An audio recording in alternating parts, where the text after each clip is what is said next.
Sultana, Fire on the River. Author, Vincent B. James. Ghostwriters Publishing Collaboration. 2026. Sultana, Fire on the River. Copyright 2025 Vincent B. James. All rights reserved. This is a work of fiction. No part of this publication may be reproduced, distributed, or transmitted in any form or by any means, including photocopying, recording, or other electronic or mechanical methods, without the prior written permission of the publisher, except in the case of brief quotations embodied in critical reviews and certain other non-commercial uses permitted by copyright law. First edition, 2025, published via Kindle Direct Publishing. ISBN 9780244788068, hardcover. ISBN 9780244788959, paperback, ebook, book layout, and publishing assistance with Kindle Direct Publishing. Contents. Chapter 1. Where the River Teaches. Chapter 2. The Question of Being Heard. Chapter 3. First Watch. Chapter 4. Soundings. Chapter 5. 7. 21. 21. 33. 33. 46. 46. 57. Fog. 57. Chapter 6. 67. Cargo. 67. Chapter 7. 75. On the Hoof. Chapter 8. Measure. Chapter 9. Spending Distance. Chapter 10. Margins. 75. 85. 85. 93. 93. 106. 106. Chapter 11. Suggested Channels. 116. 116. Chapter 12. Off Watch. 131. Chapter 13. Dark of the Moon. Chapter 14. 147. 147. 160. Making Way. 160. Chapter 15. 177. Where the River Let Go. 177. Chapter 16. 190. Clear Moon. 190. Chapter 17. Lower River. Chapter 18. 20 Miles.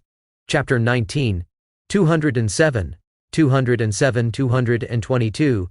222. 239. Against the Flow. 239. Chapter 20.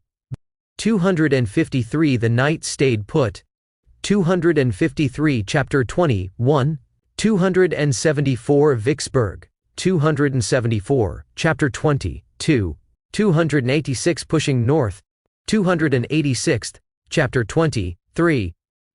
297. Another River. 297. Idle Water. Chapter 20-4. Chapter 23. 309. 309. 318. Down to Business. 318. Chapter 24. 327. Taken On. Chapter 20-5. Memphis. 327. 339. 339. April 2006. 1865. 339. Chapter 26. 345. The Last Night Upriver. 345. April 27. 1865. 345. Final Chapter. 356. After. 356. Author's Note. This is a work of historical fiction. The events described in these pages are based on real places, real practices, and a real disaster. In April of 1865, as the American Civil War was ending, the steamboat Sultana exploded on the Mississippi River, killing an estimated 1,800 people, most of them recently released Union prisoners of war. It remains the greatest maritime disaster in American history. The tragedy occurred within days of General Robert E. Lee's surrender and President Abraham Lincoln's assassination. News traveled poorly. Attention was elsewhere. What should have been remembered became a footnote, then a rumor, then silence. The story that follows does not attempt to reconstruct every fact or assign blame. It is not a courtroom argument or a ledger of failures. Instead, it is an imagined account shaped by documented river practice, historical context, and the lived reality of men who worked the Mississippi during the mid-19th century. Robert Mercer is a fictional character. Through him I have tried to explore what it meant to learn a river the hard way, by attention, by habit, and by consequences that arrived faster than understanding. Where historical figures appear, they are portrayed in service of the story, not as definitive portraits. This book is offered in memory of those who died aboard the Sultana, and in respect for those whose lives were shaped by rivers that rarely explain themselves. The Mississippi moves on. So do men. Memory is what remains. Chapter 1. Where the River Teaches. Henderson, Kentucky, early 1850s to 1864. I was 14 when I first stood a pilot's watch as a cub, and I did not belong there. That was the plain truth of it. Boys belonged to schoolrooms and chores, to fathers who decided their futures and mothers who kept the world from fraying at the edges. But the river did not ask after those arrangements. It only asked whether you could see what was in front of you and remember it later. I could do that. I did not know then what a watch truly meant. Not the hours, but the keeping. Not sleep taken and sleep lost, but the long act of holding yourself steady while everything else insisted on moving. In Henderson I watched the way a boy watches, greedy, certain that attention was its own reward. The river was never quiet in Henderson. It spoke even when it lay flat and brown, even when fog pressed it into a single moving thought. It spoke through pilings and hulls, through ropes that creaked without wind, through the low knock of water against wood in the dark. Silence there was not the absence of sound, but the presence of something listening. In summer, when the air turned thick and the town smelled of damp boards and stable yards, the river added its own odor, mud and fish scale. Brightness, the sour edge of wet timber left too long in shade. I learned that smell before I learned the names men gave it. Even as a child I understood that the river's voice changed with the season and the work. In spring it ran fast and swollen, carrying whole trees as if they were arguments it refused to entertain. In late summer it narrowed and sharpened, exposing mudbanks and old wreckage, reminding everyone who worked it that memory was stored just beneath the surface. Henderson learned its habits the way farmers learned the sky, not with certainty, but with attention. When the water fell, the river did not simply get smaller. It became particular. It chose favorites and punished guessing. The same bend that was harmless in March could take a man's boat apart in August, and the river behaved as if nothing had changed except the man's understanding. Henderson sat on the Ohio River, downstream of Louisville and its locks and noise, upstream from Cairo where the Ohio gave itself over to the Mississippi and lost its name. That stretch between mattered. The river there was still deciding what it would become, wide enough to command respect, narrow enough to punish carelessness. It carried coal and grain and timber, carried men north and south with equal indifference, and it did not forgive anyone for thinking they understood it too soon. Sometimes, standing at the higher ground near the levee, I could see the set of the current by what it did to drift, how it gathered in a lazy line, how it broke apart, how it chose one side and refused the other. I began to understand that the river was always drawing a map that did not hold still long enough to be copied. Boats coming down from Louisville often arrived already tired, their crews eager to push on and be done with the day's accounting. Boats headed north toward Cincinnati seemed more deliberate, as if they were returning to judgment. I learned early to notice which direction a boat was pointed before I noticed its name. Direction mattered more than intention. A downbound boat carried itself like a man who knew the road would do some of his work for him. An upbound boat looked heavier even when it rode light, because it was always paying for every yard. I did not have language for this at first. I only knew I could see it. I was born in a brick house set back from the street, far enough to keep its dignity and close enough that the river's breath reached the windows. My mother said the house had good bones. My father said it had precedent, built when men still believed a thing should last if it was worth doing at all, accepted both explanations and learned to tell the difference between them. The house stood on slightly higher ground, safe from ordinary floods, though the river always found a way to announce itself. On humid nights, the Smell of water and silt crept in through the shutters, and in winter the sound of ice breaking upstream carried through the walls like distant gunfire. It was impossible to live there and pretend the river was only scenery.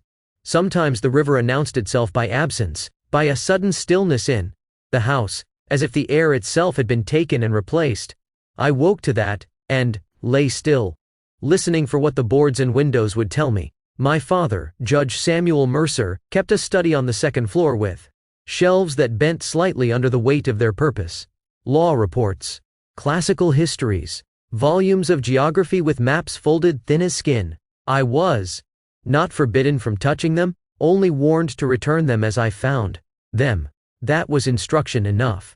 I learned to put a book back in its place without anyone telling me why it mattered. My father believed that disorder was not a style but a moral failure. Did not fully agree, but I learned the practice of care. Some of those books smelled faintly of tobacco and dust, others of leather and ink. I learned to open them carefully, to respect the way knowledge could be damaged by haste. I also learned that the maps never quite matched the river outside our windows. Lines were too clean, curves too certain. What was fixed on paper shifted in life, and no one seemed troubled by the difference. The river refused to be squared into a margin. It took the margins and remade them. I could look at a printed bend, and then look out the window and feel, without knowing how I knew, that the river had already moved on from what the book believed. My father believed in order. He believed that a thing could be understood if it was arranged correctly and examined without hurry. He spoke carefully, even at the table, even when no one was listening. When he corrected me, he did so without raising his voice, which made the lesson linger longer than any scolding would have. He kept lists the way other men kept prayers, names, dates, citations. Everything set down as if paper could hold the world still long enough to be fair. I watched him write and thought about how the river never wrote anything down and yet always won its arguments. He believed that law was a way of slowing the world down long enough to see what mattered. I admired that belief, even as I began to suspect the river did not recognize it. From my mother, I learned steadiness. She had grown up upriver, daughter to a merchant who understood margins and weather better than prayer. She kept the household moving without announcing herself, and when she laughed, it surprised the room into joining her. She worried when I disappeared for hours, but she did not stop me from going. The river will teach him, she said once, and left it at that. She said it the way a woman spoke of winter coming, without liking it, without doubting it, already adjusting the household in her mind. On mornings when court was not in session, I walked down to the wharf. With a book under my arm and mud on my shoes, I sat where I could see the bend and watched packets come in heavy or light, watched deckhands throw lines with the easy violence of men who knew where things would land, listened to the way pilots talked, short phrases, few explanations, an understanding that the river did not care why you had misjudged her. The wharf was always a tally. Even when men pretended it was only noise, everything was counted: the time a boat arrived, the depth she drew, the weight she carried, the hands available to move it. I began, without being taught, to count along with them. The wharf was a classroom that did not announce itself. Men taught by example or not at all. Mistakes were corrected once. After that, they were remembered. Memory was the river's favorite tool, and it lent it out freely. A man forgot once, and the river reminded him in a way that did not invite argument. I noticed things other boys did not. The way a boat rode lower when she was overburdened. The way a pilot's hand rested on the wheel, loose until it was not. The way arguments stopped when a man with river in his voice said, "She won't take it." I noticed too how often that voice was obeyed, even when it went against money or schedule or pride. The river had its own hierarchy, and pilots sat closer to its center than anyone else. I began to understand that the wheel was not simply a wheel. It was a place where a man's attention became visible. Some men gripped it as if it were a weapon. Some held it as if it were a living thing that must be treated with respect. The second kind interested me more.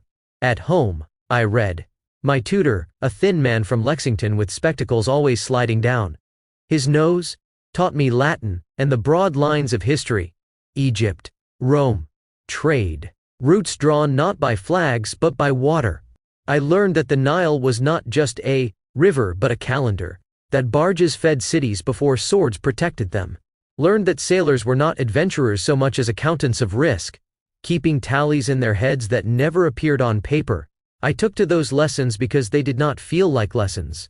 They felt like a second river, one made of names and consequences. When the tutor spoke of grain and barges and the long obedience of water, I could smell the Ohio on my hands even sitting in a clean room. Those lessons felt closer to the wharf than to the classroom. I could look from a passage in Herodotus to the Ohio outside and see the same problems, wearing different names. The tutor asked me once what I liked best in my reading. The parts where the riverman decides and takes action, I said. He smiled, thinking it poetry. I meant it literally. It was not that I admired decision. It was that I recognized it. The riverman decided without announcing it, and the world arranged around that decision. Afterward, as if it had always been inevitable, I sat in the back of my father's courtroom when allowed, feet not touching the floor, listening to men explain how things had gone wrong. Groundings, lost cargo, boilers that failed after inspectors signed their names. My father asked questions that moved slowly toward the truth and then stopped, as if acknowledging that truth was not always something you could hold. In that room, men spoke as if the river were a witness that could be persuaded. They pointed, they swore, they explained.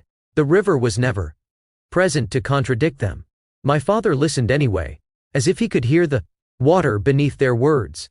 I learned there that explanation was not the same as cause, and that responsibility could be divided until no one carried enough of it to feel its weight.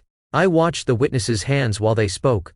I learned who was remembering and who was inventing. I learned that men told the truth most clearly when they were not trying to be believed. Hands did not lie as easily as mouths. A man could say he was careful while his fingers showed the habit of haste. A man could claim ignorance while his wrists still held the tension of a remembered task.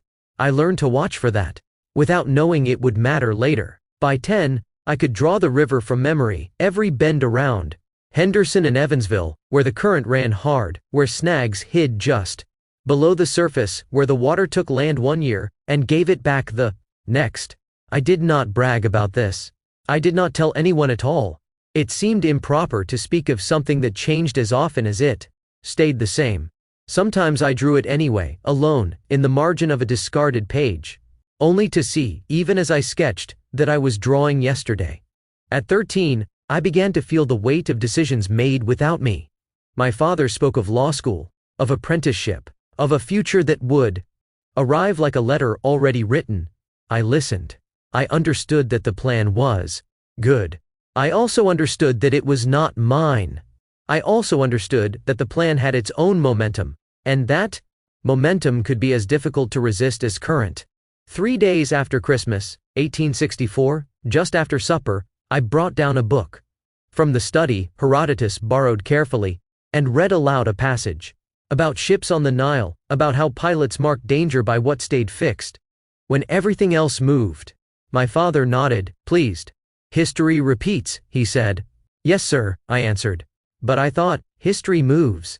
The thought did not feel rebellious. It felt factual, like noticing the river was high. The night I decided to leave, there was no argument, no final wrong. Only the sense that if I stayed, I would learn to speak about things instead of learning how they worked. I packed what I could carry without making it obvious. A change of clothes. A small sum of money saved and hidden. The book. I returned to the shelf, undecided until the end. I folded my things the way my mother folded linens, tight, careful, as if neatness might make the act less what it was. I listened for footsteps in the hall. There were none. Even the house seemed to hold its breath. I took nothing that would slow me down. I took nothing that would ask to be explained. I left a note to my mother and father that I loved them both and I would write when I found my purpose. The word purpose looked strange on paper. Too clean. Too confident. I left. It, anyway, because I did not have a better word. I stood in the doorway of the house before dawn, listening to the river. Through the walls. It sounded the same as it always had. I realized then that it always would. The house slept behind me. The river did not. The air outside was colder than I expected. It carried the damp of the river, and the faint smell of smoke from last night's fires. The street was quiet, but not empty.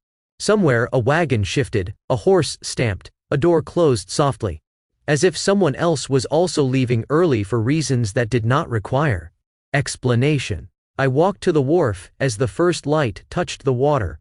Boats were already stirring, steam, voices, the ordinary work of departure. Henderson was waking the way river towns always did, quietly, with purpose, already, thinking about what would move and what would stay. The river carried that thinking without comment. The wharf boards were wet with dew. They gave slightly underfoot, remembering every boot that had crossed them. Rope lay coiled in damp loops. That smelled of hemp and river rot. Men spoke in half calls, saving their voices for what must carry. I did not know which boat would take me. I only knew that one would. When I reached the Sultana, she was new enough to look hopeful. Her paint was clean, her railings unscarred, her engines eager. Men moved aboard with the confidence of those who believed they were doing. She sat high in the water, taking on freight and names before pushing toward Cincinnati. Nothing about her suggested history yet. She was still only work. Fresh paint had its own smell, sharp and bright, and it mixed badly with coal smoke, as if optimism and necessity were uneasy neighbors. The planks were clean enough to show scuffs the moment they were made. A new boat revealed every touch. I stood at the edge of the dock and waited to be noticed. By then, I had learned enough to know that waiting was a kind of skill, and that some skills announced themselves only after they had already been tested. Chapter 2. The question of being heard. They did not interview me in any formal way. No table. No ledger with my name squared into a column. No man asking where I was born or whether I could sign my letters straight. What they did instead was let me wait. No one told me to stand in any particular place. That was part of it. A river landing had its own order, and a stranger learned it by being corrected with shoulders and glances before he was corrected with words. The waiting was not idle.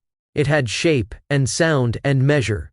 Boats taught that quickly. A man who waited badly advertised himself. A boy who waited badly did worse. The Henderson landing smelled of wet wood and old coal even before you reached the planks.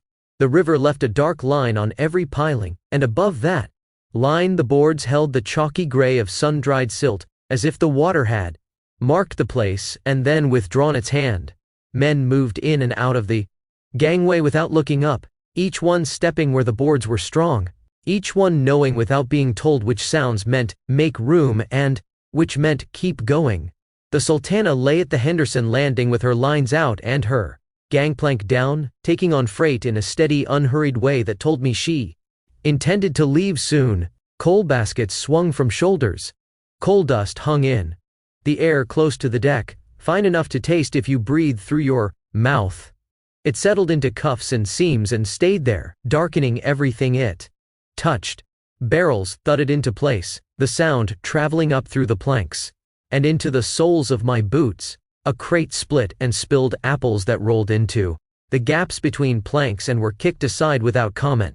One burst under a boot and left a sharp green smell behind that did not belong to the river or the coal. It lingered briefly, then was carried off by the damp. The river slid past. I noticed the river anyway. Even at a landing it did not truly stop. It only pretended to be still because men had asked it to hold a boat for a time. The current tugged at the lines in patient little arguments. It worried the hull the way a hand worries a knot, testing without committing, always ready to take what was given. I stood where I would not be in the way. The boards there were worn smooth by waiting feet. Old rope fibers clung to them, stiff with pitch and river water, and gave slightly under my weight. The spot felt chosen long before I arrived, as if others had stood there for the same reason and then stepped away when they had learned enough. From that place, I could see more than the work. I could see the way the boat sat, high, willing, not yet made sluggish by its cargo. I could see the way freight arrived, not as a single thing, but as a series of decisions made, somewhere inland and delivered to the river for fulfillment. I could see the small violence of efficiency, hands lifting, shoulders turning, boots finding. Purchase, all of it done without ceremony because it had to be done again. Tomorrow. That, I learned early, was the first question you were asked on a riverboat. Not what do you want? Not at first. Where will you stand so you do not cost anyone time? I watched the men who mattered. Not the loud ones, never them, but the ones whose bodies moved as if the boat had already decided for them. The mate checking lines without looking at his hands, the hemp rasping softly against the timber as he worked it, the sound steady and practiced, like a man, breathing without thinking about it. The engineer pausing at the hatch, listening longer than he needed to, warm air rising out of the opening in pulses, and carrying the sour sweet smell of oil and wet iron. It fogged briefly against the cooler deck before disappearing, and the pilot, who came last, stepping aboard with a look that went through the boat rather than at her. He did not have to raise his voice to be felt. Men made space for him, without being told to. Even the ones who pretended not to notice him did so, carefully, as if they knew better than to test whether he would notice being ignored. There were different kinds of authority, and on a boat, the quiet kind was paid the most respect. I had seen that look before, though not often. Men wore it when they were counting without numbers. They were making an inventory that could not be written down, the set of the current, the feel of the hull beneath their boots, the sound of steam building that would soon be exchanged for motion. He did not go to the wheelhouse right away. He stood midship, one hand on the rail, the boilers building steam beneath him. The rail would be already warm from the morning sun. He closed his eyes, not in prayer, but in inventory. I saw it clearly enough to recognize it for what it was. The river made its own commentary under that moment. It slid by with a soft insistence, and in the gaps between work sounds, between the thud of barrels and the scrape of a boot, you could hear water worrying the shore. Boat tied up could make a man believe he had time. The river did not share that belief. That was when I moved. Not toward him. That would have been wrong. I moved where he could see me if he chose to, near enough to register, far enough not to demand. I had learned that men like him noticed absence as readily as presence. I kept my hands still. They smelled faintly of river water and old wood, a smell I had come to recognize as permission to stay. I kept my mouth closed. I made myself part of the landing's background, the way driftwood becomes part of a bank until it is needed for kindling. It was not humility, exactly. It was accuracy. If you presented yourself too boldly, you forced a decision before a man had finished his own counting. He opened his eyes and looked at me as if I had spoken. "You waiting for someone?" he asked. His voice was not loud. It did not need to be. It carried the way a sounding call carries, plain, shaped for usefulness, leaving no room for ornament. "No, sir." That earned me a longer look. Men on the river learned quickly who said, "Sir," because they meant it, and who said it because they wanted something. Wanted something, but not yet. "What do you want then?" he said. "Work," I answered. "Nothing more. Nothing dressed up." The word landed between us and stayed there, plain enough to be tested. I did not add "please." I did not add "if you have any." I did not offer myself like a petition. I had sat in my father's courtroom long enough to know that begging confused the matter. It made a man think about your need instead of your usefulness. He glanced at my hands. Clean, but not soft. Coal dust had settled into the creases anyway, outlining them more honestly than soap ever could. My coat? Borrowed? Too big in the shoulders, honest about it. My face, which still carried the inconvenience of youth no matter how I held it. He was not unkind. He was simply not interested in being lied to by appearances. "You're young," he said. "Yes, sir." He waited for more. I did not give it to him. The river filled the space, instead, slipping past the hull with a sound like cloth being drawn slowly through water. A gull cried once, farther down the bank. Somewhere behind us a mule stamped in its traces, and the harness leather made a short complaint. The landing kept working. That too was part of the waiting, learning that your moment would not be cleared for you. You had to step into it without stopping the labor around it. That's not a job qualification, he said at last. No, sir. He smiled then, not kindly, but with a recognition that surprised me. He had been waiting to see whether I would argue, whether I would try to bargain with what could not be bargained. A boy's instinct was to make himself larger with words. A river taught the opposite if you let it. What do you know? He asked. I could have told him many things. I had rehearsed them on the walk down to the landing and again while I stood watching the boat take on weight. But I had learned enough by then to know that lists were only useful if they were the right ones, and that the wrong list could close a door faster than silence. I had seen men talk themselves out of employment with too much eagerness, and I had seen men talk themselves into trouble with a confidence they had not earned. The river was full of both kinds. I know how boats can fool their masters, I said. I know what happens when they do. That stopped him. His gaze shifted, not to my face, but to the place behind my words, as if he were looking for where I had learned to say such a thing without dramatics. He turned fully toward me now, giving me his whole attention. You've been aboard many boats then? Some, I said. And watched more? I did not say from shore. I did not say from a distance. I let the sentence keep its own shape. If he wanted the details he could ask. If he did not, it would not help me to offer them unrequested. He studied me the way my father studied witnesses, looking for the moment where memory gave way to invention. I gave him none. I let the truth sit as it was without polish. What else? He said. That boats going upriver fight the current, I said. And boats going downriver used the current to their advantage. The river slid past, indifferent to the exchange, doing both things at once. I could feel the current in the way the tide boat leaned. Even sitting still, she leaned forward into it, as if already impatient to be released. I did not have to be told that a boat was never truly at rest. It was only temporarily persuaded. He waited again. This time I understood the waiting was the question itself, and that the wrong answer would arrive too quickly. In my father's courtroom, silence was used to make men fill it with their own mistakes. On the landing, silence was used to see whether a man could keep from doing that. I know when to keep quiet and watch, I added carefully. But I remember what I saw. The pilot nodded once. Not agreement. Permission. The nod did not mean approval. It meant I had not violated whatever private rules he kept for weighing strangers. He walked toward the wheelhouse, then stopped with one foot on the step. Where'd you learn that? In courtrooms, I said, because it was true enough. And on the wharf. That earned me a short laugh. He shook his head slightly, as if someone had played him a trick and he had decided to let it pass.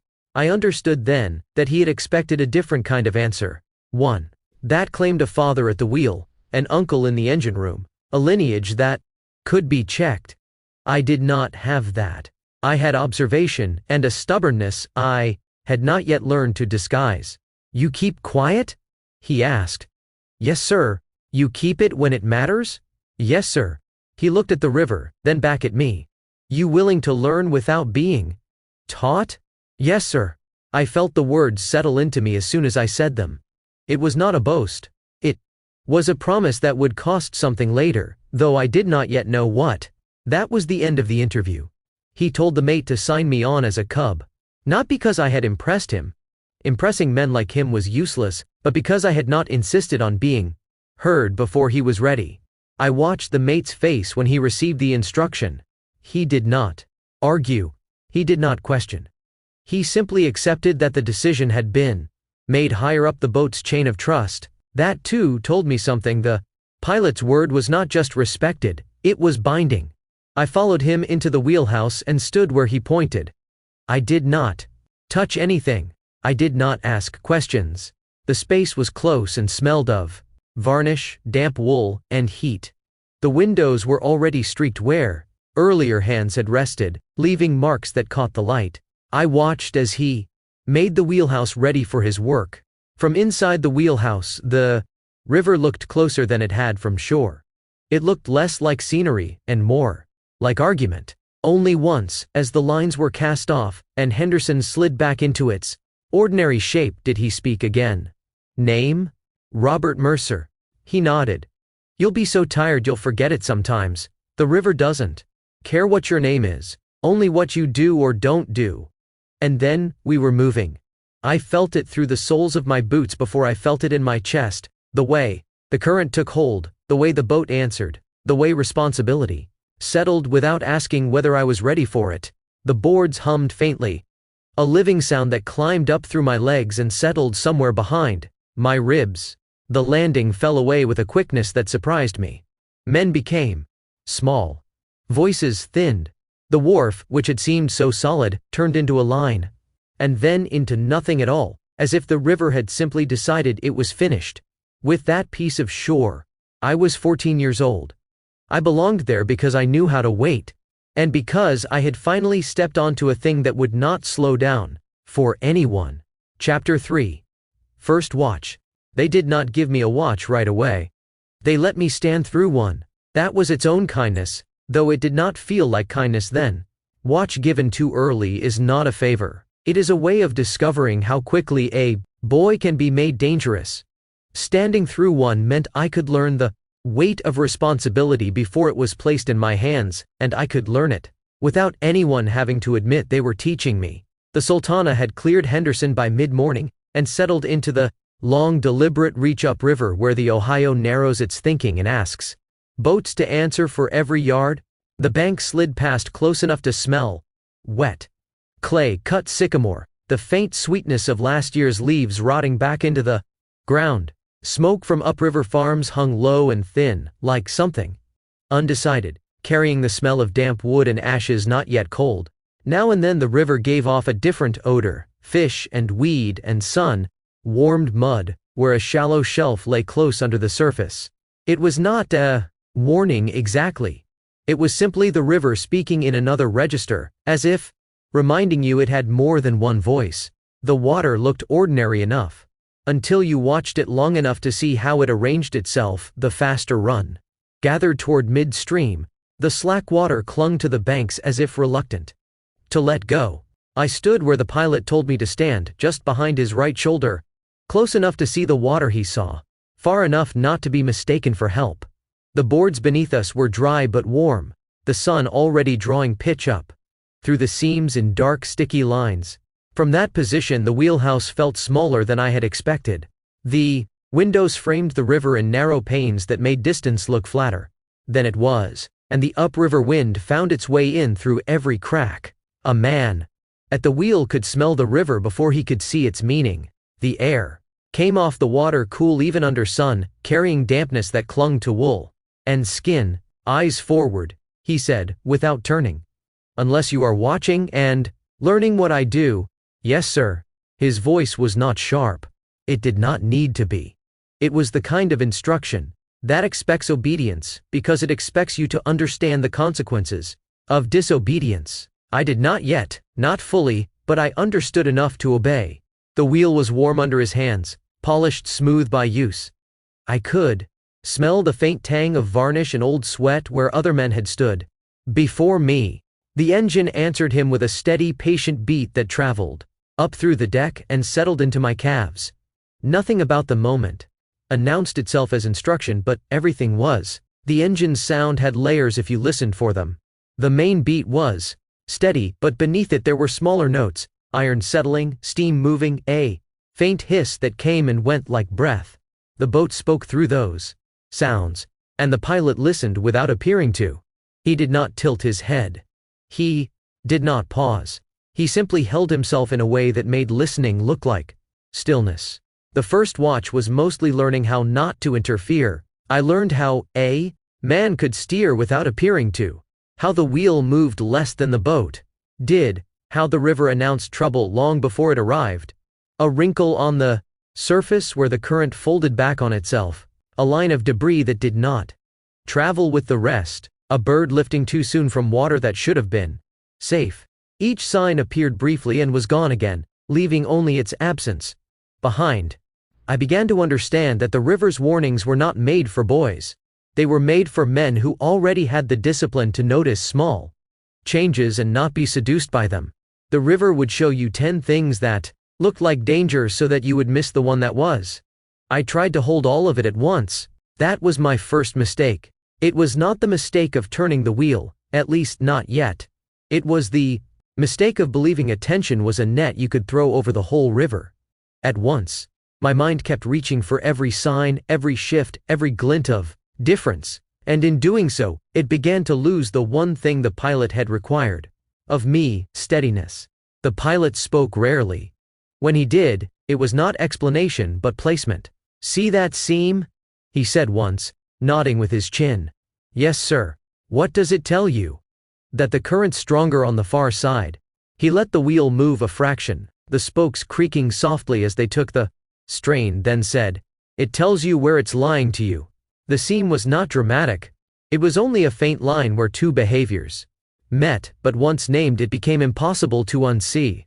I watched it with the seriousness of a boy who believes being shown a thing is the same as owning it. I wrote that down later. At the time, I only nodded and watched the seam slide under us and vanish, leaving no mark where it had been. It bothered me, the vanishing. In a courtroom, a thing said aloud said. Even if it was false, it had weight the moment it left a man's mouth. On the river, the truth could appear plainly and then disappear as if it had never existed, leaving you to prove afterward that you had seen it at all. By afternoon, the sun had burned the fog away and the river showed its ordinary face, brown, broad, untroubled. Light flashed off small waves and stung the eyes if you watched too long. Freight lay stacked below. Men moved about their work with the confidence that comes from repetition, boots thudding and boards answering without complaint. The Sultana ran clean and eager, still light enough to answer quickly when asked. The deck carried the smells of work as clearly as it carried sound: coal, dust ground into the grain of the wood, warm tar at the seams, the faint sharpness of iron when the sun struck it. Somewhere below, a hatch breathed out heat in slow pulses, and with it came the sour sweet smell of oil that told you the engine was working as it should. That was when I thought I understood her. I mistook ease for certainty. The boat ran straight. The river looked wide. The day was bright enough to make everything seem honest. I did not yet know how much trouble can hide in honest-looking water. The pilot stepped back from the wheel for the first time since we'd cleared the landing. He stretched his shoulders once, the joint sounding faintly, then looked at me. "Hold her," he said. It was not a promotion. It was a test. The words were small, but the space they opened was not. I felt, without being told, that he had been waiting to see what kind of boy I was. One who would freeze, one who would boast, or one who would try and be corrected. I put my hands on the wheel where his had been. It felt heavier than I expected, as if the river had decided to notice me all at once. The wood was warm and faintly damp where his palms had been. The boat answered, but not the way she had for him. I overcorrected. The bow nosed slightly toward the near bank before I felt it. The wheel did not resist politely. It spoke through pressure, the kind that travels up the forearms and settles in the shoulders. I had believed the wheel was a thing you moved. I learned in that moment it was a thing you negotiated with. "Easy," he said, calm as weather. "She'll tell you where she wants to go." I eased off, listening for something I could not yet name. The water pressed harder along the starboard side. The current leaned. I leaned with it, my shoulders tightening without my knowing it. For a moment, it worked. The bow straightened. The river seemed to agree. That small agreement felt like praise, and praise, unearned praise, is another kind of danger. Then I saw something I should have ignored. A darker patch ahead. Water thickened by shadow and debris, a suggestion of shallower ground beyond. I had watched boats earlier in the day. Give it a wide berth. I told myself that meant danger. I did not ask what else it could mean. I did not ask what might be shaping it. I only saw the appearance and gave it the authority of fact. I turned the wheel. Not much. Enough. The Sultana answered with a hesitation I felt in my knees before I felt it in my hands. The engine's rhythm changed, only slightly but enough to be wrong. The river pushed back, offended, and the deck seemed to slide beneath my boots. The change in the engine's sound was like a mispronounced word, small, but immediately wrong to anyone who had been listening. I had listened. I had not yet learned what to do with what I heard. "Don't," the pilot said. I had already done it. The bow slid farther offline. The current caught her flank and tried to teach me something all at once. The wheel went light, then heavy, as if deciding whether to forgive me. The moment stretched in a way I did not expect. I thought mistakes happened all at once. I learned they can unfold slowly, giving you time to understand you have made them, and no time to undo them. The pilot stepped in without hurry. He did not grab the wheel. He placed his hand over mine and took the weight back into himself. His grip was firm and practiced, warm where it covered my knuckles. The boat eased, corrected, and settled again into her proper thinking, the engines finding their earlier sound. His hand did not shame me. It simply replaced me. That was worse, and better at the same time. We did not run aground. We did not scrape. Nothing visible came of it. That, I learned, was how mistakes began. The river did not punish me with spectacle. It punished me with the knowledge that it had noticed and had chosen, for now, not to collect. He said nothing for a long moment. The river passed. The bank slid back into its ordinary distance. My hands still tingled where the wheel had surprised me, the feeling lingering longer than it should have. "Why'd you turn?" he asked at last. I thought, I began, then stopped. Thought was not the answer. I could have said I was trying to be careful. I could have said I remembered what I had seen earlier. But those were excuses, and excuses are what men use when they want to keep their pride more than they want to keep their place. "You saw something," he said. Not a question. "Yes, sir." "What did you see? Bad water?" He nodded once. "And what did you not see?" I stood there, feeling the answer form without words, the heat rising into my face. "I didn't see what was causing it," I said. "That's right," he said. "You watched the river but misread what you saw. That would take time to learn." The sentence was not cruel. It was not forgiving either. It was an assessment, like a man reading a gauge and stating what it means. He took the wheel back fully and let me step away. There was no anger in it, no lecture, only the quiet removal of responsibility. "The river will show you trouble all day long," he went on. "Most of it isn't real. Your job is to know the difference." "Yes, sir. You'll get another chance," he said. "But you won't get fewer mistakes." He said it as if he were describing a rule of weather. The river would not stop producing opportunities to be wrong simply because you had already been wrong once. I understood then that he did not punish ignorance, but he would be intolerant of incorrect certainty. That evening, as the light thinned and the water took on the flat, reflective look it wears at day's end, he gave me the watch again. Shorter this time. Quieter. The air cooled and carried the smell of damp river mud and cooling iron. I kept my eyes where they belonged. I let the boat speak first. The river at dusk made its own mirror glass, and a boy could be fooled into thinking it was calm. But the calm was only on the surface. Underneath, the current kept doing what it did, changing its mind without telling anyone. Watched for seams without chasing them. I watched for drift without believing. Every stick was a warning. We ran clean into dusk. When my watch ended, I went below and wrote down what I could remember, not the mistake itself but the shape of it, the way attention could slip sideways, the way confidence arrived before permission. I wrote by lamplight, the flame making the paper look yellow and soft, as if it could forgive anything written on it. My hand still carried the feel of the wheel, and when I set the pencil down my fingers stayed curved for a moment, as if expecting resistance. I slept poorly that night, waking to the sound of water against the hull and the engines chugging, their rhythm slower and heavier in the dark. Somewhere upriver, the current went on doing what it had always done, indifferent to whether I learned or not. The boat made different sounds at night, boards settling, iron ticking as it cooled and warmed again, the occasional distant call from the deck that carried in through the narrow cracks as if the darkness had fewer places to put it. I lay with my eyes open and tried, without meaning to steer the river in my mind. By morning, I knew two things. The first was that I had been given a place and I could lose it.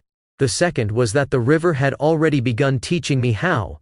And I knew a third thing, though I did not say it to myself as plainly until later. The river's lessons did not come in the order a boy would prefer. Chapter 4.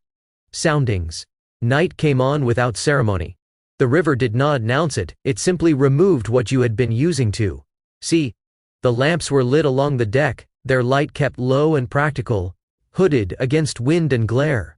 Reflections broke apart on the water and stitched themselves back together again, never quite the same way twice. Oil. Smoke from the wicks mixed with the river's damp breath and settled into everything. The banks, which had held their shape all day, retreated into suggestion. Tree lines reduced to darker dark, distances measured now by sound instead of sight. Somewhere along the far shore, a dog barked once and then reconsidered. The pilot called me back to the wheelhouse just before full dark. "You'll stand with me," he said. "And you'll listen." "Yes, sir." The air had cooled. It pressed against the skin instead of drifting past it. The engine sounded different at night, less confident, more exposed, every irregularity carrying farther once the world stopped answering back. Each piston stroke felt more deliberate, as if the machinery itself had been aware of the dark. The Sultana moved upriver with a careful steadiness, her bow feeling for the channel the way a hand feels along a wall in a strange house, learning the shape without trusting it. A deckhand came forward with a weighted line coiled over his arm, the rope darkened and stiff from use. The weight itself hung dull and heavy at the end, its surface scarred smooth by bottoms it had already known. It struck the deck once with a sound that felt final, a sound that belonged more to judgment than to work. The pilot nodded. Soundings. The line went out over the side in a clean arc, the weight disappearing into black water that swallowed it without complaint. The deckhand paid it out, hand over hand, palms sliding along the rope, eyes on the marks, lips moving. As he counted under his breath, the rope hissed faintly where it ran, then slowed. "By the mark, 3, he called. The pilot adjusted the wheel a fraction. Nothing visible changed. Everything did. The engine note shifted by a hair. The vibration underfoot altered just enough to be felt if you were already listening for it. The line came in wet and cold, the weight tapping the planks again as if to say it had done its work. A smear of pale clay clung to it, proof of bottom, where there should have been more water. The smell of it rose briefly, clean and mineral, before the river took it back. Cole did not look at me when he spoke. "You hear the numbers," he said. "Don't chase them yet." "Yes, sir. The marks are feet," he went on. "Painted into the line every 6, cloth and leather tell you which is which, but at night, you listen for the shape of the words. A man can lie with his eyes. His voice is harder to train." The sounding rope went out again, the arc slightly different this time as the boat edged. "By the mark, 3, 18 feet, Cole said quietly. "Enough here, not generous." The wheel moved a fraction. The boat answered, easing without hurry. Another cast. "Half 4, 21, he said. "Better." He waited a beat before adding, "You hear half and quarter because the river doesn't care about round numbers. She works in margins." The fear arrived then. Not panic. Not dread. Something quieter and heavier, like a weight placed where you had not known there was room for it. It settled without announcement. Daylight fear had edges. You could see what you were afraid of, or at least, where it might come from. Night took that away. It left you alone with consequence, with the understanding that the river did not need your permission to make a decision and would not explain itself afterward. Cole tapped the wheel lightly with his knuckle. "This boat," he said, "draws about 5.5 feet light, more when she's heavy. Call it 6 to be honest." Another cast went out. "That means anything under 10 gets your attention. Under 8 gets you ready. Under 7 gets you praying there's not a snag ahead." The deckhand's voice came back out of the dark, closer this time.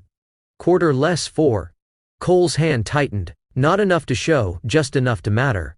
That's 22.5, he said. And falling. The engines held their beat. The Sultana leaned into the correction and slid back toward safer water, her hull whispering as the current shifted along it. She don't touch bottom all at once, Cole went on. She talks to it first. You'll feel it in the wheel, in the engines. By the time you feel it under your feet, it's already late. Yes, sir. Another snag passed close, invisible until it announced itself with a whisper and a sudden slick shape sliding past the hull. It carried the smell of wet bark and old rot. I felt it in my teeth before I knew why, a faint tightening. That had nothing to do with cold. The Sultana did not touch it. She did not need to. The possibility was enough. Another cast. Half 4? Cole nodded once. 21. Plenty for her, but not for guessing. We stood like that for a long stretch, cast, call, correction, until time lost its shape. The night seemed to fold in on itself, each moment resembling the last. I began to understand the soundings not as numbers, but as a language. Each call a warning or a reassurance, each silence a question. The pause between them mattered as much as the call itself. Too long meant indecision. Too short meant haste. Another cast followed. This one took longer. The rope kept running. By the deep 5, Cole exhaled once, a sound barely there. 30 feet, he said. That's breathing room. The fear eased, not gone, but placed. Given dimensions. Given boundaries. It could respect. That's why we sound, he said. Not to know where the river is. To know where we aren't. The river widened its breath around us, dark and patient, carrying its depth without comment. For the first time that night, Cole glanced at me. You know my name? He asked. No, sir. That figures, he said. Most don't ask. He let the wheel hold itself for a heartbeat, trusting the river just long enough to test it. Cole Ephraim Cole. I turned the name over quietly, the way you do with something you might need later, committing its weight as much as its sound. Yes, sir. Mr. Cole. Just Cole. Misters for courtrooms, he said. Yes, Sir Cole. Another cast. A better number. The Sultana ran clean again, carrying her fear the way all boats did, without memory, without mercy. When my watch ended, I stepped away from the wheelhouse and leaned on the rail, breathing in the damp metallic smell of night water and oil smoke. The stars were out now, thin and sharp, offering no help at all. Their reflections trembled and broke on the surface below, never settling long enough to be counted. Below deck, I wrote down Cole's name and the numbers I remembered, though I knew they would not be the same tomorrow. That was not the point. The point was learning how quickly certainty vanished when the light did. I slept little. When I did, I dreamed of water without edges and a sounding rope that never touched bottom. By morning, the fear was still there. It had simply learned where to stand. And so had I. The morning light did not argue with the night. It simply resumed its work. At first it showed only surfaces, the planks damp with dew, the dull smear of coal dust along the rail, the river flattened into a single color that pretended at calm. Then, as the sun climbed enough to matter, shapes returned. Distances corrected themselves. The far bank took on edges again, though they were not the same ones we had known before dark. The Sultana seemed to carry herself differently by daylight, although I knew it was only perception. Men spoke more freely, not loudly, but with the relief of having their mouths back. Coffee tins were passed. A deckhand whistled half a tune and stopped midway, as if remembering where he was. Someone laughed, surprised by the sound of it. Cole stood the wheel as if nothing had happened. That, I learned, was its own kind of lesson. He did not ask me what I had written. He did not ask what I had dreamed. He did not ask if I had slept at all. He set the boat's line by landmarks that only existed in daylight and trusted that the night's work would remain where it belonged, inside the wood, inside the iron, inside the men who had listened. When listening mattered, I watched the sounding rope coiled back into its place, drying stiff and dark against the bulkhead. The marks were still there, they always were. But, without the dark, they seemed less like warnings and more like measurements. Again, numbers returned to obedience. That, too, felt dangerous. It occurred to me then that daylight had a way of forgiving things it should not. It smoothed over decisions made in half-seen water and let men believe they had never been close to what might have taken them. Night kept better records. When my watch came again that afternoon, the river was busy with traffic. Flatboats drifted past heavy with timber. A packet boat signaled upstream, her whistle bright and confident, as if the channel were fixed and all risks already settled. I found myself listening to her engines the way I had listened to ours in the dark, waiting for something I could not yet name. Cole noticed. "You're still hearing night," he said, not unkindly. "Yes, sir. That'll pass," he said. Then, after a pause, "Don't rush it." I carried that with me the rest of the day. And the next. By the time we made our next landing, the fear had learned another place to stand. Not gone, not quiet, but properly lodged among other things that required tending. Like soundings. Like tallies. Like names written down not because they would last but because forgetting them would be worse. When I closed my book that evening, I did not add new numbers. I copied the old ones again, slower this time, as if the act itself might teach my hand what my ears already knew. The river moved on. So did we. But I understood now that moving on did not mean leaving the night behind. It meant carrying it correctly, folded, measured, and ready, until the light failed again, and the river asked its questions once more. Chapter 5. Fog. Morning did not arrive all at once. It came in pieces, like a thing assembled poorly in the dark. Fog lay on the river thick enough to quiet the engines, thick enough to make sound feel crowded. Moisture clung to the rail and the wheel spokes, beating and running in thin lines that left the wood darker where hands had been. The banks were gone entirely now, not hidden so much as erased. Water and sky met without agreement, and the Sultana moved through the middle of it as if through an unfinished thought. Cole had the watch. I stood behind him, where I belonged. The wheelhouse.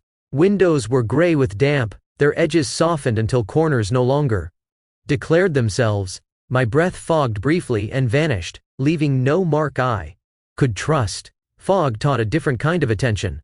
Sight became unreliable first. Then, distance. Then, confidence. What remained was habit, and the discipline not to imagine more than you were given. The river sounded closer than it should have. The small slaps of water against the hull magnified until they seemed like warnings. The bell rang at the bow, slow and regular, its sound coming back to us, altered by the damp air. Each note felt close and far at the same time, as if the river were answering in a voice that did not belong to any one place. The sound rolled along the surface and returned thinner, frayed at the edges. "Keep your ears open," Cole said. "Fog'll tell you things daylight won't." "Yes, sir." The engines beat low, careful.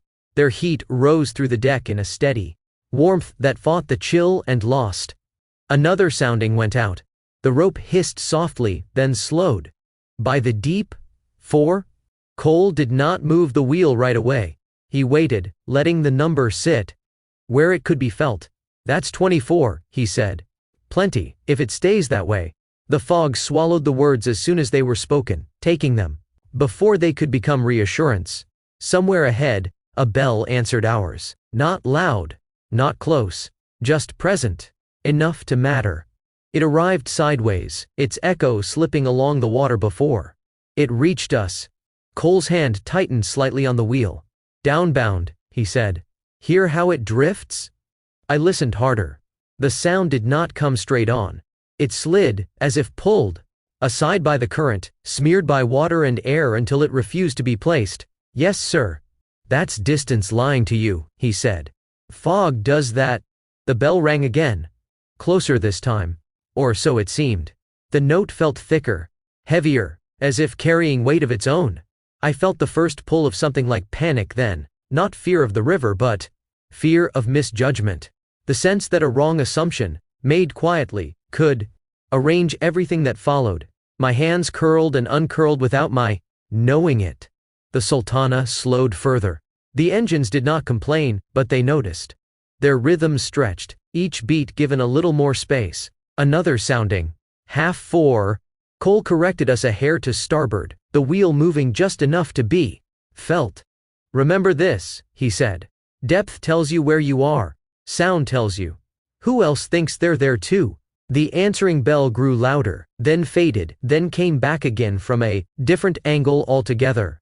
It seemed to circle us without moving, as if the river were turning it in place. I could not reconcile it with the space I thought lay ahead. That was my second mistake. I spoke. "Sir," I said, pointing into the fog. "I think she's closer than—" Cole lifted one finger. "Not sharp. Not angry. Enough. Think later," he said. "Listen now." I stopped. The word listen seemed to take the rest of the sound with it, drawing everything into a narrower channel. I could hear the deck creak when I shifted my weight, the faint tick of cooling metal, the wet breath of the river against the hull. The fog pressed in tighter, dampening everything that did not matter. The bell rang again, then once more, then stopped. The absence that followed felt heavier than the sound had been. We waited. The river slid under us, patient and unhelpful. The fog thinned by degrees, not lifting so much as loosening its grip. Shapes began to suggest themselves, without committing. Then, just enough to see, a darker shape moved past our port side, close, but not close enough to be a danger. A packet, moving downriver, her bell still swinging, her rails crowded with faces that remained invisible, unconcerned. Her wake brushed us and was gone. She passed without incident. Only after she was gone did I realize I had been holding my breath. When I let it out, it felt like giving something back. Cole let the Sultana ease back into her work, the engines finding their earlier cadence. "That's why you don't guess in fog," he said. "You wait to be told." "Yes, sir." He did not look at me, but his voice softened, not in kindness, but in allowance. "Fear'll make you want to help," he said. "River don't need it. She needs you." Accurate. Another bell rang ahead, ours this time, steady again, honest. The sound seemed to clear a path for itself. As the fog began to lift, the river returned in pieces. First the water at our feet, dark and moving. Then the near bank, trees resolving themselves one by one. Then the far one, slower, as if reluctant to admit it had ever gone anywhere. By full morning the fog was gone entirely, leaving the Sultana alone with the consequences she had not taken. Light found the wet places and made them shine briefly before the day warmed them away. Cole stepped back from the wheel and stretched his shoulders once, the tension leaving them in stages. "You spoke too soon," he said. "Yes, sir." He nodded. "Good, you know it." That was all. I wrote it down later with the other things I was learning not to do. Not as a confession, as a record. Ink steadied what memory wanted to rush. By then I understood that fear was not the enemy. Assumption was. The river had taken nothing from us that morning. It had only reminded me how easily it could. And that was enough. But the river did not consider the matter closed. By afternoon, the traffic thickened in a way that had nothing to do with urgency and everything to do with habit. Boats moved because they always had. Men trusted daylight because it had not betrayed them yet. The fog's departure created a confidence that felt earned but was not. Cole ordered soundings again, though the water read generous. The sounding rope went out, came back clean. The marks called without hesitation. "Still," he said. Again. The deckhand looked surprised, then hit it. The line went over once more. Same number. Same bottom. Nothing to argue with. "This river shifts while you're congratulating yourself," Cole said. "She doesn't need an excuse." I watched the sounding rope coil back into itself, the rope stiffening as it dried. The marks were still dark, still legible. They would be until they weren't. I understood then that much of river work was about reading things before they disappeared, and writing them down before memory softened their edges. The Sultana answered the wheel with an ease she had not shown in the fog. She leaned into the channel like a thing certain of its footing. The engines found a fuller voice, the rhythm smoothing out, confidence returning to the metal. That confidence made me uneasy. I did not say so. We passed a stretch where the river widened, the banks pulling back into low, marshy ground that smelled of rot and new growth. The water there looked slower, darker, as if it were holding something beneath the surface out of habit rather than necessity. A snag rose and vanished again 100 yards ahead, marked only by a brief ripple that did not last long enough to be pointed at. "See that?" Cole asked. I nodded. "You won't again," he said. "But it'll remember you." The thought stayed with me. Midday brought heat, the kind that pressed down rather than warmed. The fog's moisture lingered in the air, thick enough to make breathing feel like work. Sweat collected along the collar, ran down the spine. The river took on a faint shimmer, sunlight breaking against it in ways that made distance unreliable all over again. Fog had not been the only teacher that morning. It had merely been the loudest. A packet passed us, heading upriver, her decks crowded, her whistle sharp and assured. She held her course wide, professional, nothing to object to. Still, I watched her until she disappeared, unwilling to let her go until the river had fully reclaimed her. Cole noticed. "You're still hearing night," he said, not unkindly. "Yes, sir. That'll pass," he said. Then, after a pause, "Don't rush it." I carried that with me the rest of the day, and the next. By the time we made our next landing, the fear had learned another place to stand, not gone, not quiet, but properly lodged among other things that required tending. Like soundings, like tallies, like names written down not because they would last, but because forgetting them would be worse. When I closed my book that evening, I did not add new numbers. I copied the old ones again, slower this time, as if the act itself might teach my hand what my ears already knew. The river moved on. So did we. But I understood now that moving on did not mean leaving the night behind. It meant carrying it correctly, folded, measured, and ready, until the light failed again, and the river asked its questions once more. Chapter 6. Cargo. We reached Cincinnati on a gray morning that smelled of wet stone and smoke. The river there carried itself differently, contained by walls and wharves, forced into usefulness.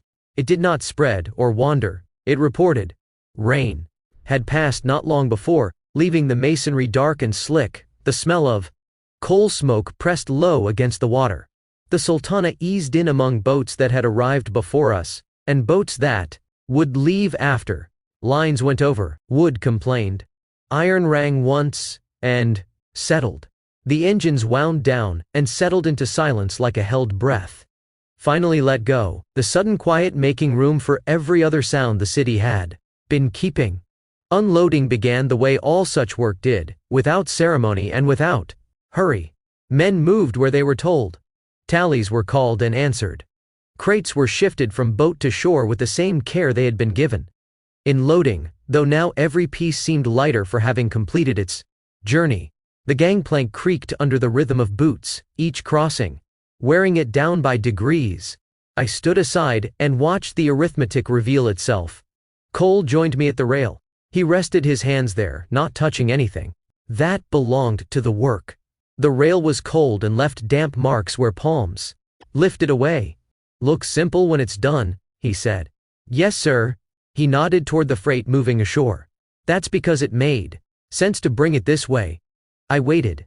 He did not explain yet. The city filled the pause instead. Hooves, striking stone, a wagon chain dragged too long, a shouted name that belonged to no one I could see. Cole first. Always Cole. Black dust marked the planks and the men alike. Indifferent to rank, it settled into cuffs and creases and did not leave when asked. Barrels of flour followed, their hoops ticking as they were rolled. Then, crates of tools, bundles of timber squared and strapped tight. Weight came off. The boat in slow, patient layers, and with each one the Sultana rose a little higher in the water, as if relieved to be known again. The waterline slipped down her sides, exposing a brighter band that had not seen daylight in days.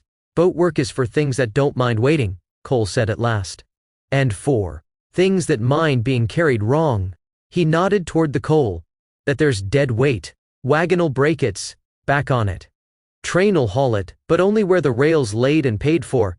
River don't care how heavy it is. She only cares how much of her you take."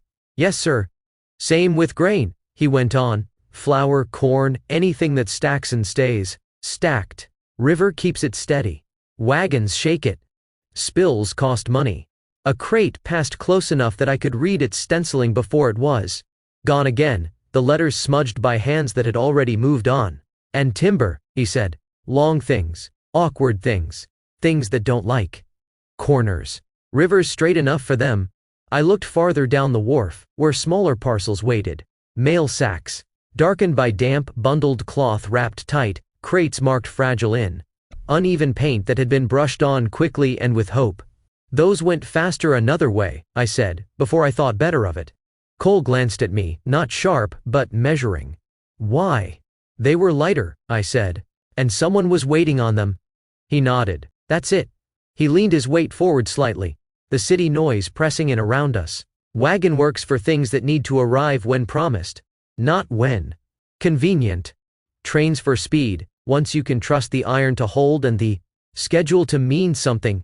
A whistle sounded somewhere upriver, thin and unanswered, followed by the clatter of a dray turning too tight. River work, Cole said, is for what lasts. For what can be late without spoiling. For what costs more to drop than to delay. Yes, sir. He watched a crate of glassware go ashore under careful handsmen, stepping wide as if space itself might break it. And sometimes, he added, for what no one wants to think too hard about once it's delivered. I understood then that shipping was not about movement alone. It was about judgment.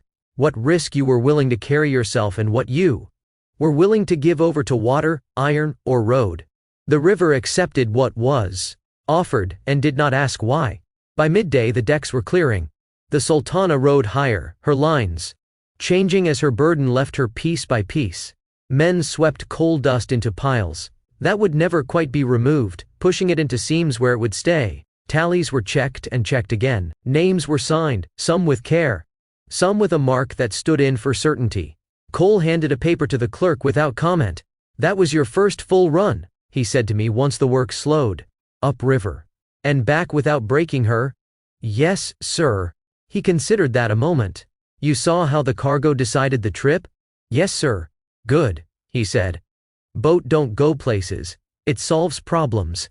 The river slid past the wharf, brown and unoffended, already forgetting us. A length of drift bumped the pilings once and turned away, uninterested. When the last crate was gone, and the gangplank drawn back, the Sultana felt strangely hollow, like a thought finished too soon. Her deck sounded different underfoot, the boards answering quicker now that less was asked of them. I stood where I had stood since Henderson, and watched the city take what it had paid for, each piece disappearing into wagons and sheds and names that would not travel with it. By evening we would load again. Different freight, different arithmetic, the same river. I wrote it down that night, not the list of goods but the logic of them. What belonged to patience? What belonged to haste? What belonged to water? The ink smelled sharp and new against the old paper, a small order set down against the day's noise.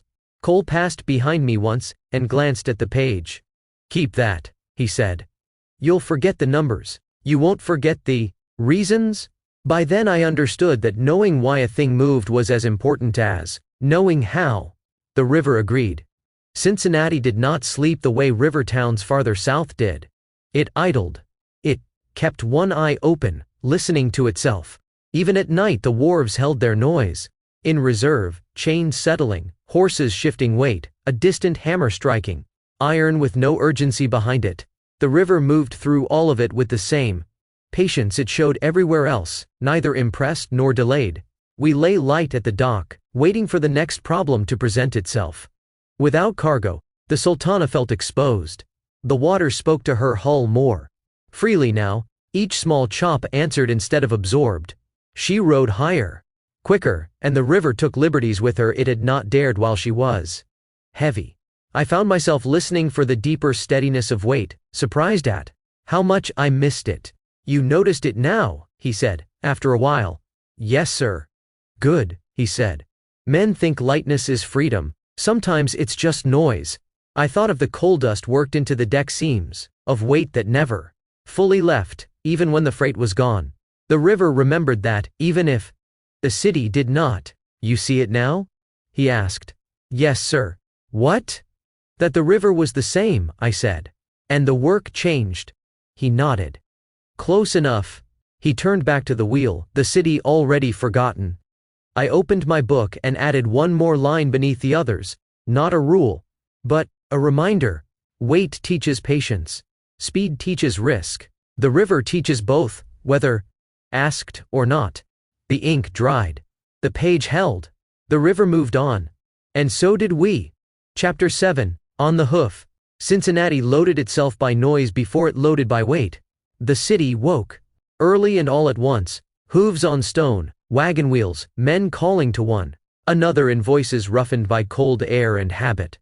The river below the wharf took it all without changing its face.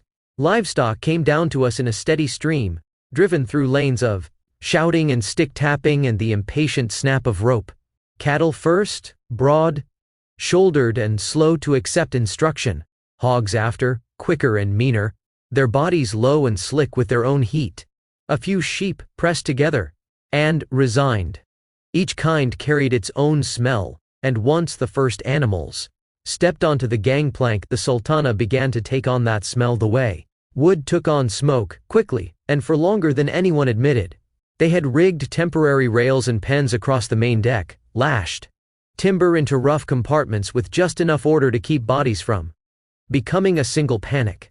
Men laid straw down where they could, not for comfort, for footing, for the thin pretense that the deck was not simply a hard place waiting to be fouled. Buckets followed, water for the animals, water for washing, water for anything that could still be rinsed clean after. The first steer balked at the plank. He planted his feet and held his head low, nostrils flaring at the unfamiliar slope and the river smell rising through it. A drover leaned into him with the patient violence of a man who had been winning this argument for years. Another man clapped a board against the rail. Someone behind shouted.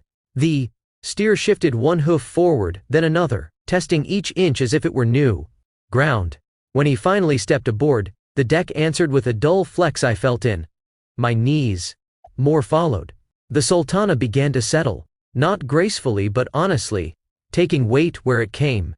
Her waterline climbed up the sides in small increments you could measure if you were paying attention.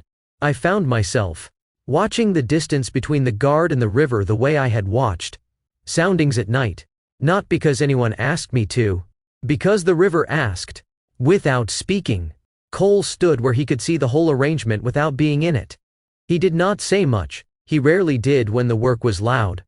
But his eyes kept the same steady inventory, moving from pen to pen, from the deck load to the way the boat answered it.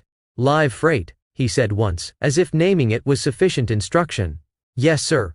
Don't think of it as weight, he added. Think of it as weight that changed its mind. A steer shifted in his pen, shoulder grinding against the rail. The timbers creaked. Men tightened lashings and pretended it was part of the plan. The cattle stamped and breathed, their bodies giving off heat that mixed with the river damp until the air above the deck felt thick. Hogs squealed when the press grew too close, their sound sharp enough to cut through everything. The sheep made almost no sound at all, which I found worse. Silence was never a sign of safety on a boat. They loaded feed with them, sacks of grain and bundled hay, then barrels of salt and a few crates of tools for the far end. The drovers insisted on their own arrangements, and the mate insisted on his. Their arguments stayed short and practical, each man pointing to space the way men pointed to law. The pens took more room than freight ever did. The boat's deck became a map of bodies and lanes. The gangplank stayed down longer than it had for coal or flour, because living cargo did not stack. It had to be persuaded one at a time. By noon the deck was a moving floor of backs and horns and slick hide. The smell had worked itself into the seams already. Men swabbed where they could, but it was like bailing the river with a cup. The work was less about cleanliness than about keeping footing and keeping order. I was sent below with a list and told to stand near the clerk while he called and checked names of drovers, counts of head, marks burned into hide and recorded as if ink could hold them. The clerk's pencil moved without pause. He did not look up when he spoke. 14 head, red and white, consigned St. Louis. 32 hogs, mixed, St. Louis. The words did not mean much until the boat shifted under them. The Sultana was not overloaded. Not in the way a riverboat became overloaded later, when ambition and money pressed bodies where they could not safely fit. But she was crowded. And crowded was its own kind of risk. The animals made the deck lively. A boat could be made too lively. When the last of the stock was aboard, the mate walked the pens, and struck rails with his knuckles, the way a man might test a barrel hoop. Some lashings were tightened again. A few boards were replaced where hooves had already splintered them. Men looked at their work and decided it was enough. Cole came down from the wheelhouse and stood beside me as the gangplank was drawn back in. "You'll remember this run," he said. "Yes, sir." "Why?" he asked, as if the answer mattered. I looked at the deck, at the shifting bodies, the steam rising from hides, the way the boat no longer felt like a machine, but like a pen set loose on water.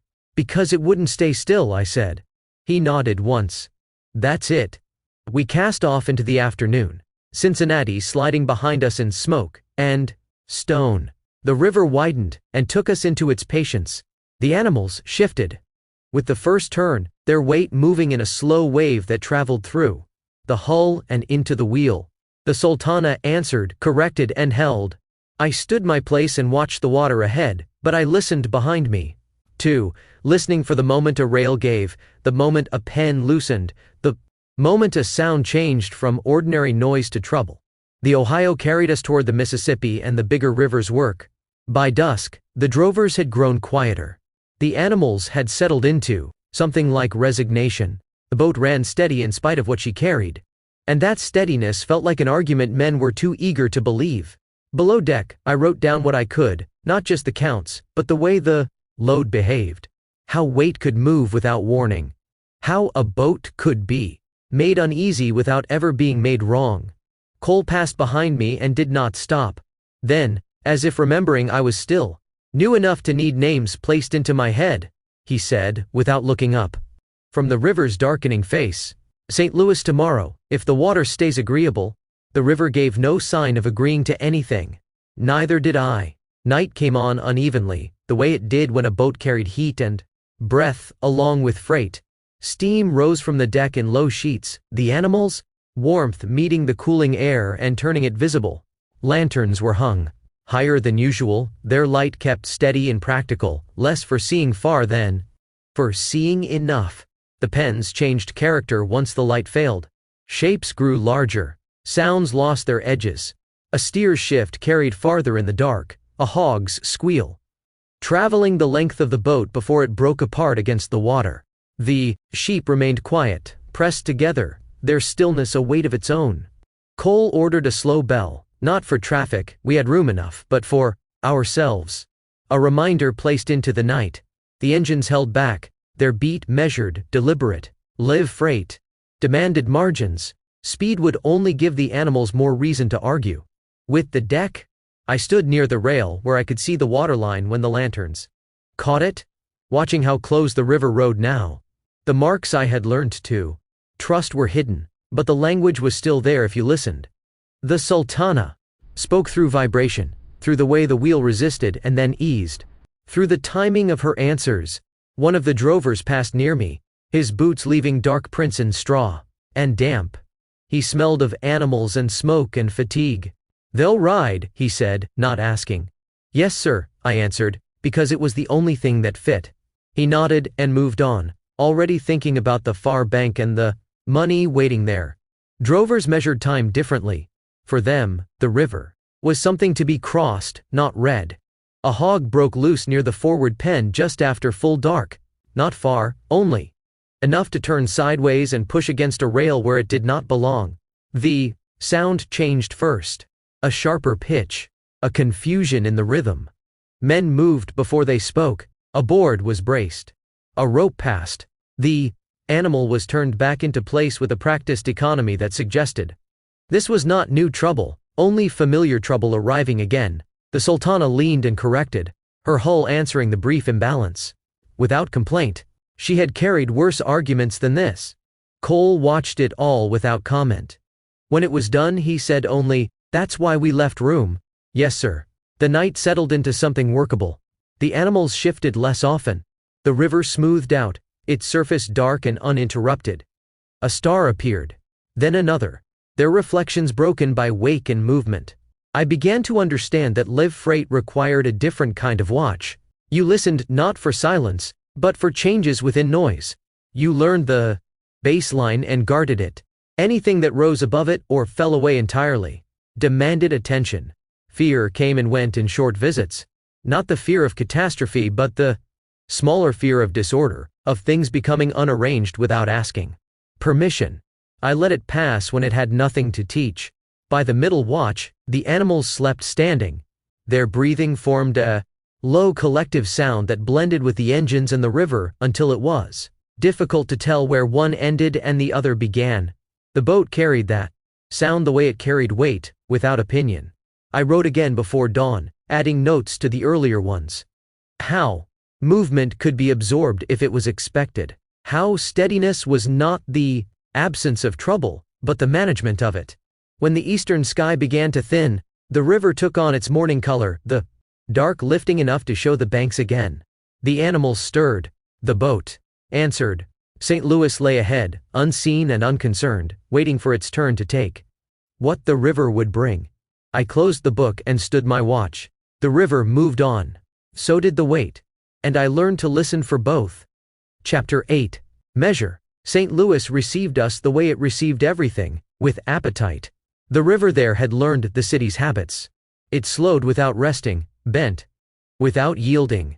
The wharves crowded one another in long working rows. Boats pressed close as teeth. Smoke drifted down and settled into the water. And the sound of labor carried without pause, chains, hoists, men calling. Figures that meant more than they seemed. The air smelled of coal smoke, damp grain, and the sweet rot of things left too long in storage. We tied up before full morning. Light came off the river flat and gray, offering no depth to anything it touched. The livestock came off first. The drovers were eager to be done with water, and back on land that held still. Pens were opened and bodies persuaded forward with the same tools that had brought them aboard. Cattle balked again at the plank, then moved, hooves clattering as if surprised the ground had returned. Hogs followed in a rush, squealing as though the river had wronged them personally. Sheep came last, quiet as they had been all the way upriver, their hooves making almost no sound at all. As the deck cleared, the Sultana changed her posture again. She rose, lightened, the waterline slipping down her sides as if she were shrugging off a coat that had grown too heavy. The smell lingered, straw and dung and heat, but the weight was gone, and the boat knew it. Her boards answered quicker. Underfoot, the rail sat higher against the river. Men scraped and swept where they could. Straw was gathered and thrown ashore in armfuls that left pale ghosts on the planks. Buckets were hauled and sloshed. Water doing what it always did, never quite enough, never fully clean. The work did not aim at cleanliness so much as readiness. I watched the arithmetic reverse itself. Cole stood with the clerk and the mate while tallies were checked and papers exchanged. He said little. St. Louis was not a place that required explanation, it required agreement. Men here did not ask why so much as how much. Corn waited for us. It came down to the wharf in sacks and barrels and loose bins hastily, boxed, yellow and dry and everywhere at once. Kernels spilled and were kicked aside without comment, already accounted for as loss. The war had opened the river again, and grain that had waited in storage all winter now pressed south in a hurry, eager for salt water and prices that rose the farther you went. The sacks carried a warm, dusty smell that caught in the throat and stayed there. Corn loaded quickly, that was its danger. Men formed lines, and the sacks moved hand to hand, a practiced rhythm. That did not slow to consider where the weight was going, only that it was going. The hold filled first, kernels whispering as they settled into corners and against frames. The sound was soft but constant, like rain heard through walls. Then the deck took its share. Then more deck. Then space that had been left clear by habit was filled because it was there. I felt the boat sink under it. Not suddenly. Persistently. Each layer brought the waterline up another finger's breadth. The Sultana accepted it the way she accepted all things placed upon her, with no complaint that could be heard unless you were listening for it. The river crept closer to the guards. The space I had been measuring since Cincinnati narrowed again, the margin thinning without ceremony. "Keep it low," Cole said once, not loudly. The mate nodded and made a show of directing the heavier sacks below. It helped. It did not solve. The deck still took more than it had been meant to take, simply because there was nowhere else to put it. The clerk's pencil did not pause. More came. I saw it before I understood it. Not the excess itself, but the way men began to speak differently. Less caution. More certainty. A confidence that arrived not from calculation, but from repetition. A sense that because the river had opened, it would remain open long enough for everyone to take advantage of it. The sacks stacked higher than I had seen them stacked before. Not dangerously, not yet. But higher than design would have asked for if design had been present to object. The deck rails disappeared behind the load-in places. Walking lanes narrowed to habits. "Where does it go?" I asked the clerk, quietly. "New Orleans," he said. "Every kernel of it." "Yes, sir. That city's hungry," he added, not looking up. By midday the Sultana sat heavy again, heavier than she had with livestock. Aboard, heavier in a way that did not breathe or shift. The corn pressed down, and stayed pressed. It did not argue. It did not move its weight to announce itself. It simply occupied space and insisted on it. The engines felt the insistence, even at idle. Cole walked the deck with me while the last sacks came aboard. We stepped carefully now, not because the deck was unsafe, but because it had become crowded with intention. "She'll carry it," I said, before I could stop myself. He looked at me, not sharp, not pleased, measuring. "She will," he said. "That's not the question." I waited. He kept his eyes on the water ahead of us as he spoke. "The river will carry you whether you asked it to or not," he said. "That's its nature. Trouble is, it doesn't care where you're aiming to go." "Yes, sir. To make her go where you want," he went on, "you have to give her headway.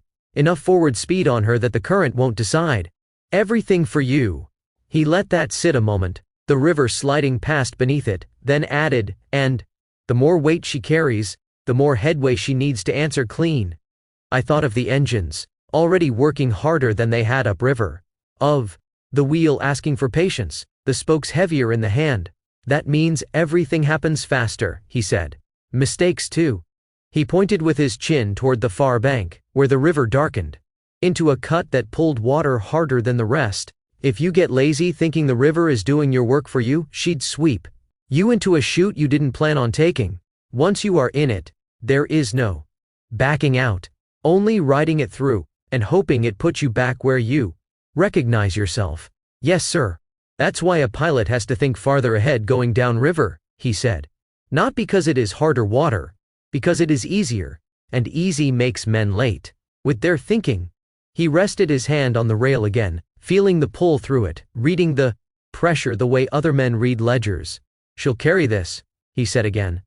"But she won't wait for you to make up your mind." The last of the corn was stowed. The mate called it done. The clerk signed.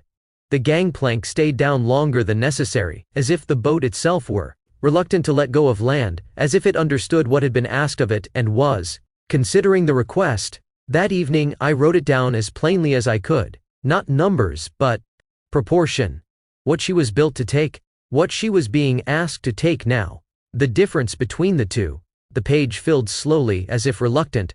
Cole read over my shoulder once and did not correct me. "That river was open," he said. "Men forgot what they'd promised themselves while it was closed." "Yes, sir." Sleep came unevenly. The corn did not breathe. The river did. Chapter 9. Spending distance. We left St. Louis at 6 a.m. sharp. The wheelhouse clock said so, its hands aligned with a precision that belonged more to machinery than to water. Cole acknowledged it with a glance that meant less than the river's reply. The Sultana slid free of the landing and into the main run, her lines coming aboard with a practiced economy that spoke of repetition rather than urgency. The current took hold at once, not as a shove, but as an acceptance, the way a road receives a wagon already pointed the right way. Downriver work begins by agreement, and once given, the river wastes no time collecting. The engines settled into a steady, confident beat. 10 miles an hour without argument. 5 came from the boat, and 5 were added by the river, a partnership that favored neither side but demanded respect from both. The boat did not strain. She did not hurry. She simply went, distance passing, beneath us, as if it had been waiting its turn. I felt it in my legs first, the faint, constant pull forward that made standing feel like leaning even when I was not. The deck carried the vibration up, through the soles of my boots and into my bones, a steady insistence that said, movement was now the natural state and stopping the interruption. Some of that could have been that I watched every mile passed and tracked our progress on the map. By the time the city thinned behind us, the Merrimack River was already ahead. St. Louis did not watch us go. Its smoke flattened against the morning sky and held there indifferent. Warehouses slid past, then thinned into bluffs and timber. The river widened its shoulders and took us in hand. At mile marker 1220, the Merrimack's water came in from the west, cooler, clearer, carrying less color and more memory of stone. It rode the edge of the Mississippi instead of entering it outright, the two waters running side by side, without haste to become one. The seam between them held its line longer than I expected, clearer water pressed against darker, the boundary marked by a faint line of drift and foam that spun and stalled before choosing a direction. Branches, bark, and the pale rib of something that might once have been a fence post circled there, undecided. The water at the seam seemed to breathe differently, tightening and loosening in slow pulses that did not match the main run. Cole kept us just off it. Merrimack River, he said, naming it fully as if precision mattered here. Honest water. Comes in quick and leaves clean. Trouble is it lays things down where you don't expect them. He pointed with his chin, not at the seam itself but just below it, where the surface tightened and lost its shine. The water there looked pressed, as if something beneath it were holding its breath. See how the water pulls there? He said. That's not depth, that's memory. Old bars don't forget where they were. I watched it pass under us, the Sultana answering without complaint. The wheel did not ask for correction. The engines did not notice. Only the water marked the place, and then it was gone. Below that, the river bent hard into Penitentiary Point at mile marker 1200. The current leaned into the outside bank and hurried us through as if unwilling to linger. Bluffs rose close and gray, their faces scored where rock had given way before, layers exposed like the pages of a book left open too long. The water pressed hardest there, shouldering the hull and sliding past, with a sound like cloth drawn tight. The wheel felt lighter in the hand, the boat correcting faster than she had any right to, not unstable, eager, as if pleased with herself for moving so well. Cole let her run. She's got way now, he said. This is where cubs learn the wrong lesson. I waited. I had learned enough by then not to fill his pauses. She'll forgive late thinking upriver, he went on. Down here, she just records it. The morning wore on, the river spending distance steadily, 10 miles gone. For every hour, the engines held their beat. What had taken days upriver now passed in the space between glances. The deck settled into routine. Men moved with the confidence that comes from not having to think about where their feet go. By late morning, the sun climbed high enough to bleach the color from the water, turning it a flat, working brown that gave little away. The air warmed. The smell of damp wood and coal smoke pressed closer to the deck. Sweat came easily now, even standing still. Near midday, Ferry Island came on faster than I expected. At mile marker 1175, the water lost its shine and took on a tighter look, the surface pressed flat as if holding something down. The color changed just enough to matter, a dullness that suggested shallower thinking beneath it. The river there seemed to pause, not in motion but in intention. Soundings went out without ceremony. By the mark 3 The weight came back up wet and pale, clay clinging to it in a way that did not invite argument. Cole did not slow her. He altered our line by a fraction, aiming not where the shoal appeared to be but where it had already decided to be next. The correction was so small I might have missed it if I had not been watching for exactly that. These are the ones that fool you, he said. They don't rise. They wait. The Sultana slid through with a dry whisper along her guards, the kind of sound that stays with you longer than a scrape. It was not the sound of contact, but of proximity, of something very near deciding not to touch. Once clear, the water deepened again and released us, the surface loosening as if nothing had been there at all. That island's moved twice since I was a boy, Cole said. Carries its shoals with it like baggage. You've been running this long? I asked, before I could stop myself. He nodded once. Started as a cub younger than you, different boat, meaner river. Man I learned from didn't talk much either. He kept his eyes forward as he spoke, the wheel steady under his hand. First thing he taught me was how to watch water that looked like nothing, he went on. Said the river hides its work where men don't bother to look. The afternoon passed in long curves and easy confidence, which was its own danger. 10 miles an hour did not feel fast. It felt inevitable. Islands slipped by without remark, their trees leaning as if mid-thought and then straightening again once we were past. The river widened, narrowed, and widened once more, spending itself with the casual authority of something that had never been asked to justify its size. I learned then how fatigue arrives downriver, not as exhaustion but as familiarity, the temptation to believe you had already seen what was coming next because it resembled what had just passed. By evening, Devil's Island came into reach. At mile marker 1110, the current slid sideways along the bank, a long, insistent pull that belonged to something below the surface. The water there moved differently, its speed uneven, as if parts of it were being held back while others hurried on. The island itself lay low and dark, its trees bent and twisted, as if they had learned the river's habits too well. Cole held us wide. Hidden bar off the point, he said. Doesn't show itself unless the river's angry. Tonight she's just reminding me it's there. We passed without incident, the pull easing only after it was behind us. Felt the release more than I saw it, the deck settling back into its ordinary motion, the wheel growing heavier again, as if resuming a familiar weight. The sun went out of the sky without asking permission. One moment it was there, flattening the color of the water, the next it had slipped behind the trees and taken the day with it. Lamps were lit along the deck, their light kept low and practical. The bow bell rang steady and patient, its sound stretched thin by speed and carried ahead of us into the dark. Night did not slow us. At 10 miles an hour, darkness arrived differently. It did not linger. It passed over us the way land passed by in daylight, quickly, without pause. What the eye missed, the body noticed instead, the quicker roll, the longer lean, the way the Sultana corrected, and then corrected again before finishing the thought. The engines worked with the same beat they had held all day. The river did the rest. The air cooled just enough to make breathing feel deliberate again. Sounds? Carried farther, water against the hull, a distant call from shore that could not be placed, the low murmur of men turning in their sleep. The river smelled darker at night, heavier, as if it had depth even in its air. That was the Mississippi's first lesson.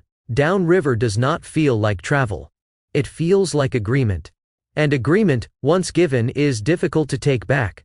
Soundings went out mid-morning, not because we feared shoal water in the center run, but because Cole refused to let the river decide what kind of work we were doing.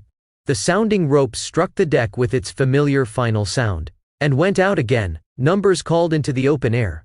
By the deep 5, Cole nodded, as if acknowledging a man who had spoken politely. We're not checking the river, he said. We're checking ourselves. I know what the depth was here, on the last run. It was 25 feet, so we are 5 feet deeper this run. Yes, sir. The words stayed with me. I had begun to see that a great deal of river work was like that, a set of actions performed not because the world demanded them in that moment, but because the world would demand them. later, and the habit would be all you had left. The soldiers on deck stirred as the day warmed. Some sat up and blinked at the river as if it were a new thing. Others remained down, wrapped in their blankets, the motion of the boat doing for them what a lullaby might do for a child. One man sang under his breath for a few lines and then stopped as if remembering he was not at home and no one had asked. The corn lay quiet beneath our feet. It made no sound, no complaint. It did not shift to announce itself. It simply pressed down and stayed. That kind of weight does not argue, it waits. It changes the boat's thoughts without ever speaking. Near noon, the river widened again and offered us one of its long, indifferent reaches. The sky lay high and thin. The banks pulled back, leaving space that made men careless. The current did more of the work. The wheel spoke less.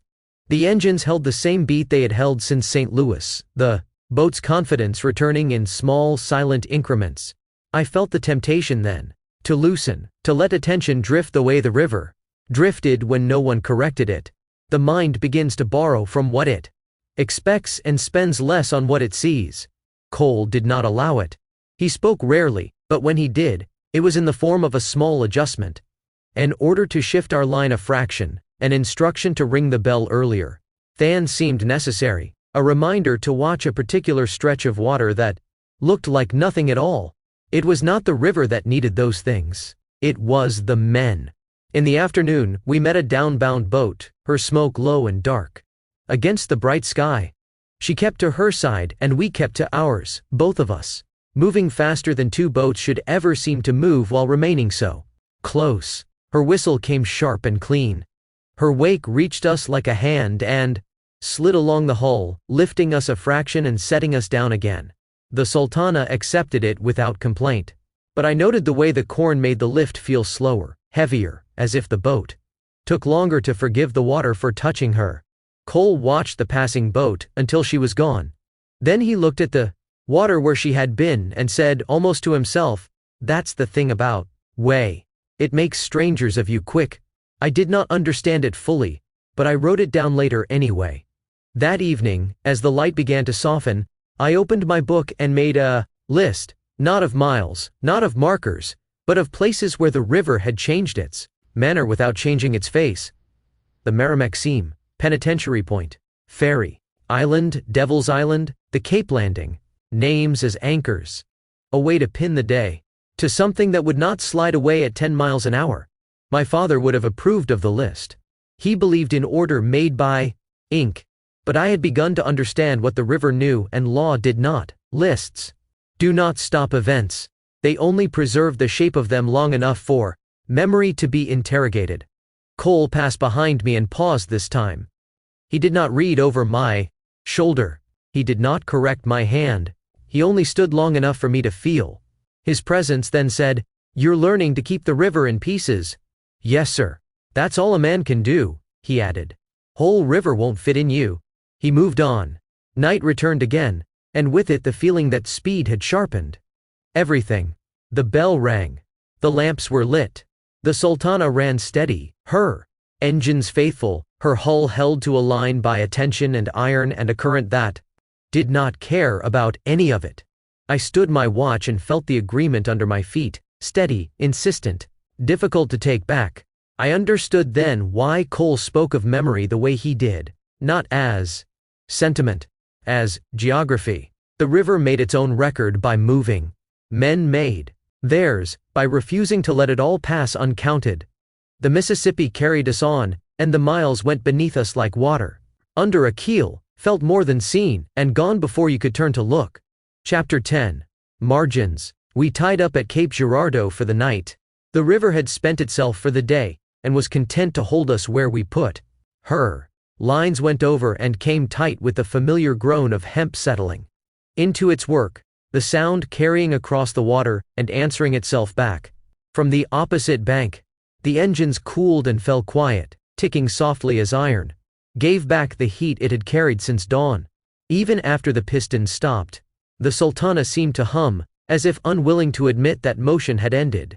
The town rose just enough above the bank to feel present without insisting on itself. Its buildings stood back from the water, brick and timber darkened by years of damp air and smoke, arranged as if they had learned not to crowd the river's temper. Lamps were being lit along the street, one by one, each flame sheltered from the wind. Their reflections wavered on the water, thin and uncertain, never quite holding still. The air smelled of damp stone and cooking fat. Somewhere upriver a dog barked, and was answered by another farther off, the sound passing easily. Across the water, men moved along the landing, finishing work that could not be put off and postponing what could. Cole surprised me by putting on his coat. It was not a fine coat, plain wool, worn at the cuffs, shaped to him by habit, rather than fashion. Still, it marked a boundary I had not expected him to cross. "Come on," he said. "You've eaten ship's food long enough for this trip." I followed him up from the landing, my legs still carrying the river's motion.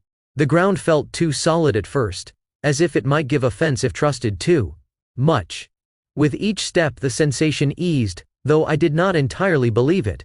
The street sloped away from the water and into the town proper, where wagons had cut shallow ruts into the dirt, and the smell of horses mixed with coal smoke and bread. The smell of bread stopped me where I stood. It came from a low building set back from the road, light spilling through its windows and onto the street. The warmth of it reached us before the door did. We ate well. Meat hot and properly salted. Potatoes cooked soft without apology. Bread that broke cleanly instead of tearing, its inside pale and steaming when the crust came away. I realized as I ate how little I had tasted anything in weeks. Beyond coal dust, river air, and the flat patience of boiled food, the sound of plates and voices pressed close around us. Men talking over one another, a woman laughing somewhere behind a counter, chairs scraping back on the floor, reminding me that the world continued away from the water whether a man noticed it or not. Cole ate without hurry. He cut his meat carefully and wiped his hands on his napkin when he was finished, as if that mattered. "When you get the chance," he said, "get off the boat." I looked at him, unsure I had heard right. "I don't mean quit," he went on before I could speak. "I mean step ashore. When you can. See the towns. Walk the streets. Eat proper food. Boats'll take everything from you if you let them. Time, sleep, manners. Don't give them more than the job requires." "Yes, sir. And don't drink when you're on a run," he said. "Not a little. Not because someone offers. Don't do other things men do when they think the river won't notice." He met my eyes then. Not sharply. Not as a warning. Long enough to fix it. "A pilot's reputation is worth more than his pay," he said. "You can work 20 years to earn one and lose it in a single night if you forget yourself. Rivermen remember. So do towns." I nodded and kept eating, committing it the way I committed soundings. By listening, not interrupting. I understood enough by then to know that advice, given this plainly had been paid for by someone else's mistake, whether Cole's or another man's. I did not ask which. We returned to the boat before the lamps burned down. The Sultana lay quiet, her hull ticking as it cooled, the river moving past as if nothing had interrupted it. A thin mist had begun to fall, softening the edges of the landing and the far bank alike. I lay down where I could hear the water against the hull and slept lightly, waking and sleeping again without fully crossing into either. We left again at 6 the next morning. The river took us at once, broader now, deeper, carrying more of itself with less effort. The Sultana slid into the run as if relieved to be moving again, her bow steady, the engines working without complaint. The banks fell away and the water opened out ahead of us in a way that felt consequential, as if the river were clearing its throat. By mid-morning, Cairo announced itself before it showed. The Ohio came in from the left bank, its water carrying a different color and a different weight. The two rivers met without hurry, running side by side, in long disagreement before beginning the work of becoming one. The seam held stubbornly, pale water pressed against darker, foam and drift collecting, where the currents argued. Whole logs turned slowly there, undecided, as if waiting to see which river would claim them. Cole held us steady through it. "That's Fort Defiance," he said, nodding toward the point of land where the rivers met. Lewis and Clark stayed there before they went west, took their time, knew better than to rush when the country was about to change on them.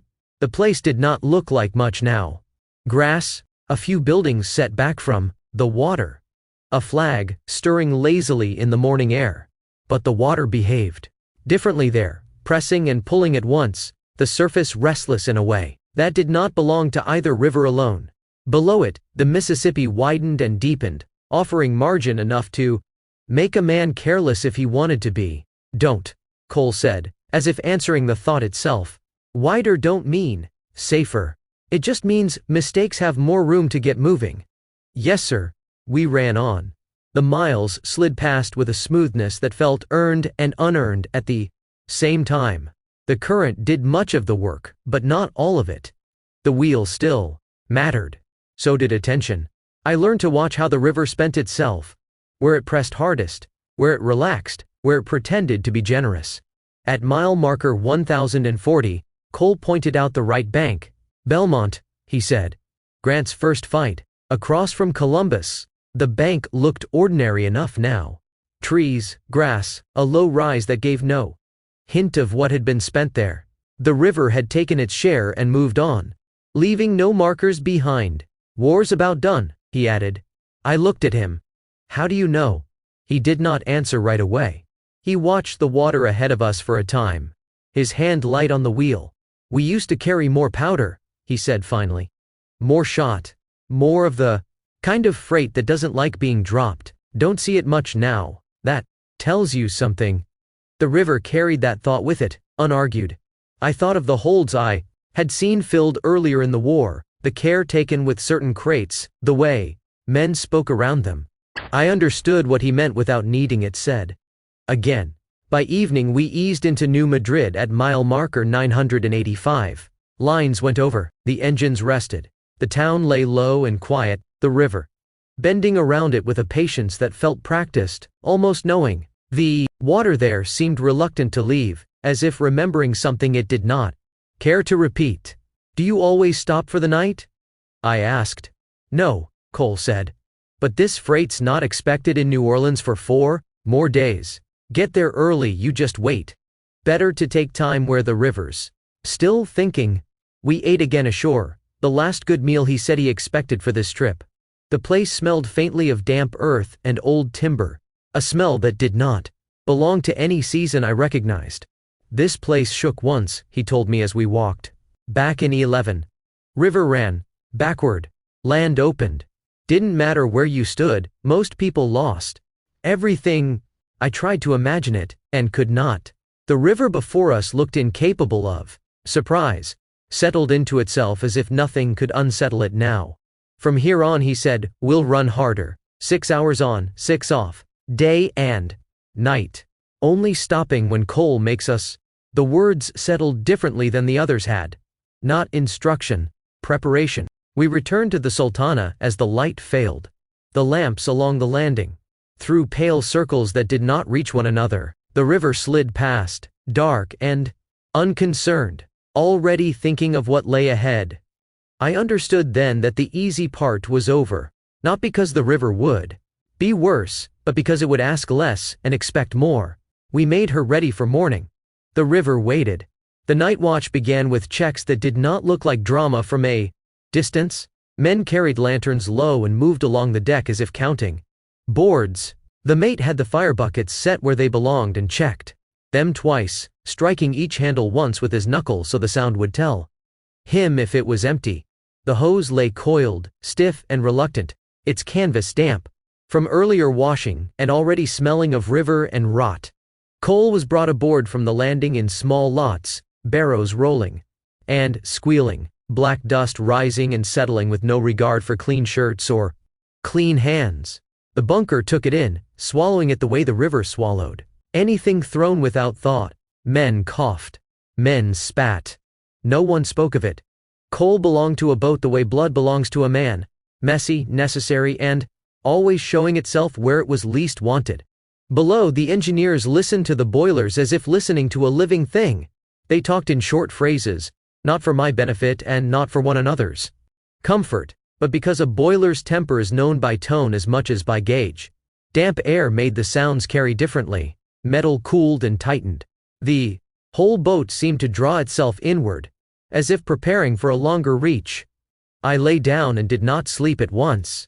I could hear the river against the hull, steady and unhurried, a sound that made it easy to believe the world was settled.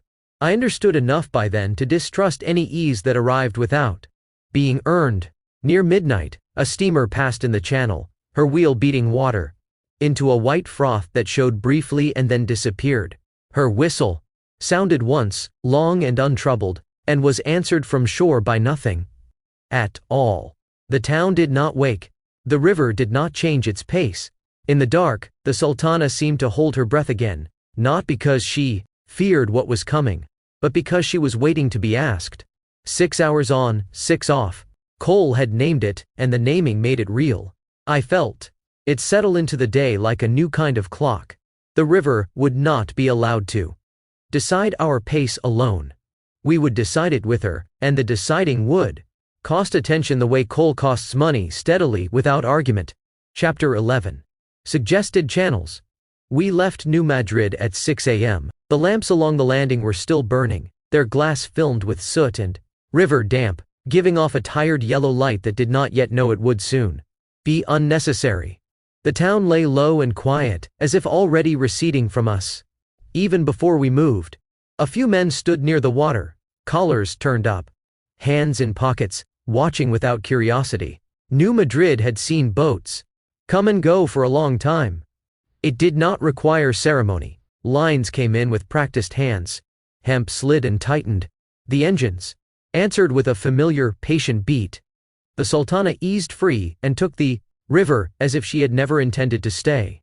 Below New Madrid, the Mississippi widened, not abruptly, not enough to announce itself, just enough that the banks stepped back and allowed the water to think bigger thoughts. The current smoothed itself, losing the nervous texture it had carried above. It was easier. Water by every measure that tempts a man into carelessness. Deeper, broader, more forgiving in appearance. Cole took the wheel. I stood behind him where I belonged. For a long moment after clearing the landing, he held her tight to the right bank. The water there ran clean and fast, pressing along the shore with confidence, the surface sliding by in long, even sheets. The bank itself was low and wooded, its trees leaning out over the water as if listening. Then, without warning, Cole began easing her across the river. There was no sharp turn, no signal I could name. The Sultana leaned into it and slid, the current taking her broadside and carrying her leftward in a long, deliberate sweep. The middle of the river came under us, wide and indifferent. The water deeper here, darker, less inclined to speak. I felt the crossing more than I saw it. The deck shifted under my feet. The wheel moved steadily, not fighting, not yielding too much. We crossed at a shallow angle, letting the river do the larger part of the work. Before I could finish wondering why, Cole brought her back again. The wheel came over with more firmness now. The engines answered just enough to matter. The Sultana cut back toward the right bank, the water rearranging itself around her in smooth, unhurried folds. She settled back into the run as if that had been the intention all along. I watched the river finish adjusting itself, then looked up at Cole. He reached behind him and opened the small locker set into the wheelhouse bulkhead. From it, he took a folded chart and placed it on the narrow shelf beneath the windows. There, he said. That's where it lives. He did not hand it to me yet. Look at it, he said. But don't touch the wheel while you do. I leaned forward and unfolded the chart carefully. The paper was soft from use, creased and darkened at the folds, its edges rounded by years of being opened and closed. The Mississippi lay drawn across it in confident strokes, bends exaggerated, islands sketched in with a permanence they did not deserve. Dotted lines marked the suggested channel, annotated in cramped print. I looked from the map to the river and back again. That crossing, I said slowly. That's what the chart shows. Cole nodded. It is. So, that was right? He did not answer immediately. Was it? He asked instead. I hesitated. The map said yes. The river had allowed it. The boat had come through clean. I could not reconcile the two quickly enough. I don't know, I said. That's the correct answer, Cole said. He tapped the chart once with a knuckle. That channel, he said, is a low water channel. I looked again, seeing the notation now, small, easy to overlook, as if it assumed the reader already knew. And this chart, he went on, was printed 3 years ago. The river slid past the windows, broad and unconcerned, giving no sign that it cared what year the ink had dried. Low water, she'll hug that line, Cole said. High water, she won't. Right. Now, the river's carrying more than that channel was drawn for. So, I cross when it suits me and come back when it suits me better. He let the chart rest where it was. Spend money on new maps when they're printed, he said. It's cheaper than repairs. But, understand this. He turned slightly then, enough that I could see his face in the glass. The map is a suggestion from 3 years ago. It doesn't excuse us from reading the river in front of us. Yes, sir. He returned his full attention to the water. Past New Madrid, he added. You've got Tennessee on the left bank. I followed his gaze. The land there did not look different enough to deserve a new name, but the idea of it changed how I saw it. Missouri stays with you on the right a while longer, he said. Then she doesn't. The hours moved on. The river widened further, offering margin that felt like generosity and was not. Towns slipped by with less insistence, landings marked by a warehouse or two, a flag if the wind favored it, names that did not matter unless you had business there. The soldiers slept. Men rotated watches. The sun climbed and flattened the water until it all looked the same. Cole did not. He pointed things out without naming them as lessons. A slick where the surface ran too smooth for too long. A line of drift that bent against the main current. A place where the river looked wide, but pressed hardest toward one side. Each time, he waited until I saw it, or admitted I did not. Late in the watch, he nodded toward a low stretch of land ahead. Island 21, he said. I found it on the chart, then looked back to the river. That's where you leave the boot heel, he went on. Missouri's done with us on the right bank. Arkansas takes over. I watched the shoreline change. Not abruptly, not enough to convince the eye, but enough to register once named. The river did not acknowledge the boundary.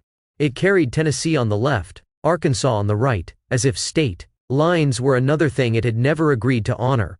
That matter? I asked. It does, Cole said. Not to the water, to men, and to the rules they bring with them. The map lay open where he had left it. I found myself glancing at it more often now, trying to match its certainty to the river's refusal to hold still.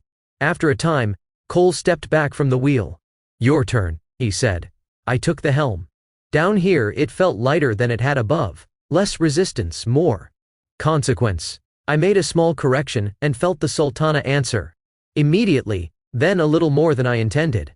I loosened my hands and waited. She finished the thought herself and held. Good, Cole said. You're learning not to argue. He did not take the chart away. Instead, he showed me how it was stowed when not in use, how to fold it so the creases lined up, how to keep it from catching damp. If you don't have anything to do, he said, put that map in your hand. Yes, sir. And learn it like your life depends on it, he went on. Because if you continue in this work, at some point it will. He let that sit. Not today, he added. Not tomorrow, but one night when the river's running different and the landmarks are gone and the man ahead of you is wrong or gone or tired, then you'll be glad you know what's supposed to be there, even if it isn't anymore. The hours stretched. Fatigue arrived quietly, not as sleepiness, but as sameness. The river's width made every bend resemble the last. Island slipped by without leaving an impression. Memory began to flatten things that should have stayed distinct. By the time our watch ended near noon, I could have told you exactly where we were. Not by mile, not by town, but by the bends of the river. As I stepped away from the wheel, turning over to the next watch, I knew that the islands known as Paddy Hen and Chickens were ahead of us. And the first understood something that unsettled me more than any shoal or crossing had. The river was already beginning to erase its own landmarks, and the only defense against that was attention, paid fresh, every hour, as if The water had never been seen before. Below us, the Mississippi widened again, smooth and confident, carrying us south as if nothing could interrupt it. That was its lie. And I was just beginning to learn how easily it could be believed. The next watch took the wheel, and the river did not pause to notice the change. Men came and went in the wheelhouse, as if passing through a room in a house that never slept. Coffee tins appeared, then disappeared. A deckhand brought up a message from the engineer: pressure steady, wood good, coal. Counted, and left again without waiting for acknowledgement. The work moved in small circles around the larger motion, each task turning back into itself. I lay down below for my 6 off, but the boat's speed made sleep difficult. Upriver, a man could close his eyes and the river would still be there in the same place when he opened them. Downriver, closing your eyes felt like consenting to absence. The Sultana ran on. The engines held their beat. The current did the rest. In the dark under the deck, the sound of water along the hull became a continuous tearing, as if the river were unrolling itself just to get out from under us. When sleep came, it came thinly. I woke once to the bell ringing and thought for an instant we had stopped. We had not. The bell rang because speed makes darkness crowded, and crowded makes a man want proof that he is not alone. On deck, late afternoon light lay flat and bright, taking away depth away. Fog had, though by opposite means. The water looked harmless because it looked uniform. The banks held steady at a distance and did not offer detail enough to judge. A pilot depends on detail. Without it, he depends on habit. And habit can be a kind of blindness. Cole was back at the wheel when my watch returned. He had the chart out. Again, not unfolded fully, only enough to show the next reach. He held it with one hand and the wheel with the other. The two instruments paired the way a man might pair scripture and weather, each useful, neither sufficient. "You see, Patty Hen?" he asked without turning. I looked ahead. I saw only water and a low smear of timber that could have belonged anywhere. "No, sir," I said. "Good," he said. "Then you're not pretending." He pointed with his chin, not at a visible island, but at a change in the water's manner, a faint tightening of surface, a line of drift that did not follow the main run cleanly, the smallest suggestion of current shifting its shoulder. "Look for what the river does, not what it calls itself," he said. We came up on the islands gradually, their shapes resolving as if reluctantly, trees appearing first, then the long low backs of land barely above water. They looked less like landmarks than like accidents left in the river's way. The channel threaded past them with no more ceremony than a man stepping around a chair. Cole rang the bell earlier than seemed necessary. The sound went out, and returned altered, stretched, as if the river were trying it on before deciding what it meant. "Who's down there?" I asked, my eyes on the long reach where a boat might appear and be upon us too quickly to make a second plan. "Maybe no one," Cole said. "Maybe someone asleep, maybe someone drunk. Ring anyway." His earlier counsel returned to me: don't drink when you're on a run.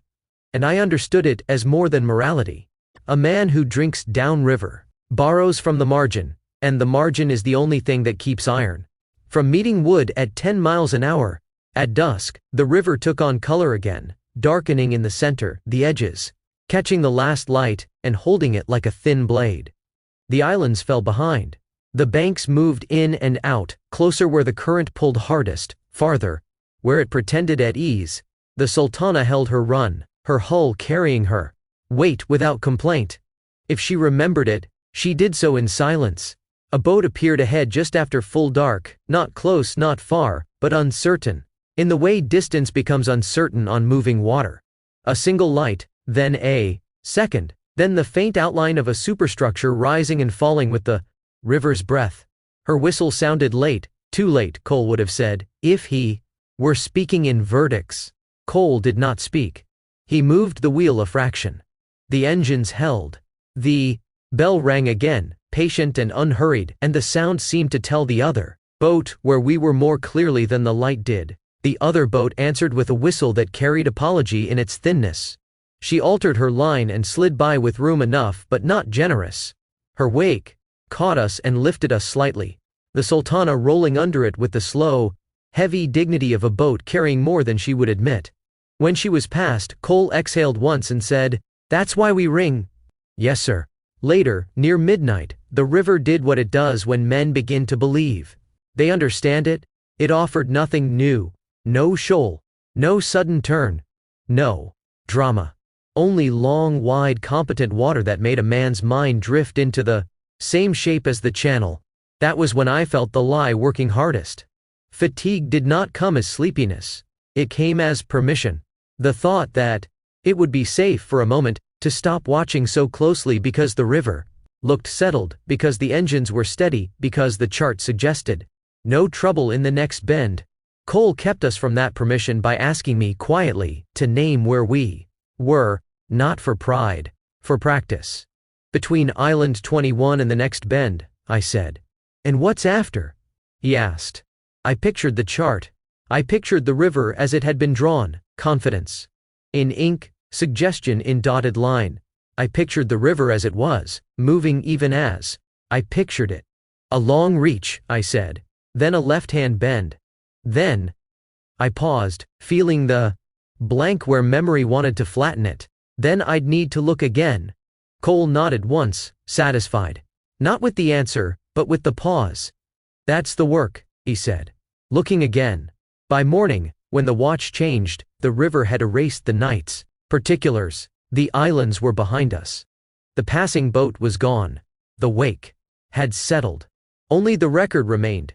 In the way my body felt at the rail, in the way my eyes searched for differences they had not needed to search for at dawn the day before. Below deck, I wrote down the day's crossings and the chart's age and Cole's sentence about suggestion. I wrote down the way the river widened without making itself safer.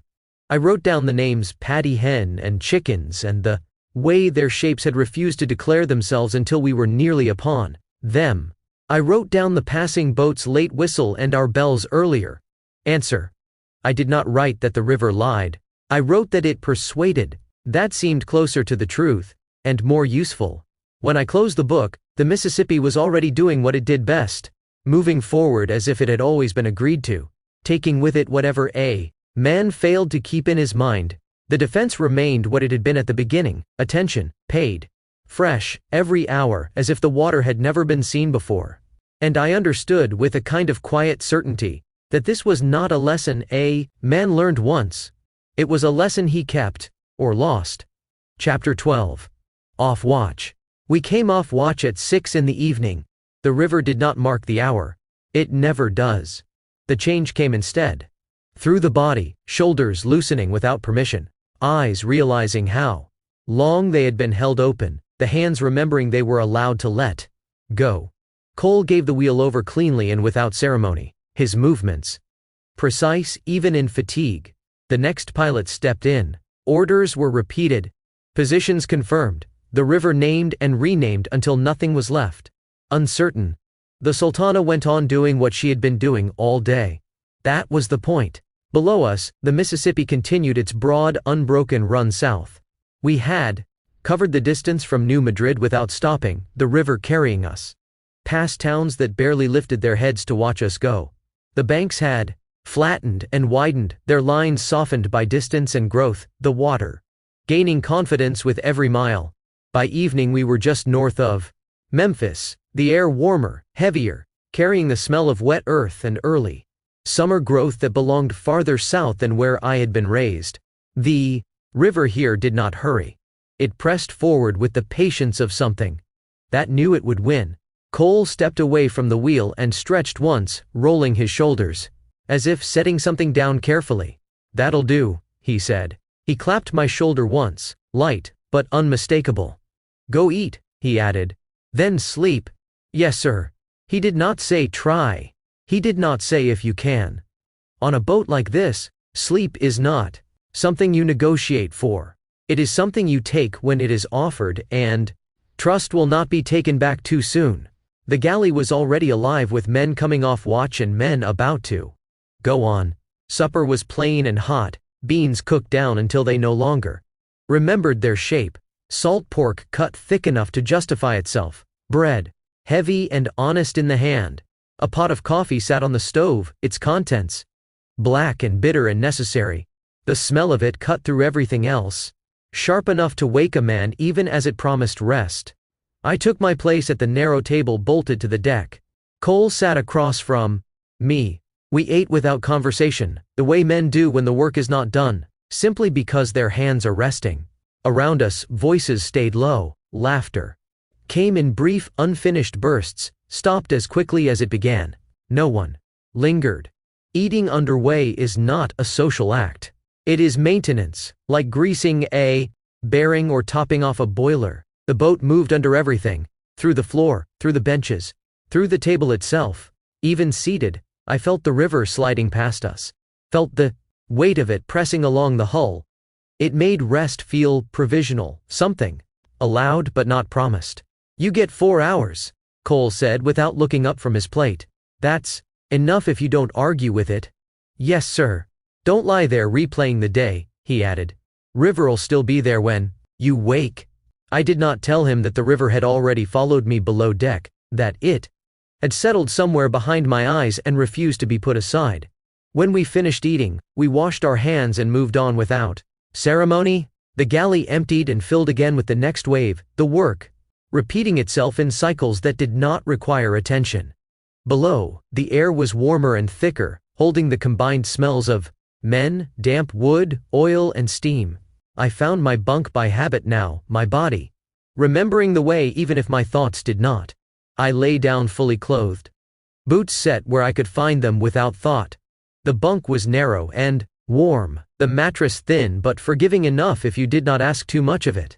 Somewhere nearby someone was already snoring, the sound steady and unashamed. Somewhere else, someone coughed and did not quite stop. The engines worked on, their rhythm settling into the space between breaths, a sound that no longer demanded attention but would not allow forgetting. Sleep came not as rest, but as absence. When I woke, I did not know at first whether it was night or day. The engines told me before my eyes did. Their rhythm had changed, slightly quicker, more insistent. Downriver work again. I sat up, feeling the stiffness in my neck and shoulders, the dull ache behind my eyes that meant the sleep had been shallow but sufficient. I found my boots and stood, letting the deck adjust itself under me. It was just past 11. I washed my face in cold water, drawn from a basin that had seen better care. The shock of it cleared what sleep had left unfinished. I splashed more on my neck and wrists, letting the cold bite hard enough to remind me where I was. When I straightened, my reflection looked back at me with eyes that were older than they had been that morning. By the time I reached the wheelhouse, the lamps were already lit low, their glass throwing soft halos against the windows. Outside, the river was a moving black, its surface broken only where starlight found something to cling to. The banks were suggestions now, felt rather than seen. We reported at 11:45. The other watch was waiting. Joseph Smith stood at the wheel, hands easy, posture settled in a way that spoke of long familiarity. He was older than Cole by a few years, his hair thinner, his face marked by lines that had come from squinting into sun and dark both. He nodded to Cole, and then to me, his expression neutral but not unkind. "Evening," he said. "Evening," Cole replied. Smith began his report without flourish or delay. He spoke clearly, evenly, as if the river were listening and deserved accuracy.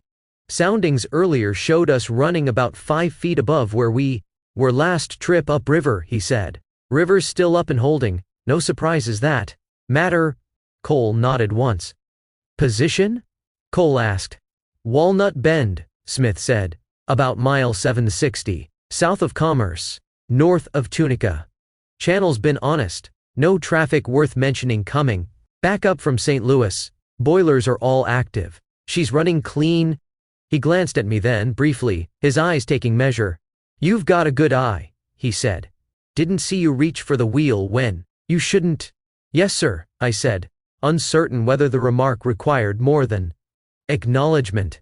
Smith smiled faintly, and turned back to Cole. The watch stayed together for 15 minutes, as was custom. Smith remained at the wheel while Cole stood beside him, listening, asking questions he already knew the answers to, testing for what had changed. It was not a courtesy. It was insurance. On a river like this, continuity mattered more than pride. The river slid past Walnut Bend with its usual indifference. The banks were low here, thick with trees whose roots drank deep. The water moved faster than it looked, the current pulling hard along the outside of the bend and laying down quiet traps along the inside. The night pressed close, sound carrying farther than sight. When the time came, Smith stepped back. "She's yours," he said. Cole took the wheel. I stepped into my place behind him. Smith did not leave immediately. He stayed, watching for another few minutes, as if unwilling to abandon the river mid-thought.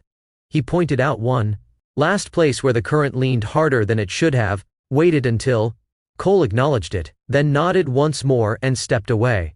There were no goodbyes. There never were on a boat that never stopped. Cole leaned forward slightly, testing the wheel's conversation with the water, his hands resting where they could feel everything without forcing anything. "Smith's a good pilot," he said quietly, not for Smith to hear. "Doesn't rush. Doesn't guess." "Yes, sir. He doesn't keep a cub," Cole went on. "Says he doesn't like talking while he's thinking." He paused, then added, "Still watches everything." The river ahead was wide and dark, its surface smoothed by high water into something that could be mistaken for calm. I felt the pull of it even without seeing the details, the way it leaned into the hull, the way it wanted to choose for us if given the chance. "River's up," Cole said. "That gives you margin, don't let it give you ideas."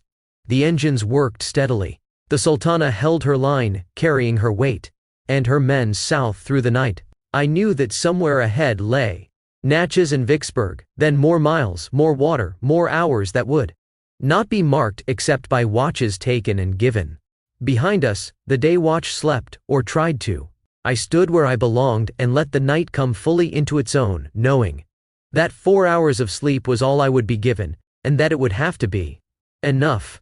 The river did not care whether it was. It went on regardless, and so did we. The first thing I learned on the midnight watch was how quickly a man can begin to believe he is alone. The river made a world of darkness and sound. The lamps gave back only small circles of certainty. Beyond them, the Mississippi widened into a single moving thought that refused to be held in the eye. The bank might as well have been a rumor until a tree leaned close enough to be counted. The bell rang steady at the bow. Its note went out ahead of us and came back altered, not by distance alone, but by water that carried sound the way it carried boats, by preference, not by promise. Between bells, the engines filled the silence with their faithful beat. The rhythm did not comfort.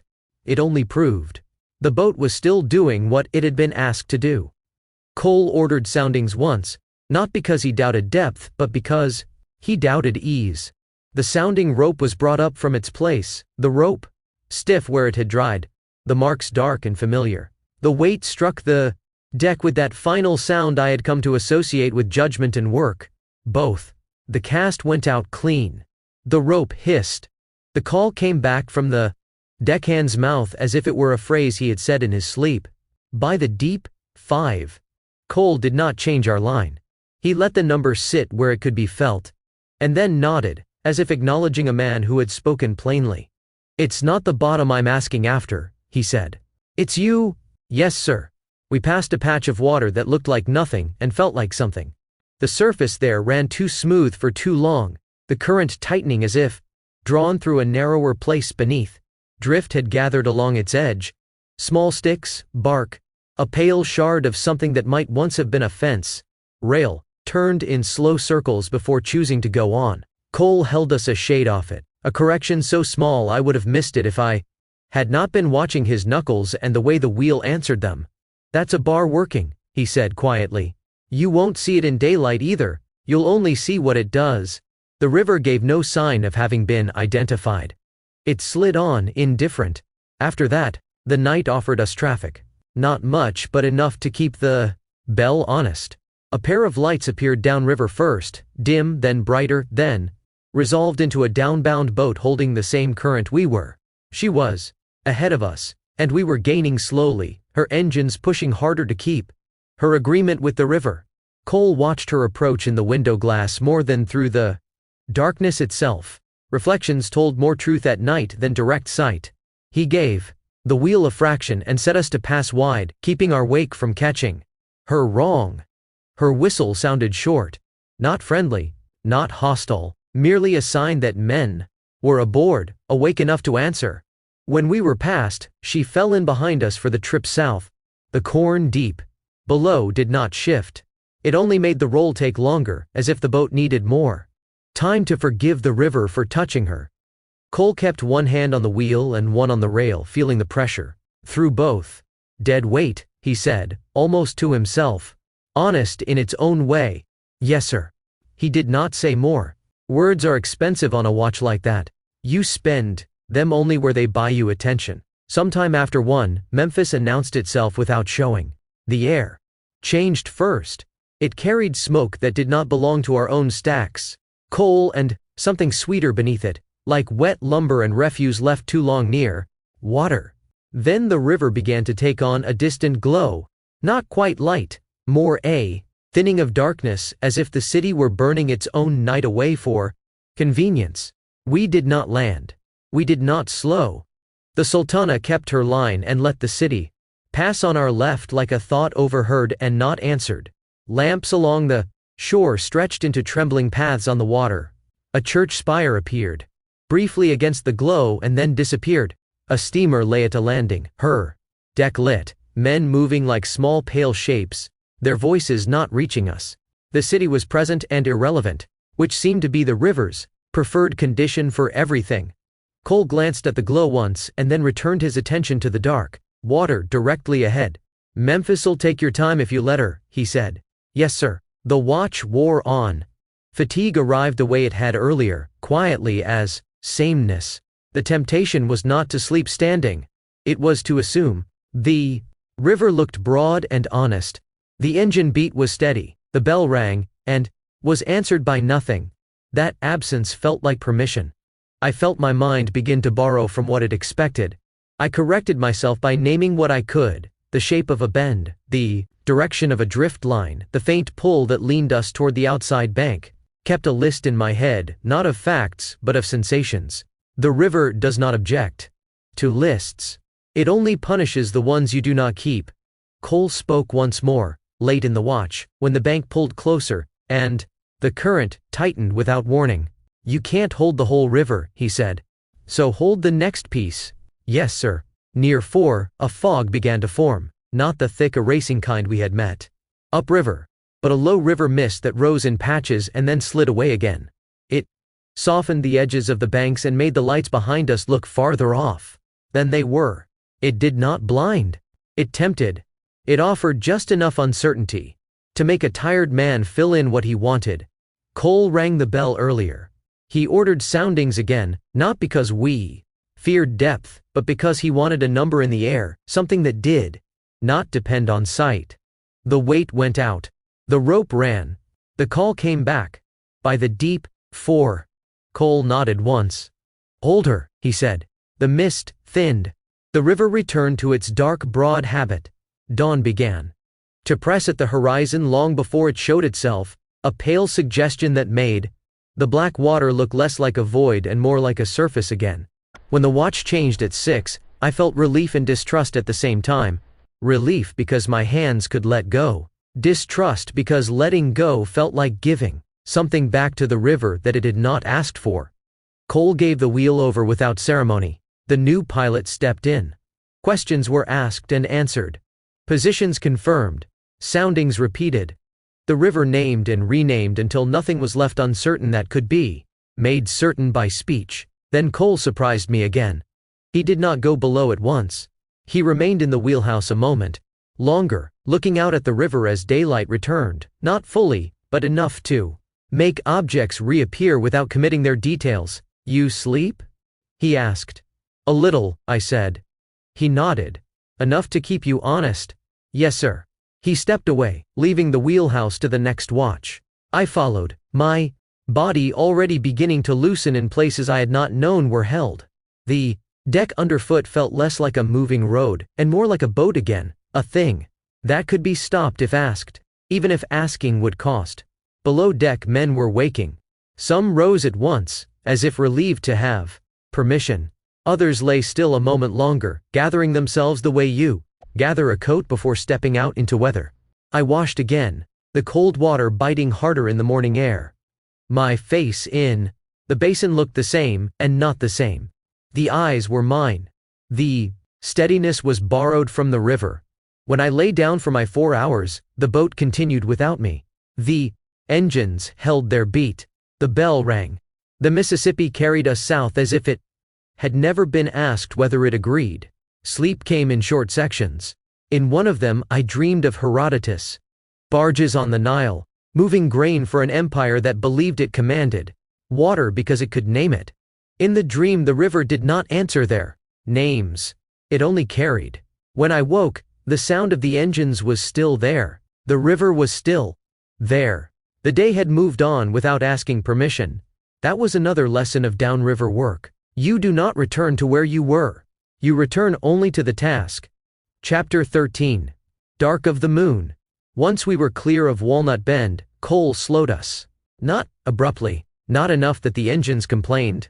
Just enough that the river began doing more of the work than the boat did, the Sultana settling into a pace barely faster than the current itself. The change was subtle but unmistakable to anyone who had spent enough hours listening for it. The bow no longer pressed forward with confidence. Instead, she leaned, tested, and waited. The night was dark in a way that did not invite argument. No moon. No reflected light to give shape to distance. The banks existed only as absence, the water ahead only as motion felt through the wheel and the hull. Even the stars were thin and unreliable, scattered where they did little good. Cole stood easy at the wheel, his weight balanced but not fixed, one hand resting where it could feel everything the boat had to say. "We'll sound here," he said. The order went forward without urgency. At mile marker 750, near Ship Island, the sounding line came out and vanished into black water that swallowed it without comment.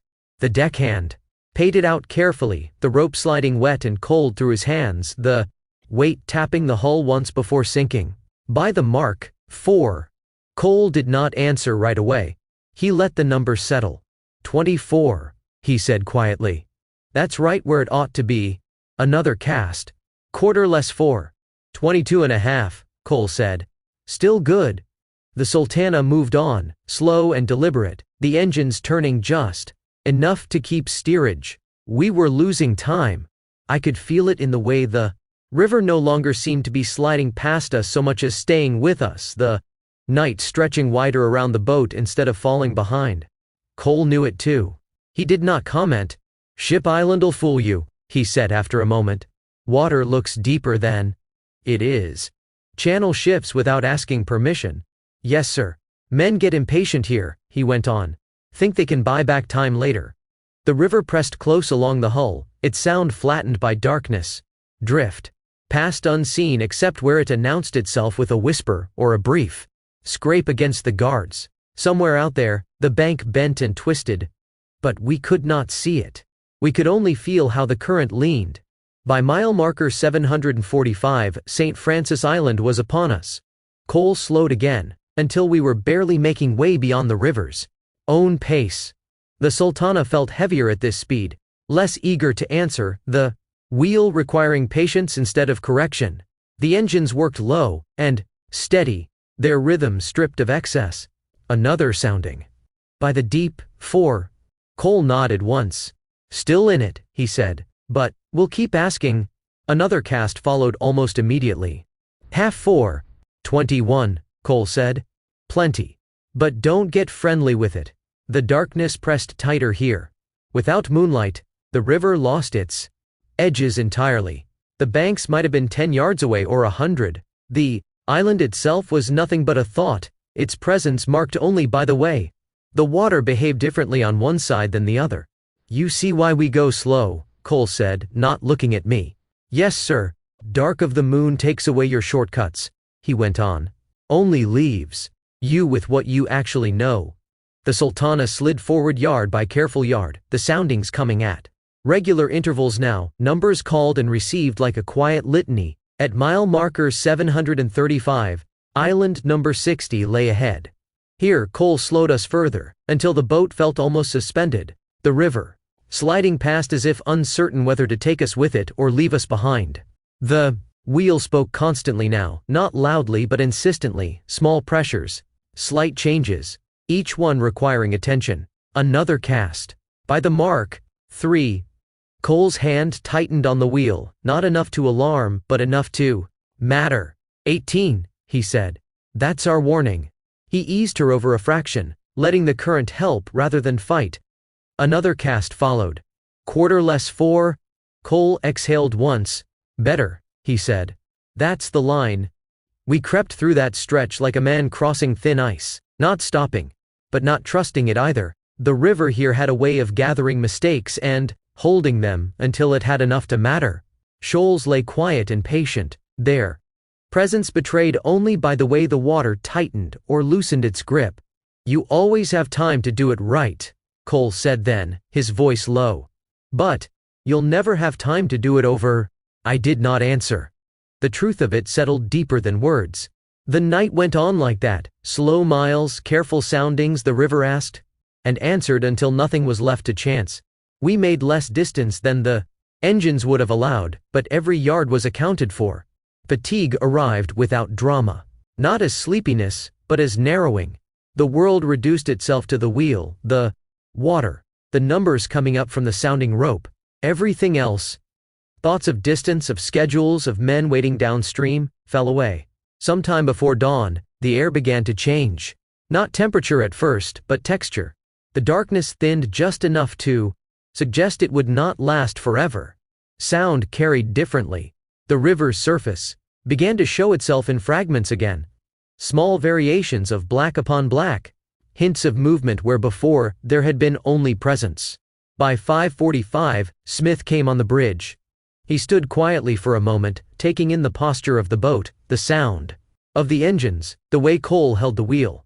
Then he spoke. "Morning?" he said. "Morning," Cole replied. Smith glanced at the clock, then out at the river. "Where'd you put me?" he asked. "Yazoo Pass," Cole said. "About miles 7 to 20. Smith raised an eyebrow, just slightly. "That all?" he said. Cole nodded. "Only made 40 miles. Smith looked back at the water, then at the wheel, then at Cole again. His mouth twitched. "You kept me out of the water," he said. "That's doing a pretty good job in my book."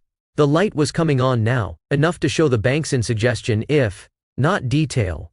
The river here widened again, deepened, offering margin that felt generous and was not. "You can't set any speed records in this stretch by the dark of the moon," Smith went on. "Anyone who tells you otherwise hasn't been here long." Cole stepped back from the wheel and let Smith take it. "She's running clean," Cole said. "All boilers active, river still up. Soundings steady once we got through the islands." Smith nodded. "I'll take it from here." Cole did not leave immediately. He stayed a few minutes longer, watching the river finish a thought, making sure there were no questions left unanswered. When he did step away, it was without ceremony. We lingered just long enough to be certain Smith had the run settled, then made our way toward the galley. Morning had not arrived fully yet. The light was gray and unfinished, the air cool enough to feel earned. The boat moved on without us, carrying its work forward into the day. Cole poured coffee and handed me a cup without asking. "You won't regret going slow," he said, "but you'll regret pushing on. That's where men get in trouble." He took a sip, then went on. "That's what costs people their lives," he said. "And what costs companies, ships." I drank the coffee and felt it settle.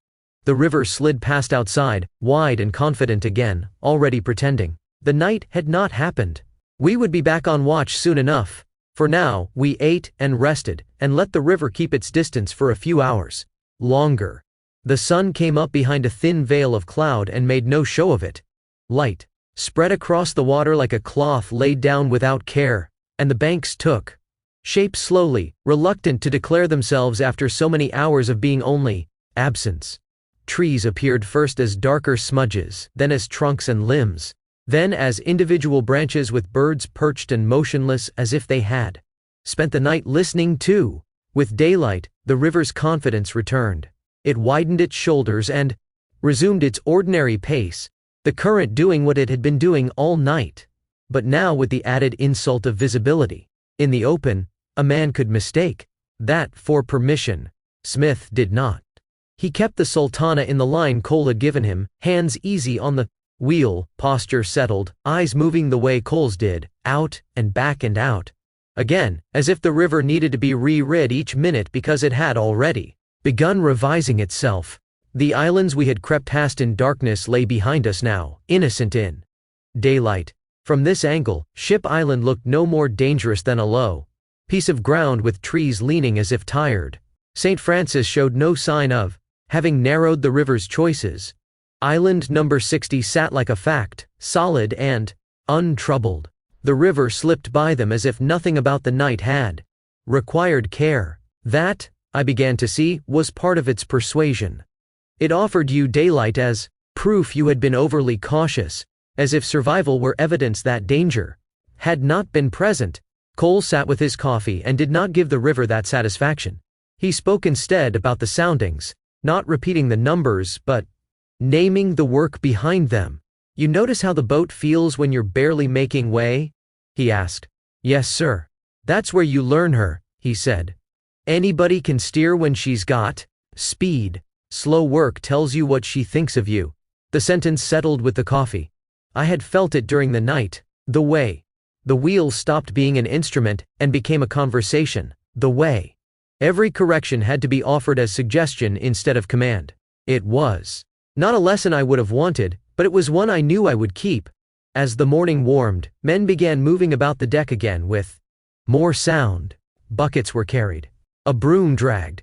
Someone cursed softly at a knot that had tightened in the damp. The soldiers stirred where they lay, their bodies remembering sleep, and then the boat again. Man coughed and spat over the rail. The river took it without comment. Below, in the hold, the corn lay quiet. It had its own kind of threat, not by movement, but by the way it made the boat honest about her limits. It pressed down and stayed, making every small decision more expensive. Smith ran us another hour before yielding the wheel to the next watch. The change was as it always was: brief report, quiet questions, the river named and named again. No one congratulated anyone for getting through the night. No one spoke of it as success. It had been work. It would remain work. When my turn came later, Cole did not return me to the wheel at full speed. He brought me back to the same discipline he had used in darkness. Take her, he said. But keep your mind where it was last night. Yes, sir. The wheel felt lighter now, the boat answering quicker with daylight and speed, but I tried to hold the memory of slow work in my hands. How easily a correction becomes an argument if you push, how quickly the river accepts your mistakes when you hurry them into being. We passed a long reach where the water looked smooth and generous. The sun flattened it into a single color. Drift lay scattered in the main run, small pieces turned and carried forward without trouble, their presence almost decorative. Cole watched me watch them. Those aren't what you hit, he said quietly. No, sir. What you hit is what you don't see, he went on. What you don't see is usually tied to what you did earlier. He meant the night. He meant the impatience he had named. He meant the way men believe they can buy back time and then pay for it with something other than themselves. I held the line and let the river do what it wished within it. By midday, the heat had returned, the air heavy with wet earth and green growth. The river smelled warmer, darker, as if it carried more of the land now that we had come farther south. In that heat, fatigue changed shape. It did not narrow the world. It dulled it, smoothing differences until everything seemed equally ordinary. That was where the night's lesson mattered. I watched for the small dishonesty, the slick that ran too smooth, the drift line that bent wrong, the bank that looked farther than it was because the current pressed harder than the eye admitted. I held the chart in my mind, where I could not hold the whole river, and I did not trust it to be right, only useful. When my watch ended, the river did not mark it. My body did, the same as before, shoulders loosening without permission, eyes realizing how long they had been held, hands remembering they were allowed to let go. I stepped back and gave the wheel over cleanly and without ceremony, repeating orders and positions as if speaking them aloud could nail the river in place for the next man. It could not. It could only keep us from pretending otherwise. Later, when I wrote, I did not tally miles. I wrote down the night's pace and the morning's temptation. I wrote down Cole's sentence about doing it over, and Smith's sentence about speed records, and the way daylight made the river look innocent. I wrote down the truth that had come to me between soundings, when the boat was barely making way, and the river seemed to wait to see what kind of man you would be. Time on the Mississippi is not what you spend. It is what the river allows you to keep. Chapter 14. Making way. We came on watch at noon. The sun stood high enough now to flatten the river and take some of its argument out of it. The darkness of the night run had passed cleanly, leaving no trace except in the body, the dull ache behind the eyes, the stiffness in the shoulders, the sense that time had stretched and then snapped back into its proper shape. Joseph Smith was at the wheel when we stepped into the wheelhouse. The light through the windows showed the river plainly again, wide and brown, and carrying itself with the confidence of something that had been allowed to do as it pleased for several hundred miles. Smith looked over his shoulder as we entered. "Got you down to Victoria," he said. "Mile 640? Cole nodded. "You made good time." "About 80 miles since morning," Smith said. "River's up and honest. Not much traffic. Decided to push her a little harder and make back some of what you boys prudently gave up last night." Cole smiled at that. Not broadly, not with approval exactly, but with understanding. "You have a good run?" he asked. Smith shrugged. "As good as this stretch gives you." "She behaved?" "All boilers?" Cole asked. "All active," Smith said. "Pressure's steady. Nothing out of place." Cole stepped closer to the wheel, watching the water for a moment as if confirming Smith's words with the river itself. Smith lingered a few minutes longer, pointing out where the current leaned a little harder than the chart suggested, where the banks pressed in and then released again. When he was satisfied that nothing remained unsaid, he stepped back. "She's yours," he said again. Cole took the wheel. I stepped into my place behind him. Smith did not hurry away. He stood a moment longer, watching the Sultana settle under Cole's hand, the boat resuming a familiar conversation. Then he nodded once and left the bridge. Cole waited until Smith was gone before speaking. "Get the map," he said. I took it from its place and unfolded it carefully, laying it where I could see both the paper and the river without turning my head too far. "Follow along," Cole said. "Don't just look where we are.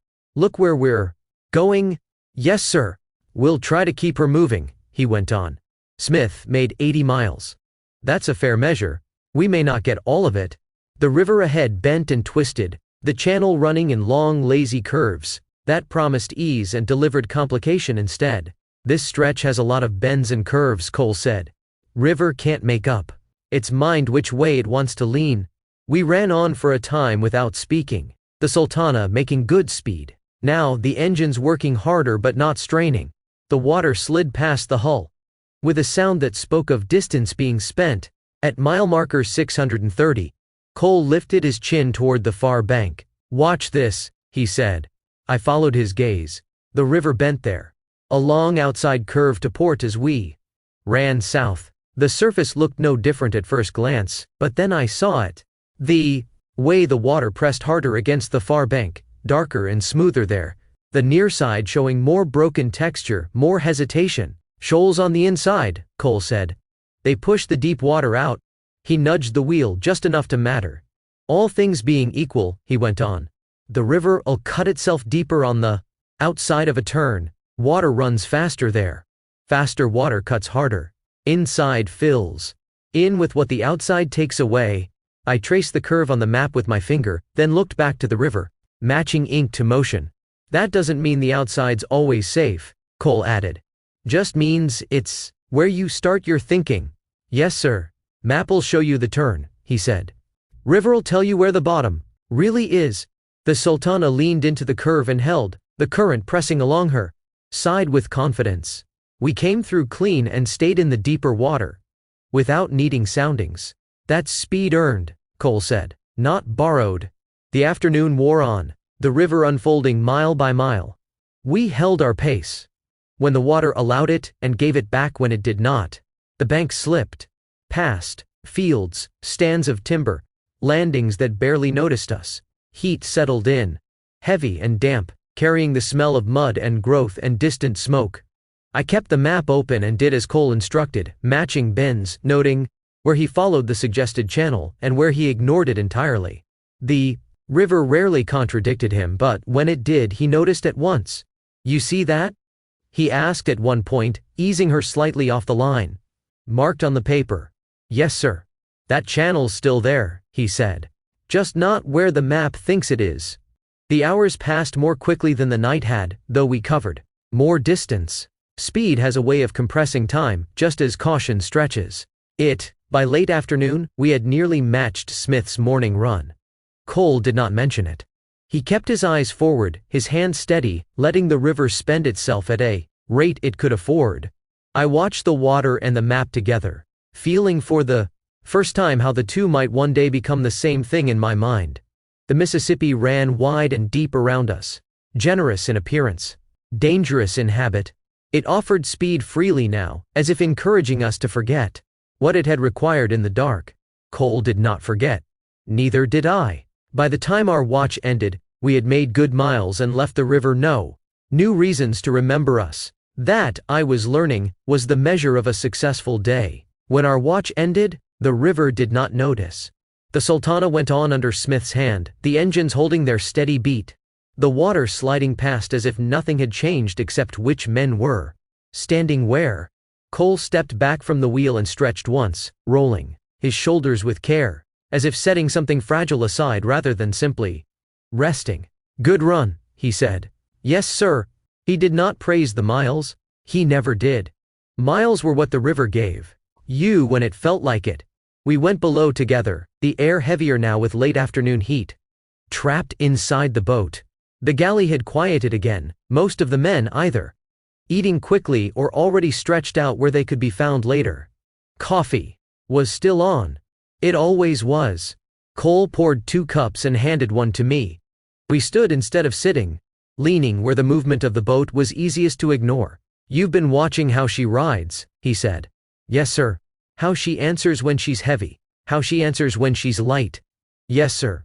That's something a pilot never stops watching," he said. "Because what? She's carrying matters more than where she's going." He took a sip of coffee and looked past me, as if seeing the river through the bulkhead. "Every steamboat on this river is overloaded," he said simply. I waited, unsure whether that was instruction or confession. "There aren't any real regulations to stop it," he went on.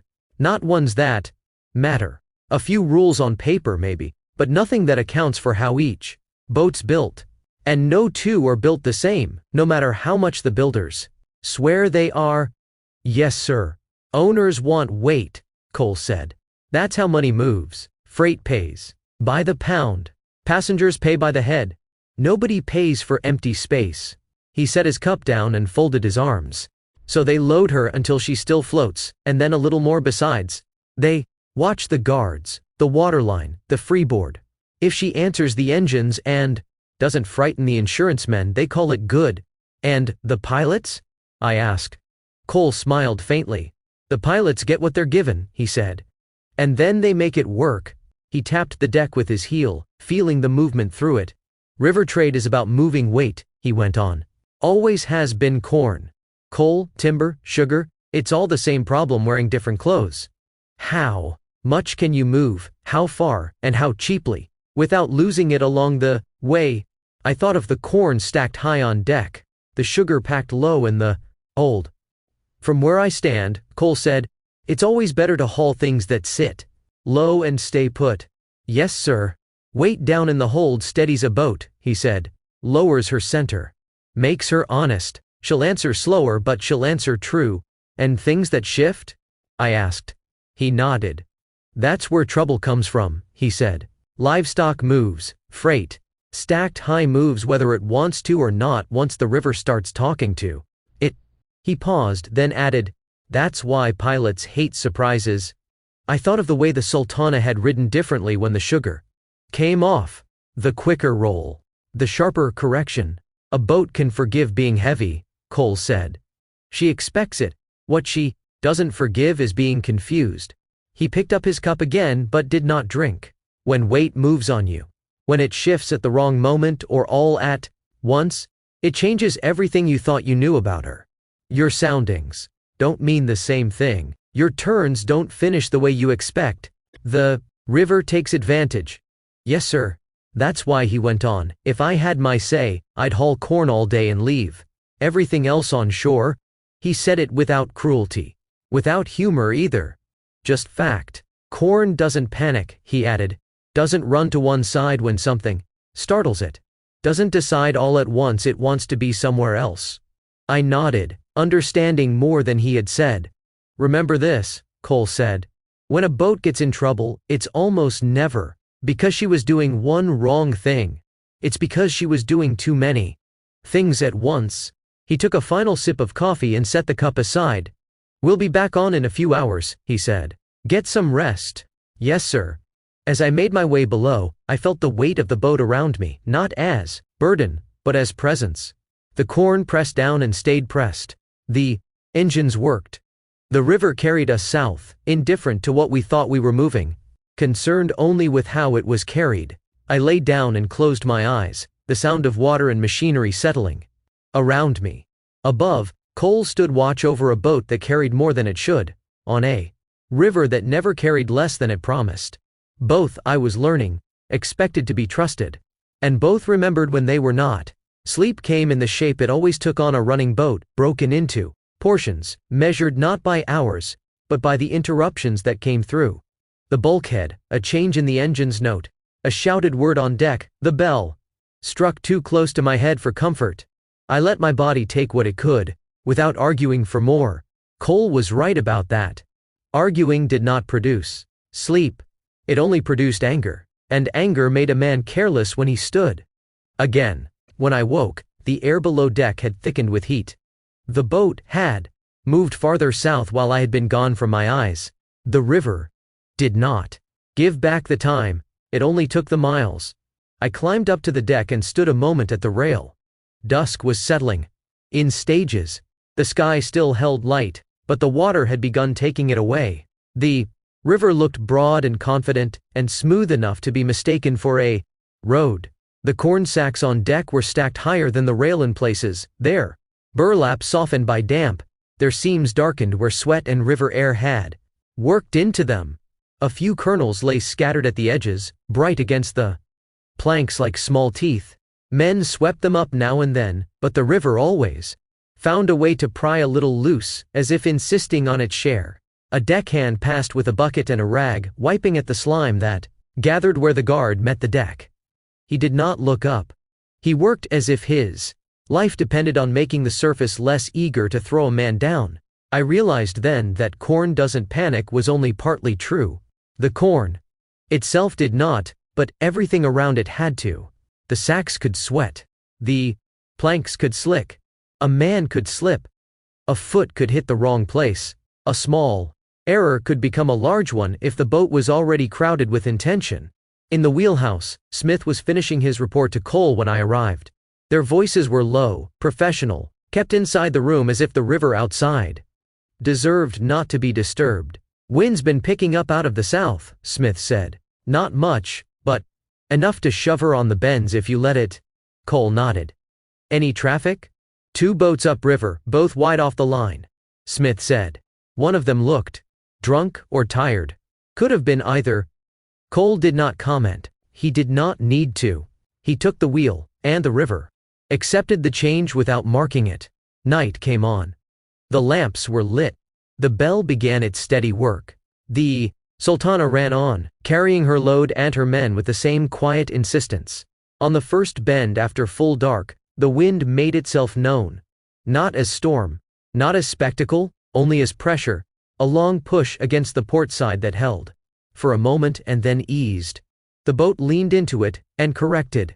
The wheel spoke a little more than it had earlier, asking for a hand that did not answer. Cole held her without hurry. That's the river talking to the air, he said. Same language. Different mouth. Yes, sir.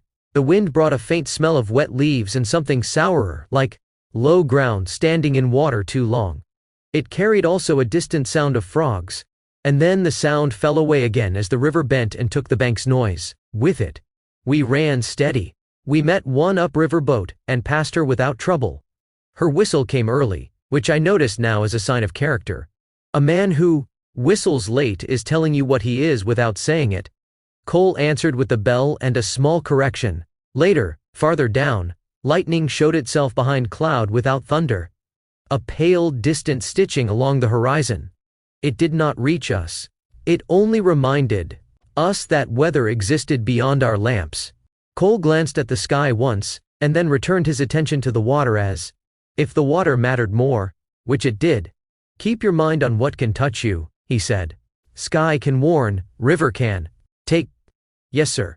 Hours passed. The river widened, narrowed, widened again. The corn pressed down and stayed pressed. The engines held their beat. The boat's motion became a kind of chant, a repetition that asked the body to forget its own caution. That was where Cole's earlier counsel returned: a boat does not forgive.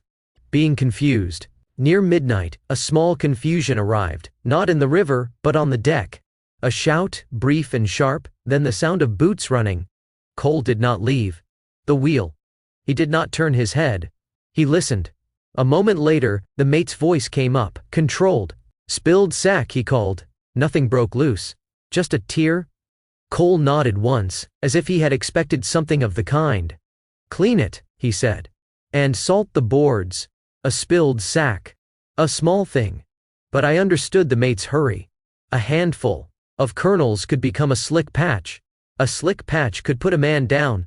Man down on a running deck could become a body caught where no one wanted to find it. The river did not need big failures. It could do its work with small ones. Stacked. Later, when the deck quieted again, Cole spoke without turning. That's what I mean, he said. Too many things at once. Wind, dark, a tear. In a sack. A man tired. All of it small. All of it waiting for company. Yes, sir. By the time my watch ended, the lightning had faded. The wind had eased. The river had done nothing we could point to as trouble. The boat had run clean. That was the danger. Clean running made men forget what had been close.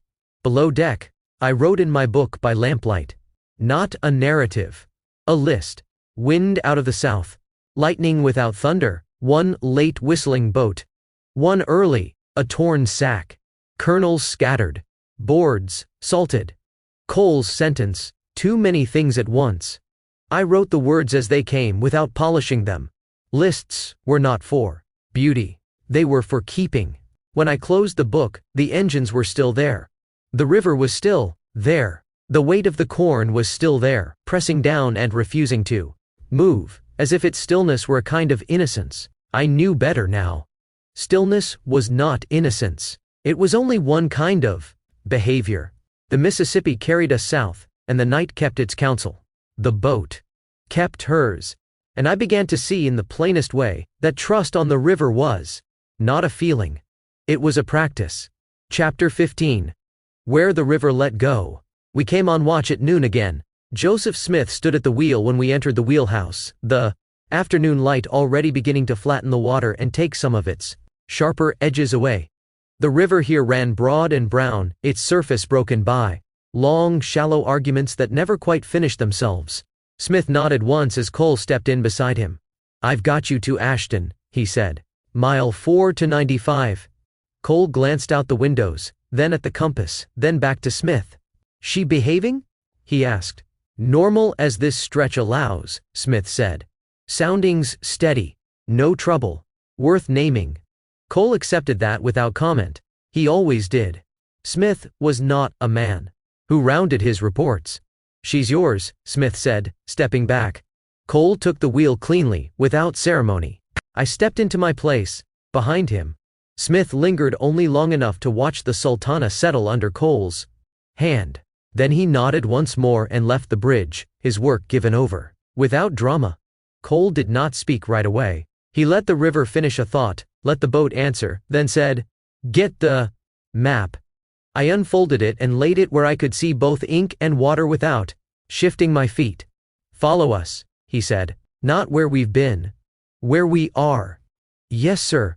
Below Ashton, the river began to show its age. This part of the Mississippi had changed itself more than once in living memory. Old channels lay quiet beside the present run, their outlines still visible if you knew how to look, slack water where the current should have pressed, stands of timber growing where deep water had once run. The map showed them as pale suggestions, their lines half faded, as if the printer himself had not trusted them. There are a lot of shoals through here, Cole said, and a lot of old ideas about where the river used to be. He eased the wheel slightly, the Sultana answering without complaint. You see those lakes off to starboard? He asked. I nodded. They lay just beyond the bank, their surfaces smooth and dark.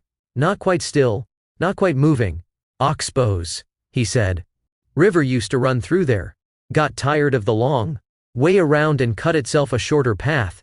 He tapped the map. When the river changes course, it doesn't clean up after itself. Leaves those old bends behind like cast-off tools. And they still fill? I asked. High water they can, he said. Low water they don't. But either way, they're trouble. He leaned slightly toward the window. Looks inviting, he went on. Wide, quiet, like the river's offering you a favor. Yes, sir. It's not, he said. You go into an oxbow thinking you're saving distance. You'll usually lose it. Slower water, bad exits. And half the time you come out somewhere you didn't intend. The river ahead bent sharply, the main channel making a long looping reach that the map traced with exaggerated patience. At Pecan Grove, Cole said, I once cut across that bend. I found the place on the chart, a broad sweep that added miles without adding purpose. High water, he said. Sounded it myself.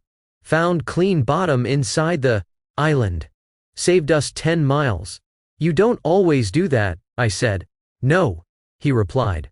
Only when the river invites you properly. He glanced at me then, briefly. That's the difference between judgment and gambling.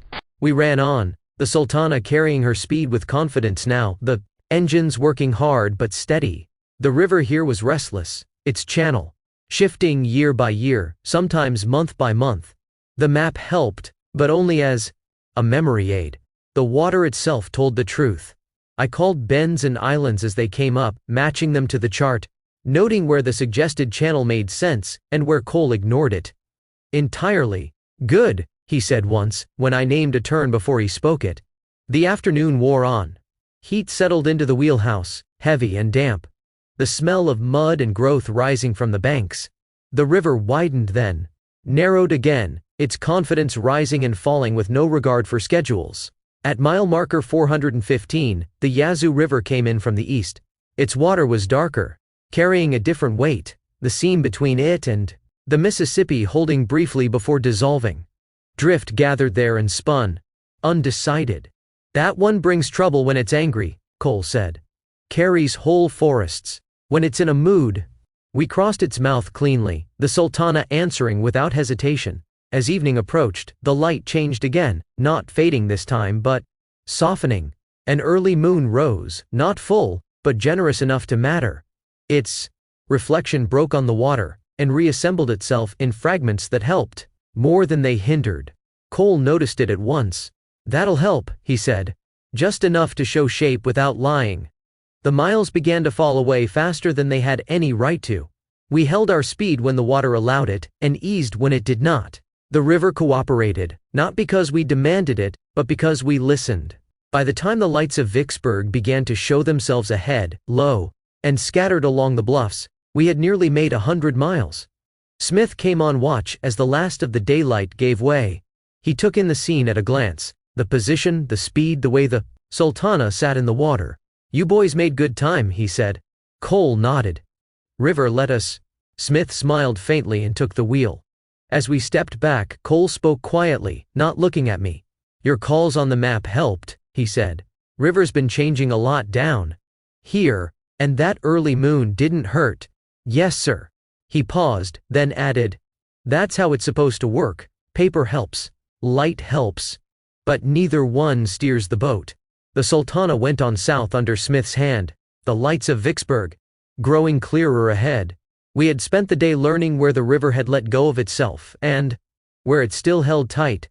Both, I was learning, required equal attention, and neither forgave assumption. Vicksburg rose out of the bluff country the way a town does when it has had to argue with terrain.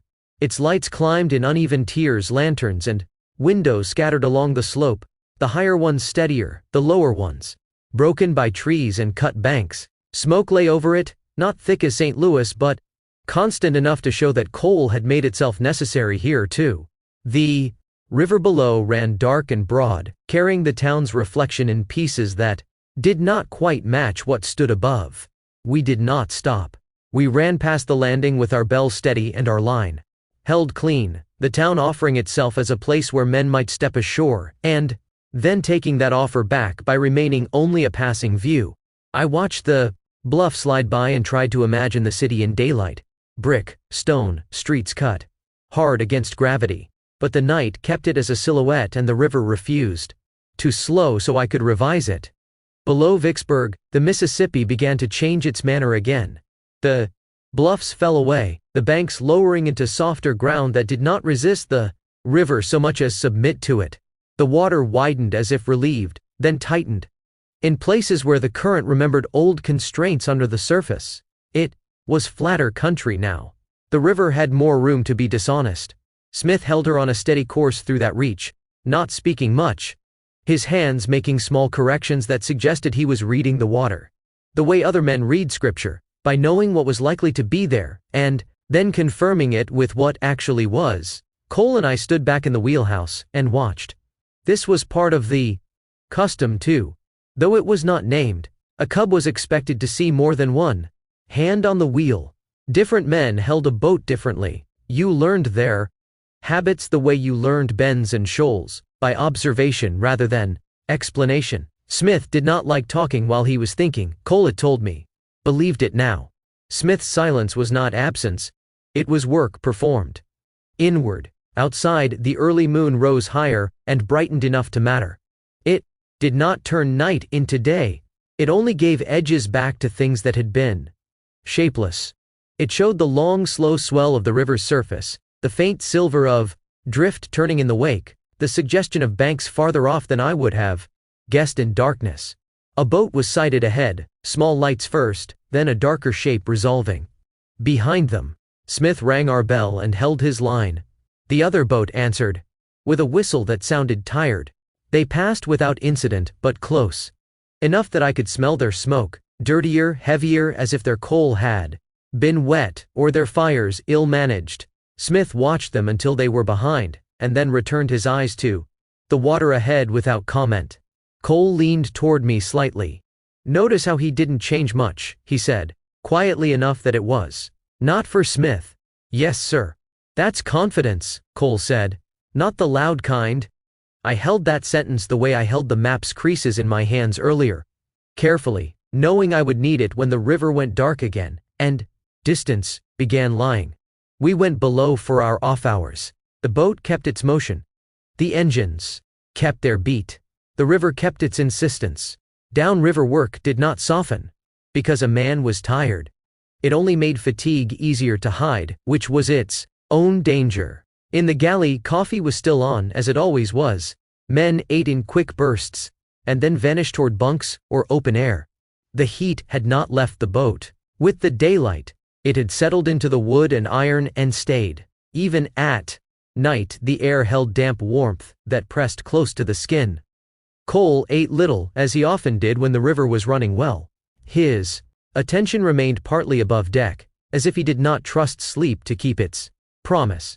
I ate more than I wanted because fatigue made the body ask for fuel it did not need and the mind accept it to avoid thinking. Afterward, I lay down and listened to the river through the hull. The sound was different below Vicksburg, less sharp, more heavy, as if the water carried more silt and less stone. It made a thicker noise along the planks, a steady rubbing that did not change much from moment to moment. That sameness made it easier to drift into sleep. Sleep came and went. I woke once to a change in engine cadence, a slight tightening that suggested a correction above. Then it returned to its usual beat, and I let myself go again. When I woke the second time, It was to the sound of rain beginning, light at first, then steadier, tapping the deck overhead in a patient rhythm. Rain on again. Running boat has its own character. It does not announce weather so much as texture. It makes everything slick. It dulls sound and then, in the right conditions, carries it farther. It makes the river's surface speak in a different voice. I went up to the deck and stood under the shelter of the cabin overhang. The rain was warm, more like mist than cold water. It flattened the river further, turning moonlight into a broken shimmer that could not be trusted. The banks withdrew into blur. The world narrowed to what the lamps could reach and what the ears could hold. Smith was still at the wheel. I could see him through the wheelhouse windows, his shape steady, his hands where they belonged. He did not look like a man fighting the river. He looked like a man keeping pace with it. At 6, the watch changed again. Smith gave his report without ornament, as if the river were a ledger and he was reading it aloud. Rain started about half an hour ago, he said. Winds light, visibility fair. Enough. River's still up. No hard shoals. Nothing moving near us. Cole nodded. He took the wheel. I returned to my place behind him. The routine felt as natural now as breathing, which was not comfort but warning. Anything that becomes too natural risks being done without thought. Cole looked out at the rain, and then at the water immediately ahead. Rain makes men think slow water, he said. It isn't. Yes, sir. He rang the bell and held our line. The boat moved on into the wet night, the early moon now hidden behind cloud, the river returning to its dark habits. The map lay folded where it lived, but its confidence felt thinner than it had in daylight. I understood then what Cole meant when he said paper helps and light helps. Both were temporary. Both could be taken away without argument. What remained, when they were gone, was the same thing it had always been, a man's attention, offered hour by hour, like payment on a debt the river never stopped collecting. We ran on south of Vicksburg, with the rain at our backs and the corn pressed down beneath us, silent and patient, as if it had never been asked to be moved at all. Chapter 16. Clear moon. We took the watch at midnight. Joseph Smith stood at the wheel when we came into the wheelhouse, the lamps turned low, the glass clean enough to matter. Outside the river lay open under a clear sky, the moon riding high and steady, bright enough to give shape, without glare.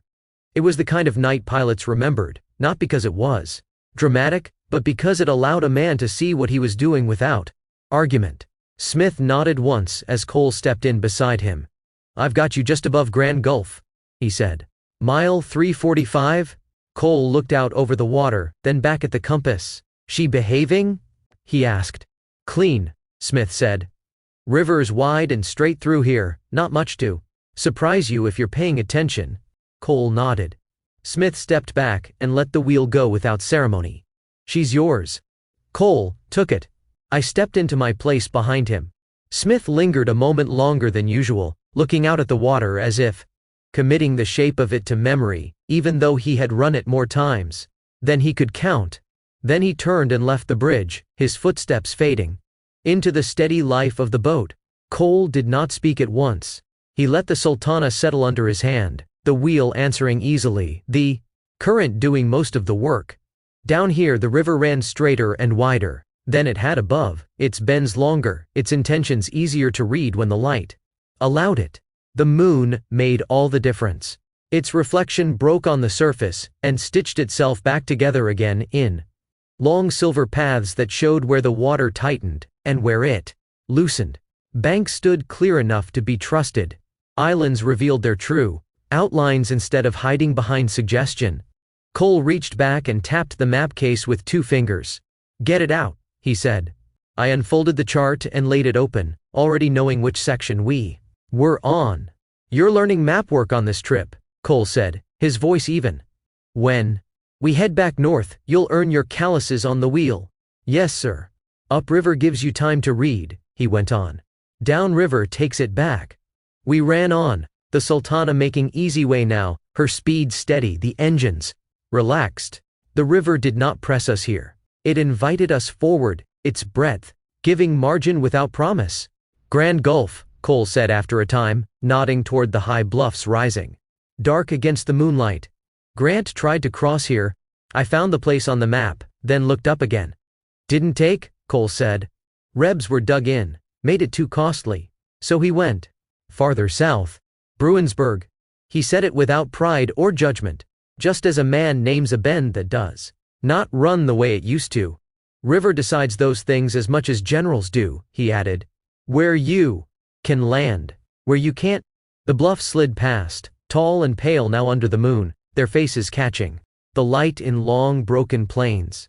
The water deepened again below them, running smoother, faster. We held our speed. The miles came easily. There was no need to hurry, and no need to hold back. The river and the night were in agreement for once. By the time Natchez showed itself ahead, lights scattered along the bluff. Steady and confident. We were nearly at the end of our watch. The town rose cleanly out of the darkness, its position announced long before its details. Resolved. Cole eased the wheel just enough to keep us honest. Smith came on watch as the Sultana slipped past, the river carrying us on. Without pause. She's yours, Cole said, stepping back.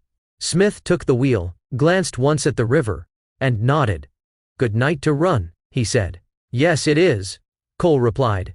We left the bridge together and went below, the movement of the boat changing as the work shifted again. Supper was quiet. The galley held only a few men now, most already stretched out where they could be found later.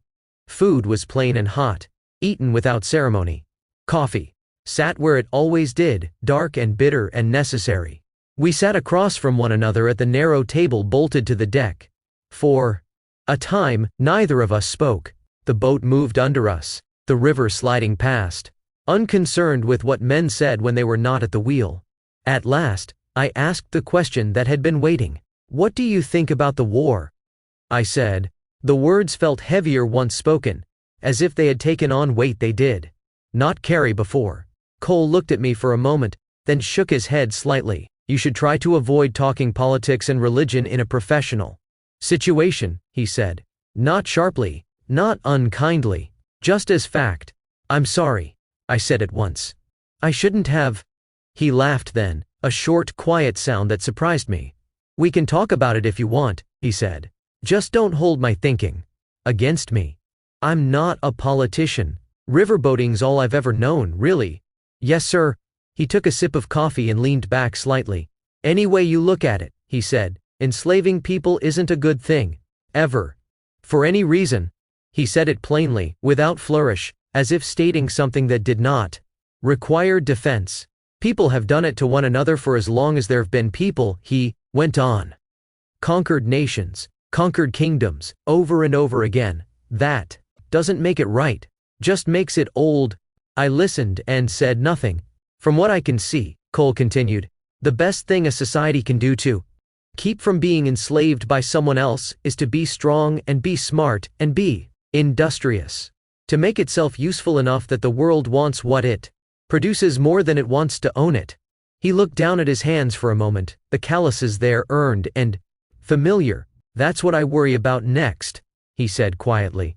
Once this war's done, once the black man's freed. I did not interrupt. The Indians, he said. Plains Indians, the ones back in Tennessee, they don't fit into this new way of measuring worth. They don't farm the way men expect. Don't make things the world knows how to price. He shook his head slightly. I'm afraid something'll be done to drive them off their land, he said. Take what they have, and they won't have the means to fight back, not because they're weak, but because they don't measure strength the same way. The boat shifted under us as the river bent. I hope I'm wrong, Cole said. I truly do. He looked up then and met my eyes. I don't judge people by the color of their skin, he said. I judge them by how they treat me, by what they do, the deeds they leave behind. He finished his coffee and set the cup aside. That's all I've got to say about it, he added. We sat in silence for a while after that, the river carrying us on, the night doing its work without asking what we thought of it. At last, Cole stood. We'll make a big push for New Orleans on the next shift, he said. Get some rest. Be ready. Yes, sir. I went below and lay down, the sound of the engines and the water settling around me. Above, the moon rode high, The river wide and straight beneath it, offering speed without promise. We would take it while it was given. The river always remembered what you asked of it, and it never forgot what you took. Sleep would not take me at once.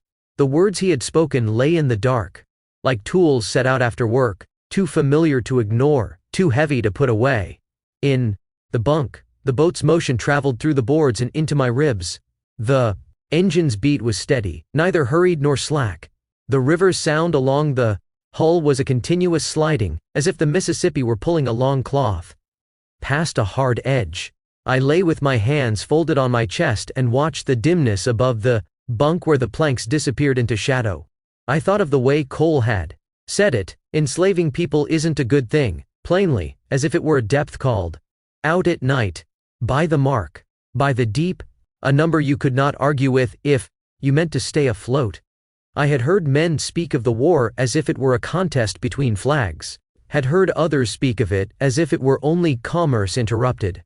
Cole spoke of it as if it were a matter of deeds. What was done, what was left behind. That was a river way of thinking. The river does not care what you intended, it keeps only what you did.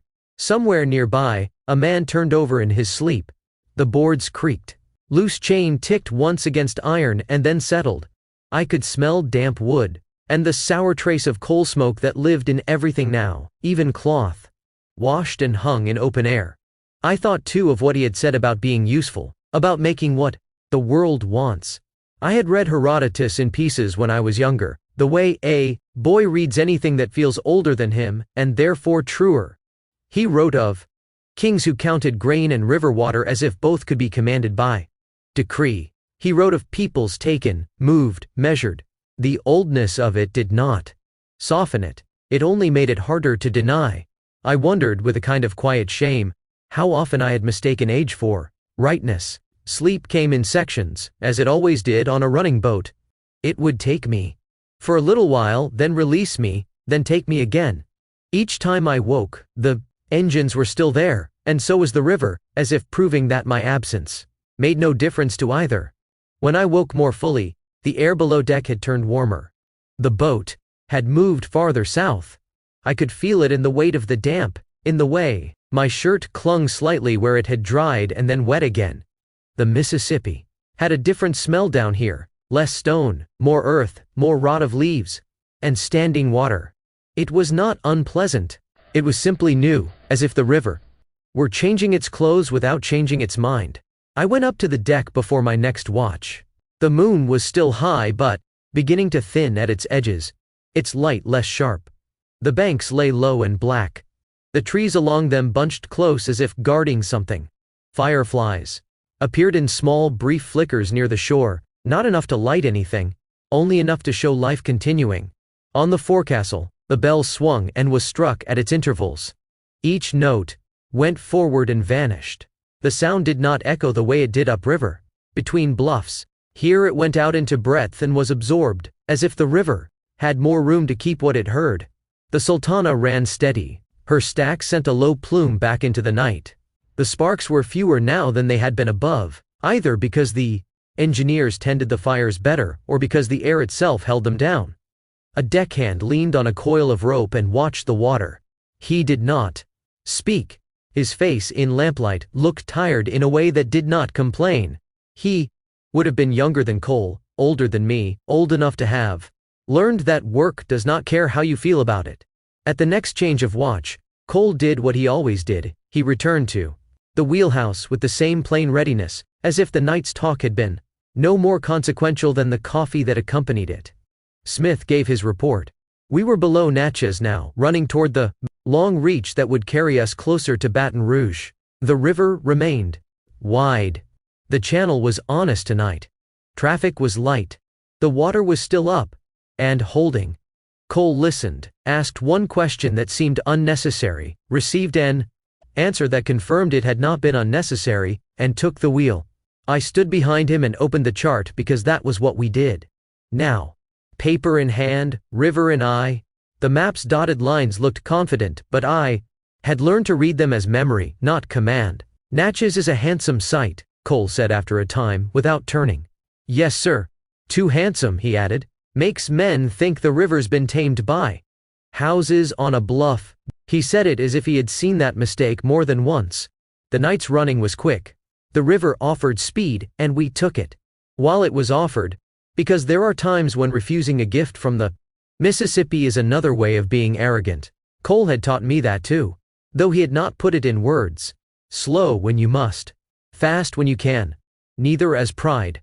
We passed plantations set back from the water, their lights few and scattered, their presence suggested by the occasional line of fence and the darker mass of trees arranged by hand. Once, a scent of magnolia reached the boat, faint, sweet, almost out of place amid coal smoke and river damp. It arrived and left quickly, as if the river had allowed it for a moment and then took it back. On one long straight reach, the moonlight laid a bright seam down the middle of the current. The water there moved faster than it looked, the silver path giving the lie to the eye by making the surface seem calm.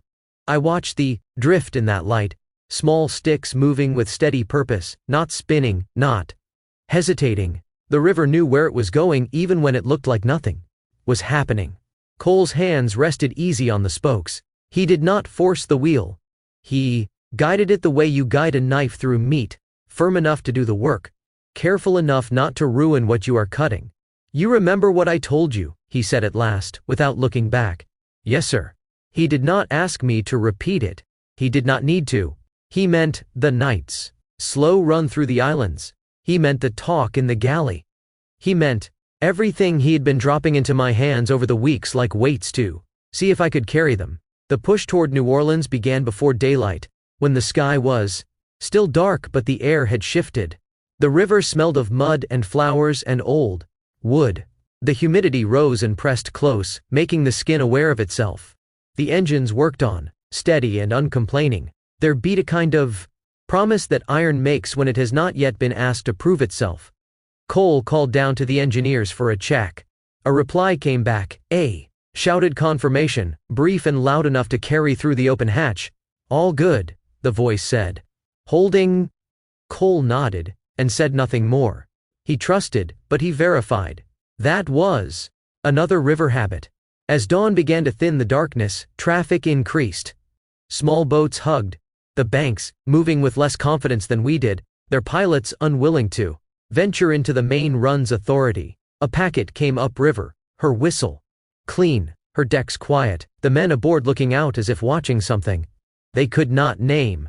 We passed with room enough, and left her behind quickly, her shape swallowed by the river's breadth.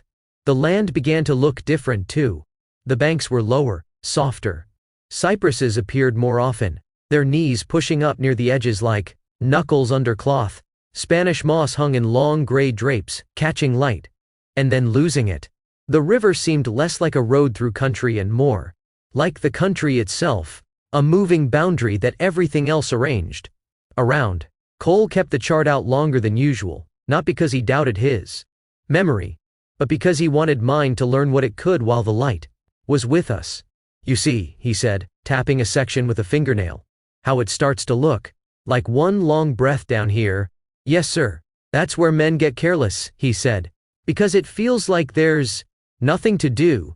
He said it softly, as if not to wake the river. When my turn at the wheel came, he let me take it for a longer stretch than he had before. The spokes were warm under my palms. The boat answered quickly now, the current offering assistance but not forgiveness. I made small corrections and then waited, letting the Sultana finish each thought. Cole watched without speaking, which meant I was doing well enough not to require interruption. By mid-morning, the air had turned heavy enough to make breathing feel like work. Sweat came without effort. The sun rose and flattened the river again, turning its surface into a bright, worked brown that showed little. The banks, in the harsh light, looked both closer and farther, as if distance itself were confused by heat. We did not slow. This was the push. The river was giving speed and the boat was taking it. Mile after mile spent, and not returned. In the galley between watches, men spoke more about New Orleans than they spoke about the river. Not in excited tones, but in practical ones. Where coal might be bought, which landing the company used, whether the cities Sickness had eased or worsened since last season, whether pay would be delayed, whether there would be time ashore. I listened and said little. The city was still only a name to me, heavy with rumor and distant knowledge. I had heard it spoken of as a mouth that never closed. Cole spoke of it once when we were alone near the rail. "Don't let the lights fool you," he said. "Down there, everything looks like promise." "Yes, sir. Promise is cheap," he added. "It's the paying that costs." We ran on. The river's breadth did not narrow the work. It only changed the shape of it. The Sultana carried her corn and her men south through the heat, the engines faithful, the hull steady, the river pressing forward with the patience of something that had outlasted every plan laid on its banks. That afternoon, when I wrote again, I did not attempt to capture everything. I wrote the mile at Grand Gulf, the bluff lights at Natchez, Cole's plain sentence about old wrong things being old. I wrote the smell of magnolia in the night. I wrote the way the moon made seams on the water that were truer than daylight. I wrote, too, a line from Herodotus that I could not place exactly anymore, something about men believing they owned the river because they had built along it, and I left it there without citation, because the point was not scholarship. The point was recognition. When I closed the book, the Sultana was still moving. The river was still moving. The push toward New Orleans was already underway in the engine's steady beat and the water's unrelenting pull. We would take what the river gave, because that was the work. And we would pay attention, because that was the only thing that could not be bought later. Chapter 17. Lower River. We took the watch at 6 a.m. at Morganza. Mile marker 175 lay behind us before the light had fully made up its mind. Dawn came pale and deliberate. The sky washed thin as if the night had not quite released its hold. The river here was wider than it had been. Above, its surface smoother, more confident. But the confidence did not belong to us. It belonged to volume, to traffic, to habit grown thick with repetition. The lamps along our own deck were still burning low, hooded against wind, their glass filmed with soot and river damp. In the gray light they looked embarrassed, as if caught performing a duty no longer required. Below the wheelhouse windows, the bow bell swung and rang with a patience that did not change with sunrise. Its note went out ahead of us and returned thin by distance and water, altered not by weather now but by the number of things between us and the far bank. Cole stepped into the wheelhouse and took the helm without comment. "Map," he said. I opened it where it lived now, already softened by use, and set it in place. Beneath the windows, the Mississippi lay stretched before us in long, generous curves that promised ease and delivered complication. "This part of the river," Cole said, "will let you believe it's done teaching you." "Yes, sir." The engines held their steady beat, and the Sultana ran with a forward insistence that felt like agreement. Cole's smoke rose and flattened against the dawn sky, then trailed back along the deck in a low ribbon, carrying its smell into everything that could take it. The air was warmer than it had been above. Not hot yet, but soft, already heavy with damp. The wood underfoot felt slightly slick even where no water showed, as if the night had left a thin film behind in all the places a man did not think to look. We ran on, the Sultana settling into her work. Engines steady, current generous but not indulgent. The banks slid past lower now, greener, crowded with growth that seemed less concerned with holding ground than with reclaiming it. Cypress stood in loose ranks along the edges, their knees rising out of the water like questions left unanswered. In places the river had worked its own lists into the shoreline, a line of snags turned and anchored against a half-submerged root, a drift fence of branches laid neatly as if by hand, a strip of foam caught in slow rotation. Where one current leaned against another, I caught myself counting them, without meaning to, the way I counted soundings at night. Not because the numbers were useful, but because the act of keeping tally steadied the mind. Cole watched the water ahead the way a man watches another man's face. Not for what it shows, but for what it tries to hide. He did not chase the center of the channel unless the river invited it. He kept us where the surface told him. The current was honest, where the river's pull traveled clean and did not waver. Port Hudson passed on the left. The bluffs there rose higher than the land around them, pale and firm, catching the early light in long broken faces. I found it on the map and then looked up again, matching line to land. Hard fighting there, Cole said. They say 12,000 men died there in that battle. The water ran past the bluffs, as if they were any other bank. There were places where the shore looked scuffed and raw, a small slough where earth had slid, trees leaning outward with their roots exposed. Even that did not look like war. It looked like the river doing what it always did, taking what it wanted, and leaving the rest to stand or fall as it could. We did not slow.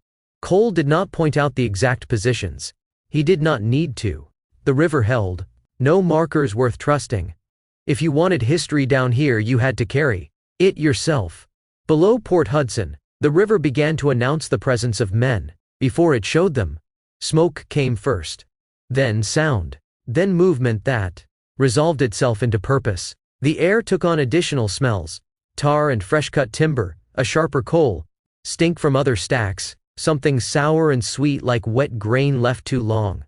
In heat, the river itself seemed to thicken with these signs, as if carrying more. Then water. Baton Rouge followed. It came on both sides of the river, industry spread wide and unapologetic. Warehouses, landings, cranes, chimneys already awake and working. Boats lay moored 2 and 3 deep along the banks, packets and freighters and smaller craft that knew this stretch well enough not to hurry.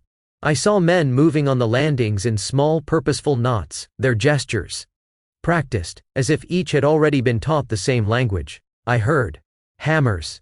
I heard the scrape of iron on wood. I heard a shouted name that might have belonged to a man or a boat. Either way, someone answered.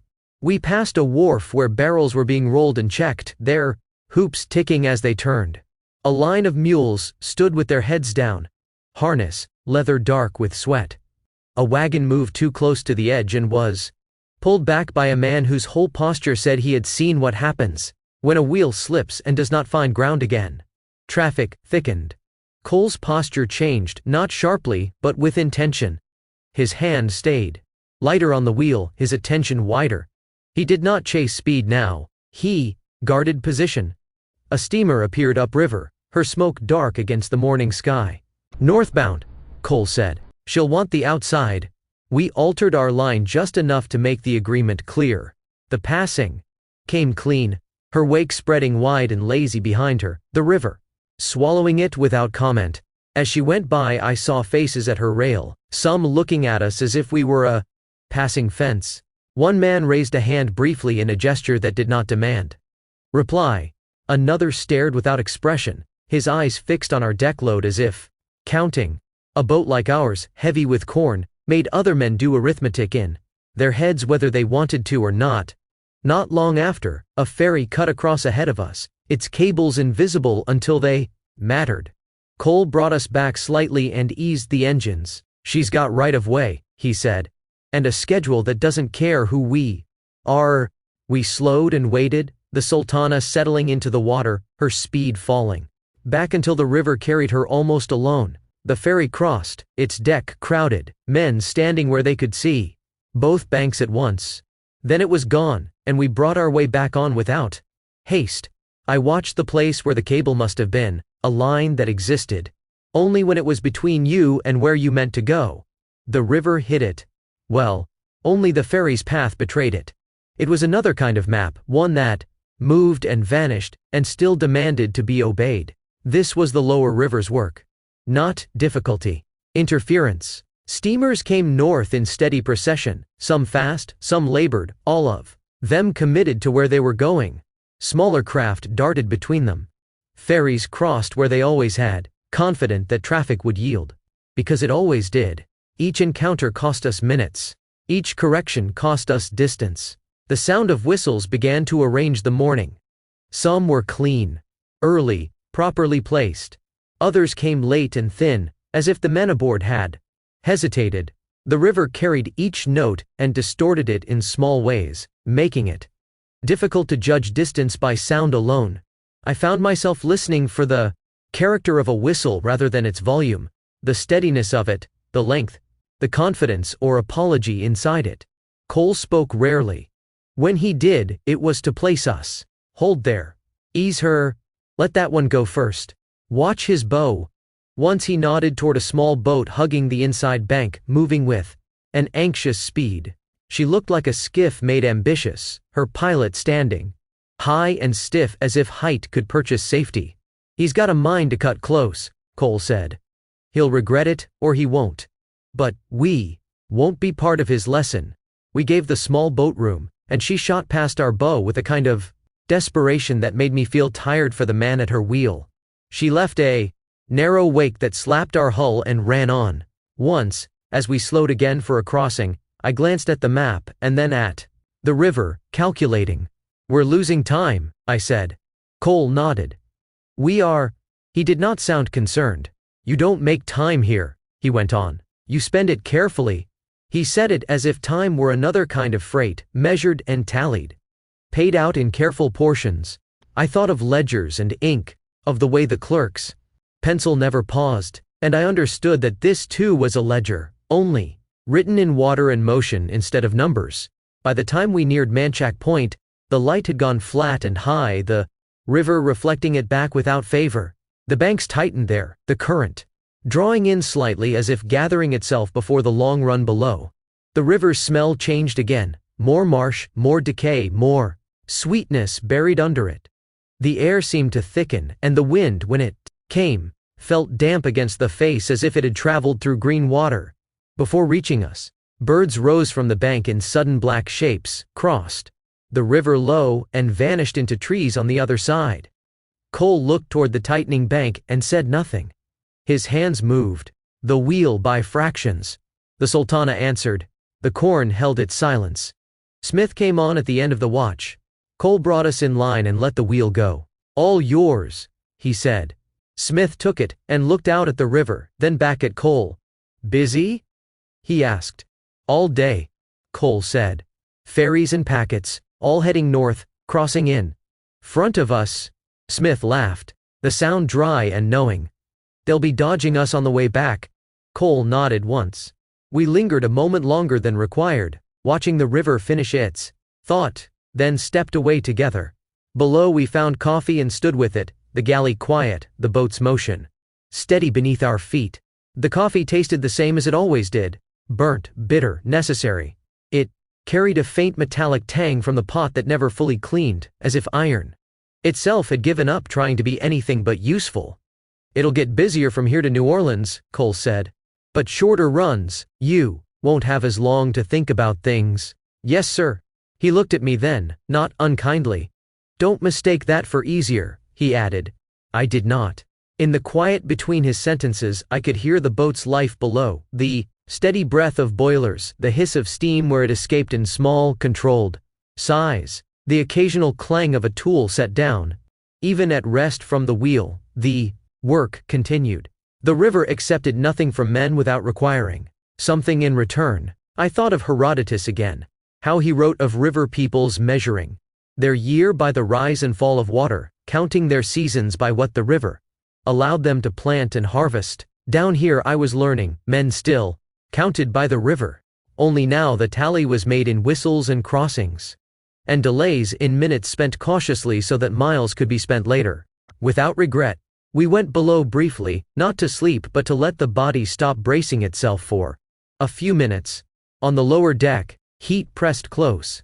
The air smelled of damp wood and old smoke and the faint sour sweetness of corn dust drifting up through seams. A deckhand sat on a coil of line and mended a frayed section with a needle and twine, his fingers moving with quiet certainty. He did not look up as we passed. Mending was its own watch. When I returned to the rail for a moment, the river looked busier than it had all morning. More craft moved in the distance. A tug with a flat barge shoved upriver, slow and stubborn.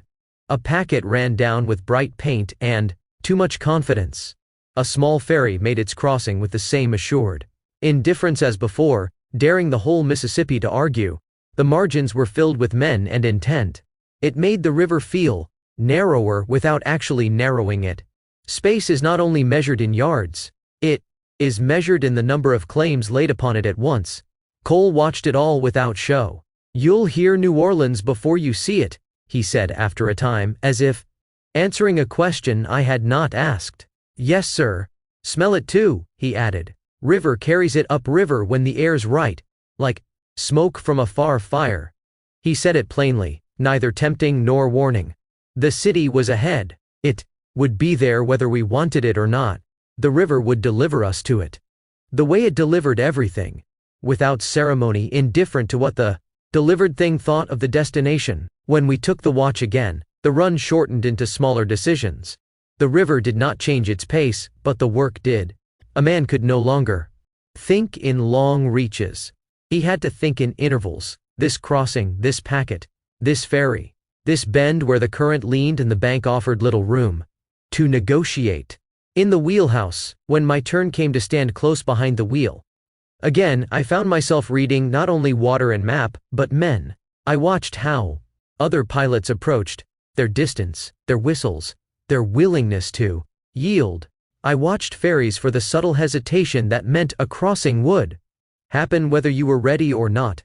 I watched the banks for the small landing stages that could release a skiff into our path at any moment. Cole had said the lower river was interference. I understood that now as an inventory, not a complaint. Every craft was a fact to be accounted for. Every fact had consequence. New Orleans lay ahead, not yet seen, but already shaping the water that carried us.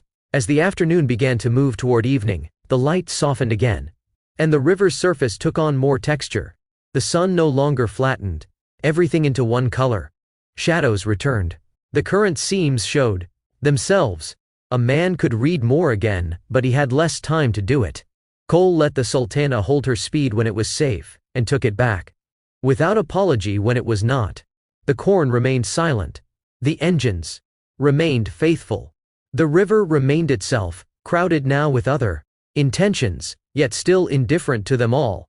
When we took the watch again, it would be for the last miles, and the river would not slow to mark them. I wrote a few lines that night when I had a moment, nothing polished. Only a small list so I would not forget what this stretch had taught me.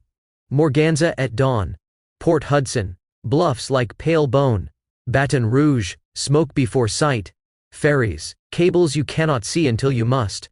Time. Spent carefully.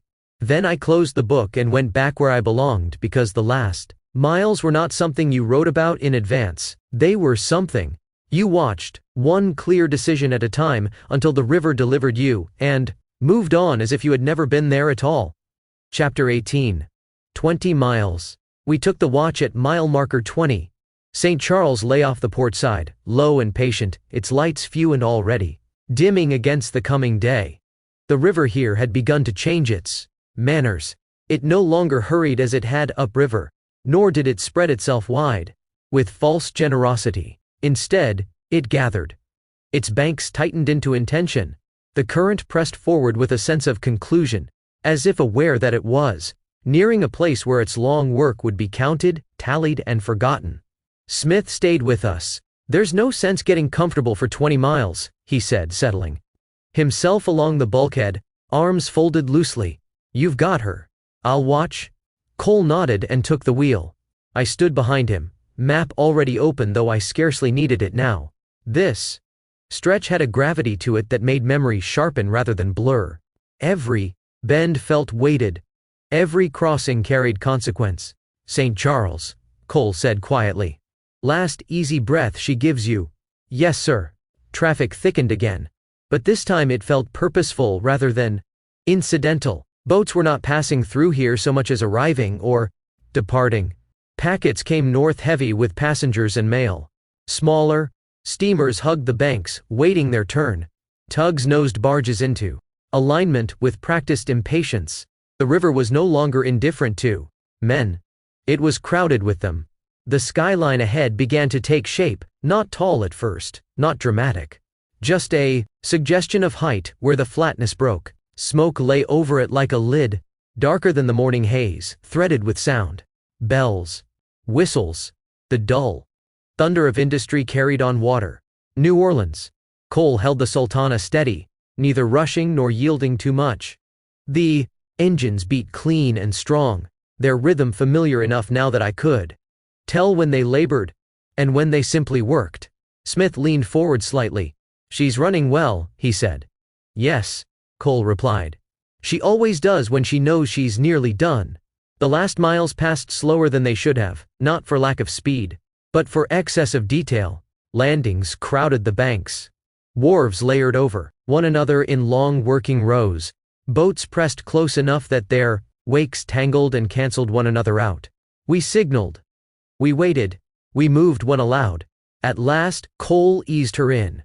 Lines went over. Wood answered wood. The engines wound down and settled into silence that felt abrupt after so many days of motion. The river slid past, already turning its attention to the next arrival. We were tied up in New Orleans.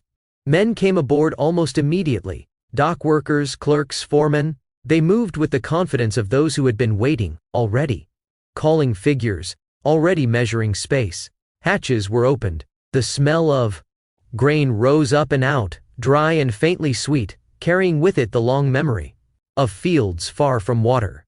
I stood aside and watched the work begin. While waiting for instructions, someone asked about the telegraph. "Line still down?" A clerk asked, pencil poised. Another man shook his head. "Not all of them. News is moving again." "What news?" someone else said. A pause followed, not long, but deliberate. "War's winding down," the man said. "Lee's done. That's what's coming." Through the word settled without ceremony. No one cheered. No one argued. Men went on with their work, as if peace were another cargo to be offloaded in time, carefully, without haste. Captain Mason came aboard mid-morning. He moved with the authority of a man who had learned to wait for rivers and investors alike. His coat was clean, his boots freshly wiped, his expression already counting distances ahead. "Well done," he said, looking from Cole to Smith and then to me. "Good time." "Yes, sir," Cole said. Mason nodded once. "Northbound will be light, at least to start. We'll have enough to break even, if that." He glanced toward the wharf, where cargo was already stacking in smaller quantities than I expected. "I'm working on more," he went on. "If we leave short, I'll have you stop at select ports. No sense running empty when the river's full of opportunity." Cole said nothing, but I could see his agreement in the set of his shoulders. After Mason left, the work continued without urgency. New Orleans had patience. It always had. Cole took me ashore that afternoon. The city came at me all at once, sound and color and movement layered, too thick to separate easily. Streets crowded with carts and men and animals, all of them moving as if convinced they were late. Buildings pressed close, tall, enough to steal the sky in places. Music drifted from somewhere I could not see, rising and falling without explanation. "Don't stare too hard," Cole said. "She'll take advantage." We walked the levee first, then turned inward. The smells changed with each block: coffee, fish, smoke, sugar, sweat. Life here did not announce itself politely. It insisted. "This is where river money comes to forget where it came from," Cole said. We stopped to watch a group of men unloading a smaller boat by hand, laughing as they worked. "The boat doesn't make money running half empty," Cole went on. "Especially northbound. Weight's what pays for steam." "Yes, sir. That's the arithmetic," he said. "Everything else is noise." We ate well that night, and again the next. Time stretched in a way it had not since before the river had taken hold of us. 3 days passed with the Sultana tied fast, her decks quiet, her engines cold. Cargo came aboard slowly, not much. Enough. By the third day, Captain Mason returned with papers in hand. "Half a load," he said. "It'll do." It would let them break even. Nothing more. Nothing less. That evening, the cook treated the men to steak and potatoes. It was not a celebration exactly, just acknowledgement. The smell filled the boat, rich and grounding, and for a time, conversation loosened. Men ate slowly, as if savoring not just the food but the pause it represented. I sat across from Cole, the noise of the galley soft around us. "You've learned a lot of river in a short time," he said. "Yes, sir." He nodded. "Tomorrow we point her north." Outside, the river slid past New Orleans without stopping. It never did. The Sultana rested, full enough to justify herself, empty enough to want more. The lines held. The night settled. By morning, we would be moving again, upstream this time, against the current, against habit, against the easy agreement that had carried us south. The river would teach differently going back. It always did. That night, after the galley quieted, and men began to drift away to bunks and corners of deck where they could catch air, I went up to the rail and looked out at the city with the discipline of a man who knows looking can become longing if it is allowed too much room. The levee was a long, continuous activity. Even in the hour when respectable lamps were supposed to be going down, the place kept its noise. Chains rattled. A capstan creaked. Somewhere a hammer struck iron and the sound carried clean over the water. Voices rose and fell, not angry, simply persistent, the way commerce speaks when it believes it has the right to. Boats lay along the wharf in thick layers, their bows angled like shoulders. Turned in conversation. Some were fine packets with bright paint and clean railings. Others were stained and patched, their decks crowded with bales and barrels and men who moved carefully because falling in a place like this meant being stepped over before you were helped. I could smell molasses. I could smell coffee being roasted somewhere inland, its sharpness cutting through coal smoke and river damp. Under that was the old smell I had learned to recognize as the city's own, warm refuse and wet stone, sweetness too long kept, rot dressed up as abundance. Cole came up behind me and stood at the rail without speaking. For a time, we watched the river carry the city's reflection in broken pieces. The water here did not look like the Mississippi I had known above. It looked heavier, slower on the surface, though the current still moved with the same unquestioning force. It was as if the river had learned to conceal its speed under the burden of traffic and silt. They call it a crescent, Cole said at last, nodding toward the curve of the river that held the town. Yes, sir. A bend that big makes men think the river's willing to be contained, he said. It isn't, it's just waiting. He did not elaborate. He did not need to. The levee itself was proof. Earth, piled up and faced and reinforced, everything arranged to keep the water in its place and still allow men to take advantage of it. But the river's advantage was time. It could afford to wait. Below us, men were already preparing the boat for departure even though we had another night at the wharf. Lines were checked. Chafing gear placed. Where hemp would rub. A deckhand took a mallet to a stubborn cleat, and then wiped his hands on his trousers as if dirt could be dismissed by being moved. I went down to the main deck, and watched the slow assembling of our northbound freight. It looked small beside the stacks of corn we had brought down.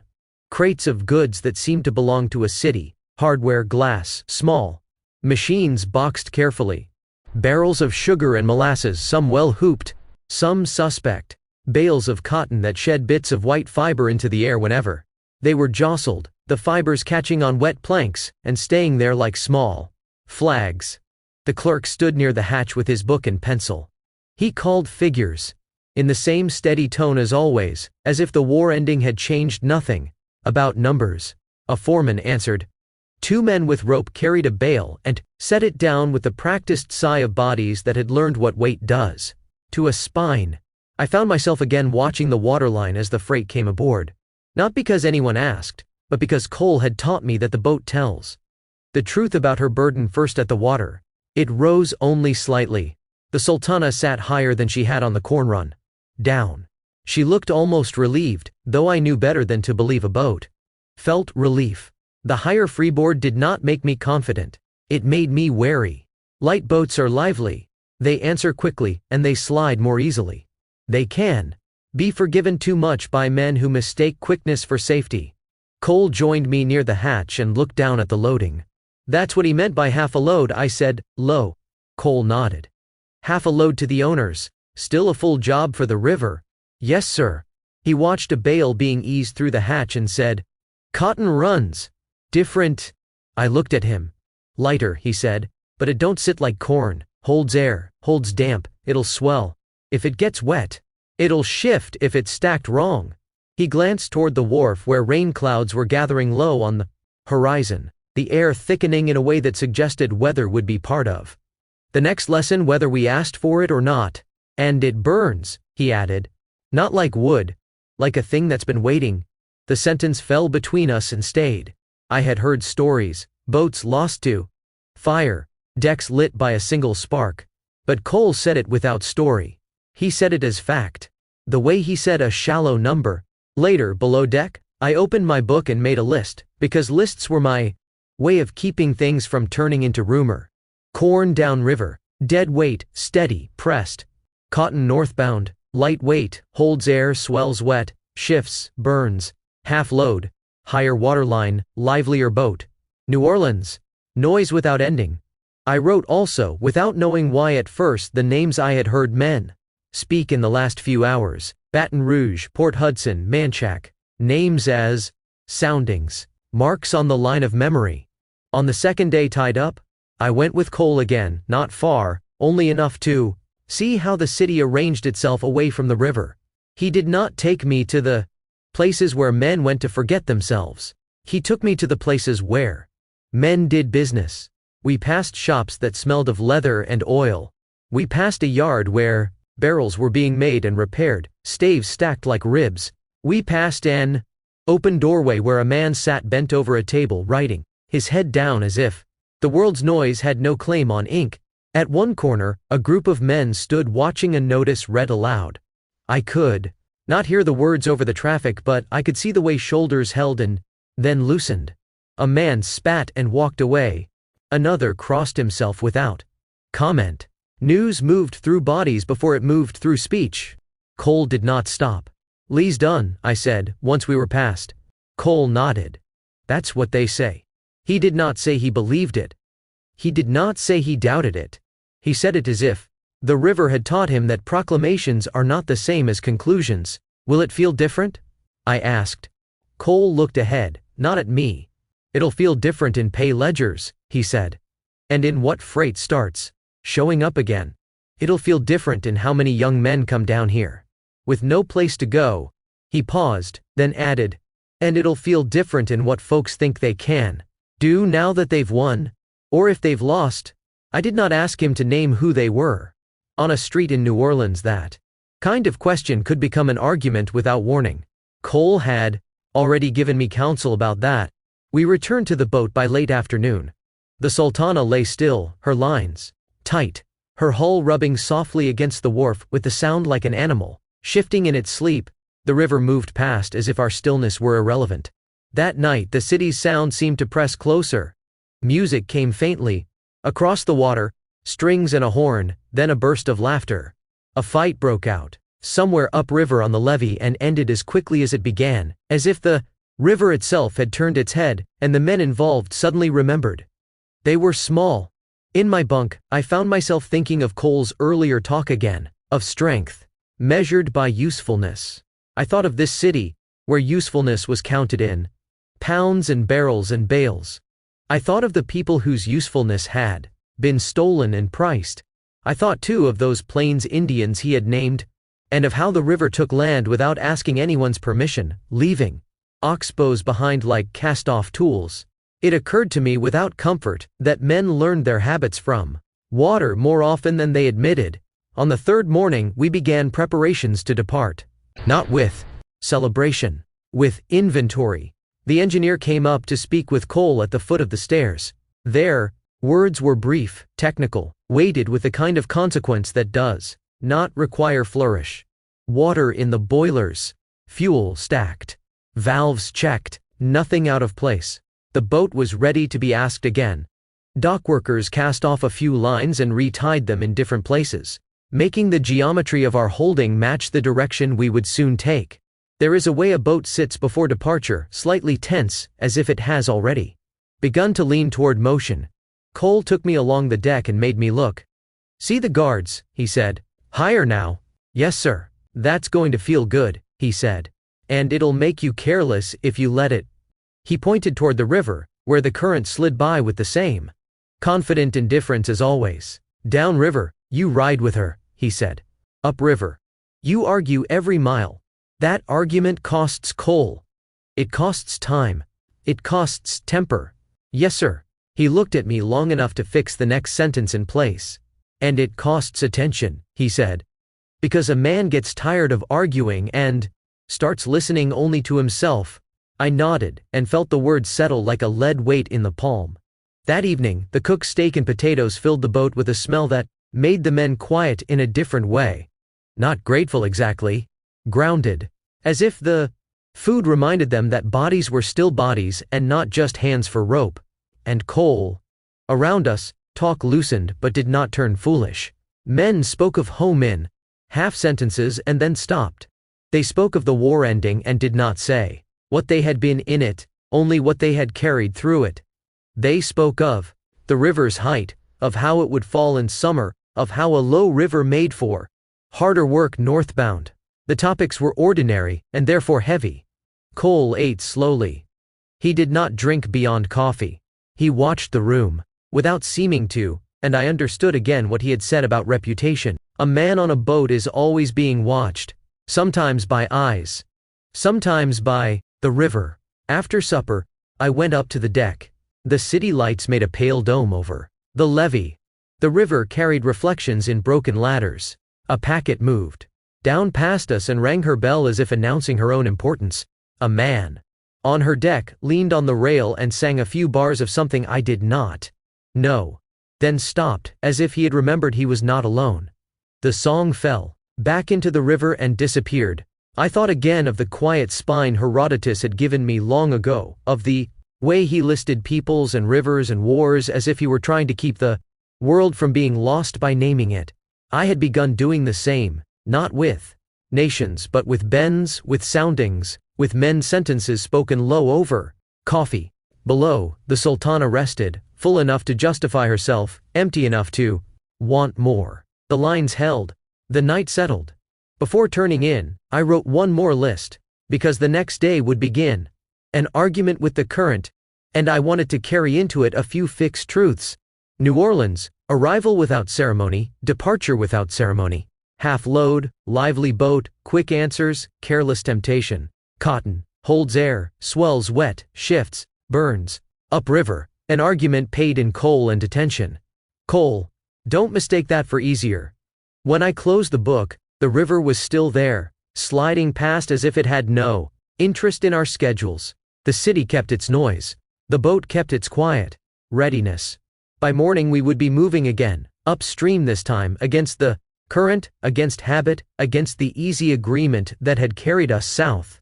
I lay down and listened to the hull's small sounds, wood against wood, rope creaking under tension, the river's soft, constant pull. Even tied fast, the boat did not truly stop. The river did not allow that kind of certainty. The river would teach differently going back.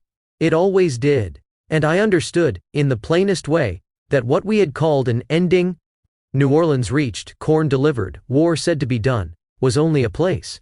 Where the tally was taken, the river's work continued. Our work continued. The list did not end. It only turned over to the next page. Chapter 19, Against the Flow. We left New Orleans before the city was finished sleeping. The lamps along the levee still burned, their light dulled by smoke and mist, casting reflections that stretched and broke on the moving water. The sounds of the night, voices, carts, distant music, were already thinning, giving way to the quieter work of morning. The river did not pause to mark the change. It pressed northward with the same insistence it had carried south. Upstream work began the moment the lines were cast off. The Sultana answered the engines at once, steam coming on harder, the deck trembling with effort. She ran at 13 miles an hour by the wheelhouse clock, but the river took 5 of those back without apology. Against the spring flow, every mile was negotiated. We made 8 miles for every hour's labor, and felt all 13 of them. Cole took the helm long enough to clear the landing and set our line. "Stay right," he said. "Let the traffic have the middle." "Yes, sir." Once we were properly in the run, he stepped back and nodded to me. "Your watch," he said. I took the wheel. It felt heavier at once, more weight in it than there had been downriver, as if the river itself had laid hands on the spokes and decided to argue. The bow lifted slightly under the push, the Sultana leaning into the current the way a man leans into a strong wind, shoulders squared, breath measured. "Don't fight her," Cole said quietly. "Invite her I loosened my grip a fraction and waited. The boat answered, not quickly, not generously, but enough. Upstream teaches patience differently. Downriver, delay feels like waste. Upriver, haste feels like insult. The river does not reward it. It simply pushes back harder. We held to the right side of the channel, keeping our place along the inside of bends where the water ran slower, shallower, more reluctant. The middle carried speed, but it belonged to boats coming down, heavy with agreement. We let them have it. Traffic passed steadily, packets and freighters sliding by with the ease of men being paid to arrive. Their wakes reached us tired and broken, spreading wide, but doing little harm. Cole watched them pass without comment, his attention fixed ahead, always ahead. The engines worked harder now. Their sound changed, not louder but denser. Heat climbed through the decks and settled into the wheelhouse, carrying the smell of oil and steam and iron asked to do more than it preferred. I felt the miles differently. 8 miles an hour does not feel slow when every one of them resists you. The river pressed against the hull continuously, its force steady enough to disappear into the body until you noticed its absence in brief eddies where the push slackened for a moment. Each bend required intention. Cole spoke rarely, but when he did, it mattered. Hold her there. Ease a hair. Let her finish. Once, as we leaned into a longer curve, the Sultana began to slide offline, the current catching her bow and pulling it downstream. I corrected too quickly. No, Cole said, calm as weather. I stopped moving the wheel and waited. The boat hesitated, then came back on her own, the correction smaller and cleaner than mine had been. She'll help you, he said. If you don't interrupt. Yes, sir. The bank slid past close now, green and crowded, the river narrowed by choice rather than geography. Trees leaned out over the water, their roots, drinking deep from ground that had not been dry in weeks. Drift gathered along the edges, held there by the slower water, whole trees and broken limbs, stacked as if waiting. Soundings were taken at intervals, more for habit than necessity. The river was high. It announced that everywhere. But Cole did not trust announcements. By the deep, 4:24, he said. Plenty. Don't think she is generous with it. This area can get low quickly if a lot of silt flows down. We moved on. By mid-morning fatigue arrived, not sharp, not dramatic. Just a dull settling behind the eyes, a sense that the river had begun repeating itself. Bends resembled one another, banks blurred. The wheel demanded the same. Small corrections over and over again. This was the danger. Upstream fatigue does not come from strain alone. It comes from sameness. From the temptation to believe that because the last mile required one answer, the next will too. Cole knew it. He let me keep the wheel anyway. Feel it, he said. Don't rush past it. I adjusted my stance, letting my weight settle into my boots, my hands resting more lightly. The wheel spoke through resistance rather than motion. Now. I listened. We made slow, steady progress toward Grandview Reach. The reach announced itself not by sign or sound but by posture. The river straightening slightly, its surface tightening as if preparing to argue again. The current there pressed harder, less forgiving of indecision. Cole leaned forward. Here's where men get impatient, he said. And here's where the river keeps score. Traffic thinned briefly, then thickened again, boats coming down heavy. With cargo and confidence, we held our line and let them pass, our speed falling back further each time, the river taking advantage of every courtesy. By noon, the sun stood high and flat, pressing down on the water until it shone without mercy. The Sultana labored, her engines hot, her progress earned inch by inch. We had made it only to Grandview Reach. Smith came on watch right on time. Cole eased us into line and stepped back. All yours, he said. Smith took the wheel and glanced at the compass, then at the river ahead. Didn't make much, he said. Cole nodded. 8 miles an hour against it. She didn't want to give us more. Smith smiled faintly.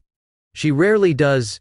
I stepped away from the wheel, my hands tingling where the wood had pressed into them for hours. The deck beneath my feet felt strange for a moment, as if it expected me to continue correcting something that was no longer my responsibility. Cole lingered a moment longer, watching Smith settle in. Kept her right, Smith said.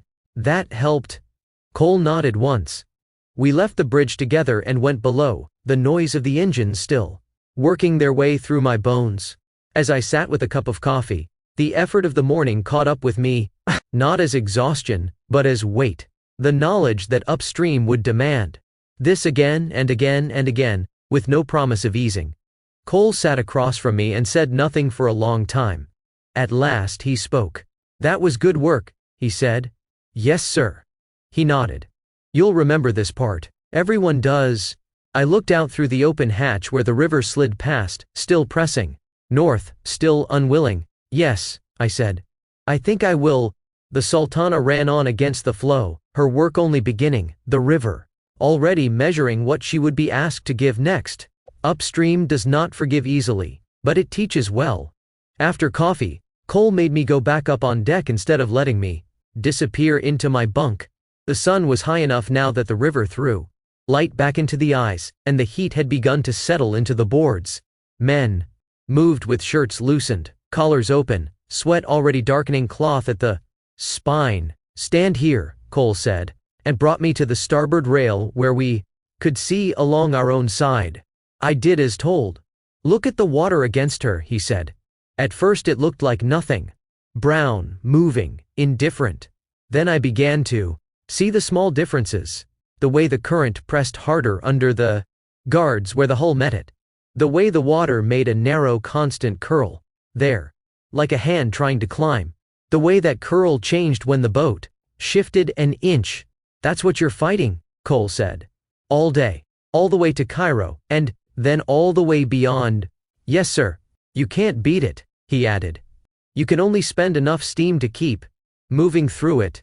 The sentence was not discouragement. It was measurement. A pilot's arithmetic. Down on the forward deck, the mate had men checking lashings again. Cotton bales had their own smell, dry, faintly sweet and dusty in a way that caught in the throat. The bales were stacked lower than the corn had been, but they had more give to them. They sat like bodies that would settle if you let them. Rope ran around them in thick, rough turns. The knots pulled tight and then pulled again until the fibers complained. A handcart rolled past with coils of spare line.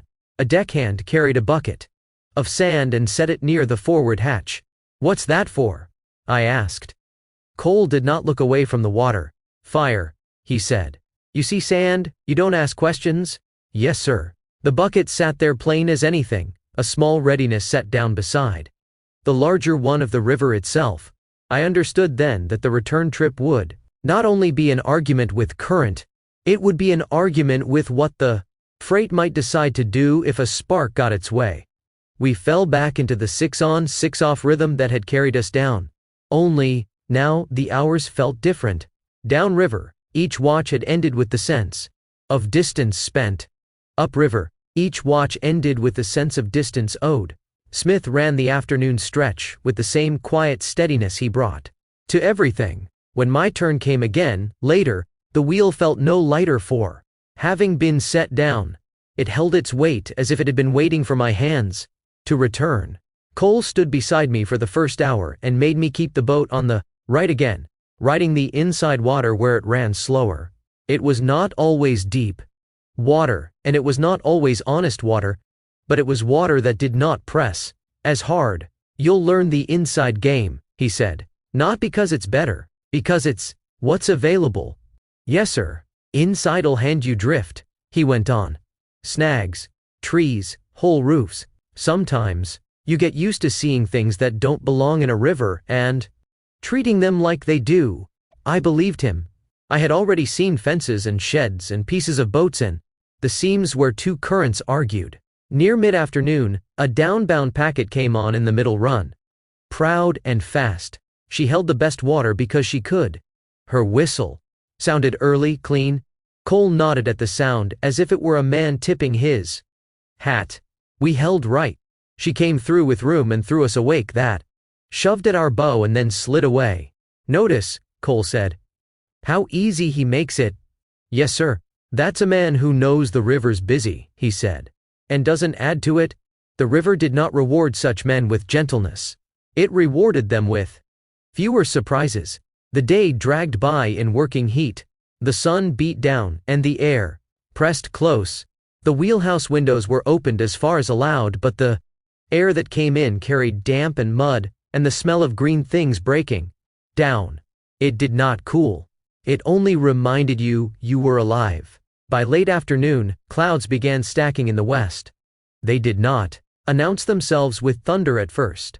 They simply gathered, darkening the light and taking away the river's shine. Cole watched them without saying much. "If it rains," he said finally, "you'll learn another kind of tired." "Yes, sir." He did not mean discomfort. He meant the way rain makes everything slick, and makes sound carry wrong, and makes men hurry to finish what cannot be finished faster. The first drops struck the deck in hard separate taps, like knuckles on wood. Then more. Then a thin sheet of water ran along the planks and toward the scuppers, taking dust and grit with it. The river's surface changed. Immediately, its texture broken into 1,000 small dimples that made distance harder to read. Cole stayed at my shoulder. "Keep your line," he said. "Don't chase the look of it." "Yes, sir." The rain cooled the air only slightly. Mostly it made everything feel closer.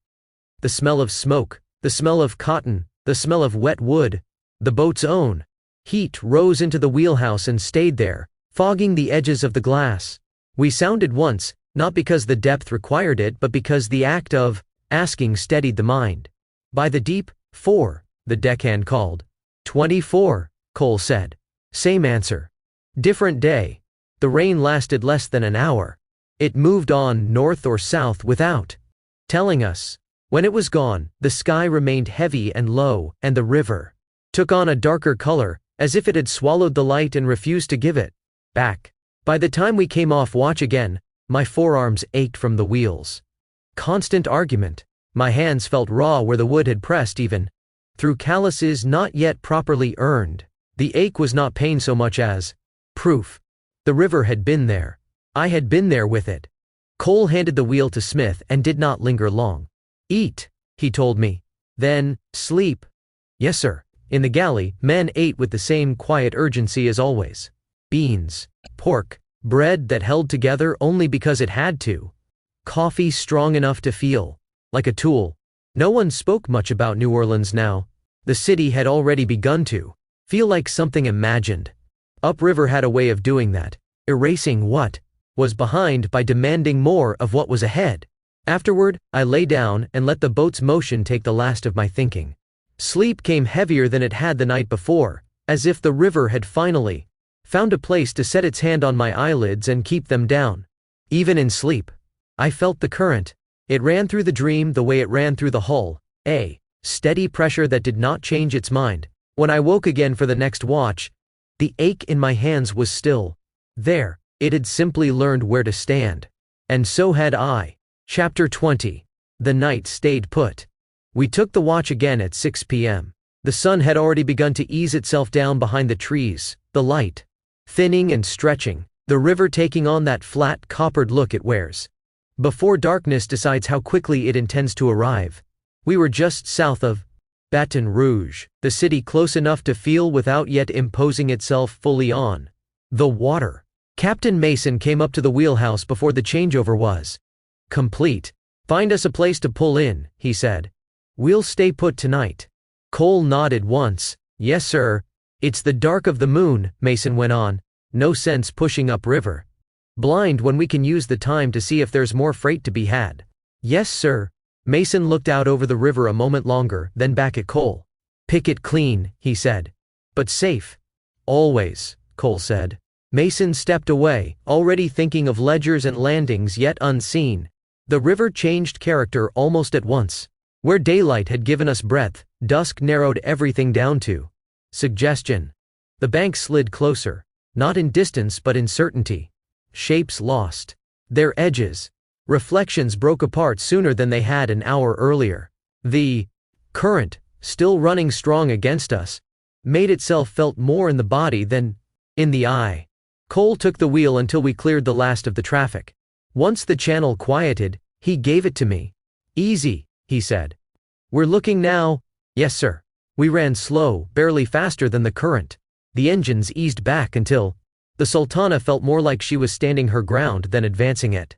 Cole scanned the banks, reading them by habit rather than light, where the water pressed hardest, where the trees leaned, where the surface lost its shine too. Soon, by 8 o'clock, we had found what we needed. A stretch of bank that offered room enough to lie quiet without advertising ourselves. No crossing nearby. No obvious traffic. Ground that would hold. Lines went over. Wood met wood. The engines wound down and settled into stillness that felt unfamiliar after so many hours of resistance. The river slid past, unbothered by our decision to step out of its argument for the night. I let out a breath I had not realized I was holding. We were tied up. The night closed in fully now, the moon absent. The sky offering no help. Lanterns were lit along the deck, their light kept low and practical. The Sultana rested uneasily at first, as if expecting to be asked to move again, then settled. I looked toward the shore. Lights flickered there, houses, taverns, places where men gathered when work loosened its grip. "Can we go ashore?" I asked. Cole did not answer immediately. He took off his cap and wiped his brow with his sleeve and put it back on. Carefully. "We'll wait until morning," he said. "Yes, sir. Don't go out your first night in a strange city," he went on. "Too many unsavory people looking to take advantage of someone who doesn't yet know where he stands." I nodded. "You wait," he said. "Morning's honest. Nights where mistakes introduce themselves." "Yes, sir." He rested his hands on the rail and looked toward the shore again, then back at the boat. "We'll know within the first hour tomorrow whether we're leaving or staying another night," he added. "If we're staying, we'll make plans then." That was the end of the matter. The boat lay quiet but not still. Even tied up, the river worked at us. It pressed against the hull and pulled at the lines, testing each knot as if it meant to learn our habits. Hemp creaked in small complaints. Fenders rubbed and squealed softly where wood met wood. A lantern flame shivered whenever a breeze came down the river, making shadows move across the deck as if men were walking where no one stood. I made myself take a slow inventory the way Cole did, lines tight, cleats holding, slack where it should be, none where it should not. A deckhand walked the rail with a lantern, eyes down, the light catching on wet rope and the bright edge of a hook.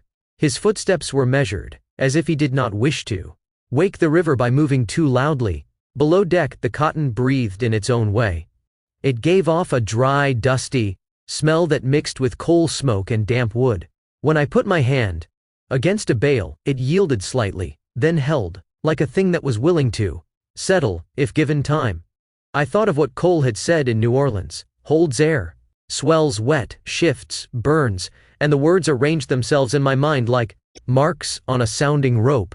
By midnight the shore noise had risen and fallen a few times as men moved between tavern doors and the street.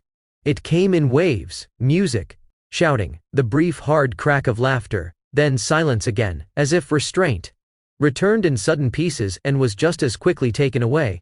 Cole did not go ashore. I did not, either. The temptation was present, but it had no clear shape. And Cole had taught me to mistrust what could not be placed. At 9 a.m. the next morning, Captain Mason came aboard again. He spoke briefly with the mate, then with Cole, then gathered the men where they could hear him. "We're staying the night in Baton Rouge," he said. "Cargo won't be ready until morning." The reaction was immediate. A cheer went up. Not loud, not organized, but unmistakable. Men laughed. Someone slapped the rail. A few called out questions already half answered by their own expectation. I watched it with interest. That afternoon, a heat lay on the river as if the air itself had stopped moving. The city's smoke drifted and then hung, refusing to rise. The Sultana's deck grew hot underfoot, boards giving back yesterday's sun. Men lay in whatever shade they could find, under the overhang, beside the stacks, against the bulkhead, where a narrow strip of shadow traveled slowly as the day turned. Cole had me walk ashore in daylight, as he had promised. Not far, not alone. We kept to streets that made sense and to places where a man could see what might be coming at him. Baton Rouge was not New Orleans. It did not arrive in layers. It sat there, Workmanlike, its buildings lower, its noise less. Ambitious. Still, the same rules applied: don't stare too hard, don't let night write your story. We returned with small things that mattered more than they should have. Fresh bread still warm, a bit of fruit, a slab of cured meat that smelled clean, instead of merely salted. Cole bought a spool of twine and a tin of oil without explanation. Rivermen buy what keeps and what fits in a pocket. That evening as we ate, I asked the question that would not leave me alone. Why are they so happy? I said quietly to Cole. They get paid by the trip. This delay will cost them money. Cole chewed slowly before answering. You're right, he said. I waited. But some men, he went on, see the short-term pleasure clearer than the long-term prosperity. Yes, sir. Tonight's amusement feels certain, he said. Tomorrow's earnings don't. Men will trade what they can't see yet for what's already calling to them. I thought of the cheers again, of the way relief had moved through the deck. Like a wave. At 6 p.m., the men went ashore. All of them. Some were already laughing before they reached the end of the gangplank. Others walked with intention, as if determined to make the most of what had been granted them.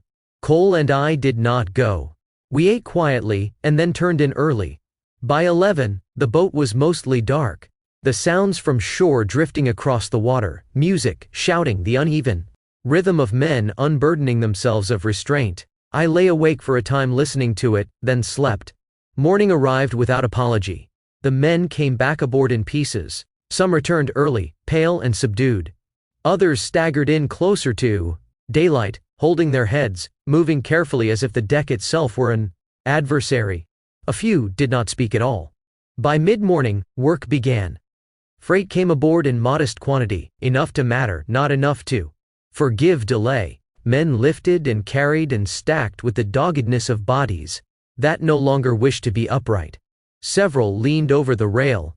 The sound of retching carried across the deck, sharp and unmistakable. One man wiped his mouth with his sleeve and went back to work without comment. Another did not. I watched it all.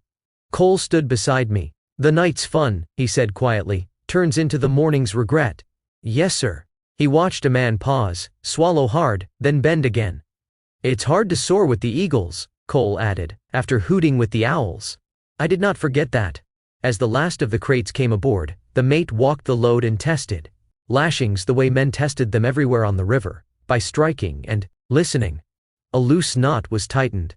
A board was moved half a hand's breadth. A barrel that wanted to roll was wedged so it could not. The small corrections felt larger in the morning light, because the men making them moved slowly, as if each bend of the waist was an expense. The clerk stood with his book open and called the tally with the same steady voice as always. His pencil did not care about last night. The ink line was straight whether a man's stomach was or not. Watching him, I understood another quiet truth of river work: there is always one man whose job is to remember when everyone else would rather forget. By the time the freight was secured and the lines ready to be cast off, the boat felt different, not heavier, but steadier. The river waited. The engines were prepared. The men looked older than they had 2 days earlier. Cole met my eyes once as we stepped back toward the wheelhouse. You'll remember this, he said. Yes, sir, I replied. The Sultana eased away from the bank once more, the river taking us back into its argument without comment. Night had stayed put. The river had not. And neither, in the end, would we. At 6 p.m., Smith came onto the bridge, shrugging out of his coat as he stepped into the light of the wheelhouse. He looked once at the compass, once at the river sliding past the glass, then back at Cole. Where are we at? He asked. Cole did not look away from the water. Ratcliffe Landing, he said. About mile marker 1 to 90. Smith nodded, doing the arithmetic in his head without needing to show it. He glanced downriver, then upriver, gauging the set and the color of the current. Not bad, he said. No, Cole replied. Could have been better. Could have been worse. Smith took the wheel and felt it settle under his hands. The Sultana answered him at once. The engine's already in agreement with the change. You kept her out of trouble, Smith said. That's the idea, Cole said, stepping back. I stood where I had learned to stand, and watched the river accept another set of hands without comment. The light was thinning again, the banks drawing closer in that familiar way as if the river were closing ranks for the night. Smith leaned forward slightly, eyes already ahead. "All right," he said. "Let's see what she gives us." And the boat went on. We took the watch at midnight. Smith was already waiting in the wheelhouse when we arrived, his coat unbuttoned, his cap pushed back. The lamps were turned low, their light kept where it belonged, and outside the river lay open under a quarter moon that offered just enough help to be dangerous. Smith stepped aside as Cole came in. "I've got you at mile marker 250, he said. "Just south of Natchez." Cole nodded once and looked out over the water. The river there ran broader than it had farther south, its banks stepping back as if granting room, the surface smoothed by distance and habit. Under the partial moon, the current showed itself in long pale streaks that slid away as soon as you tried to follow them. "Anything to mind?" Cole asked. "Nothing new," Smith said. "Traffic's light, river's still up, she's behaving." Cole thanked him and Smith lingered another minute, watching the bow cut into the dark, then stepped away without ceremony. The watch was ours. Cole did not take the wheel. "Go on," he said, stepping back. "She's ready for you." I took it. Upstream at night felt different than anything else we had done so far. The river resisted more quietly now, its opposition felt in pressure rather than motion. The wheel asked for patience, the kind that settles into the arms and stays there. "She'll talk to you," Cole said. "Just slower?" "Yes, sir." The engines worked steadily, the Sultana making her 13 miles an hour through the water, and only 8 against it. I could feel the loss in the way. The bank slid past, not grudging but deliberate. Every mile earned itself. We held to the right side of the channel, the safer water for upriver work.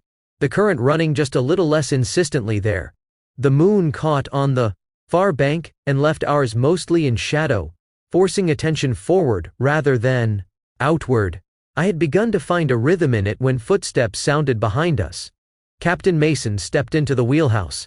He paused just inside the doorway, letting his eyes adjust, then nodded to Cole and to me. "Evening," he said quietly. "Or morning, depending on how you look at it." "Evening, sir," Cole replied. Mason looked out through the glass for a moment, taking in the river, the set of the bow, the engine beat. "How's she running?" he asked. "Steady," Cole said. "River's up." "Making 8?" Mason nodded and reached into his coat pocket. He had the cigar halfway to his mouth when Cole spoke. "Captain," he said, polite and firm, "would you mind lighting that out on the Texas deck?" Mason stopped. He looked at the cigar, then at Cole, then back toward the dark beyond the glass. "Of course," he said at once. "Didn't think." He stepped back out, closing the door softly behind him. I did not ask the question right away. We ran on in silence for a moment, the river holding us, the engines steady. "Why?" I asked at last. Cole did not take his eyes off the water. "Light," he said. "Costs you your night vision." "Yes, sir. You light up in here," he went on, "and it can take 10 minutes for your eyes to come back to where they were.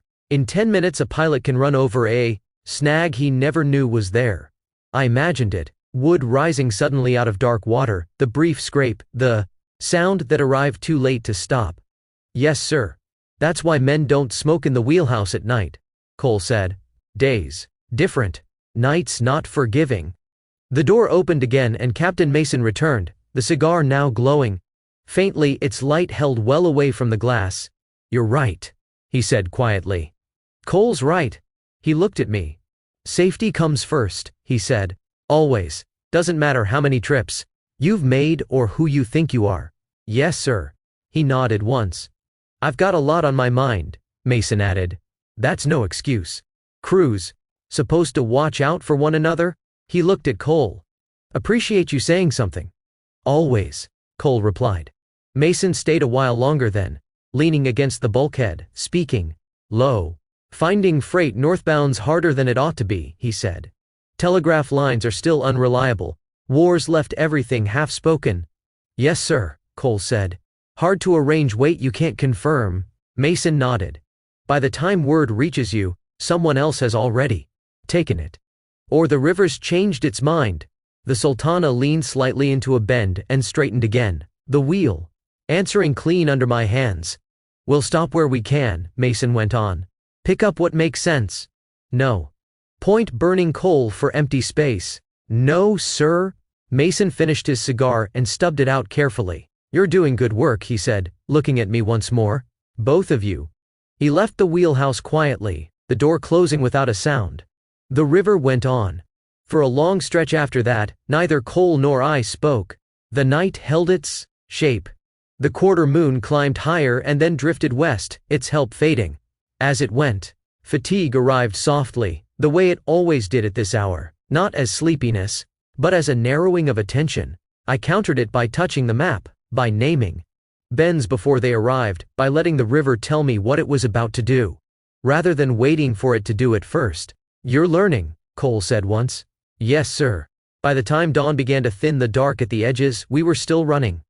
Clean, the Sultana holding her way against the current with quiet determination. The river had not taken anything from us that night. It had only asked us to remember the rules. And we had. Dawn did not lift the night so much as unlace it.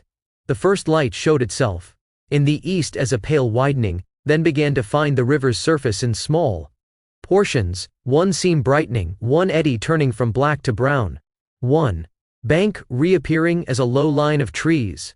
The world returned in parts you could name again. With daylight, the quarter moon looked thinner than it had in darkness, and I understood what Cole meant when he said its help could be dangerous. It had given just enough light to make a man believe he was seeing clearly.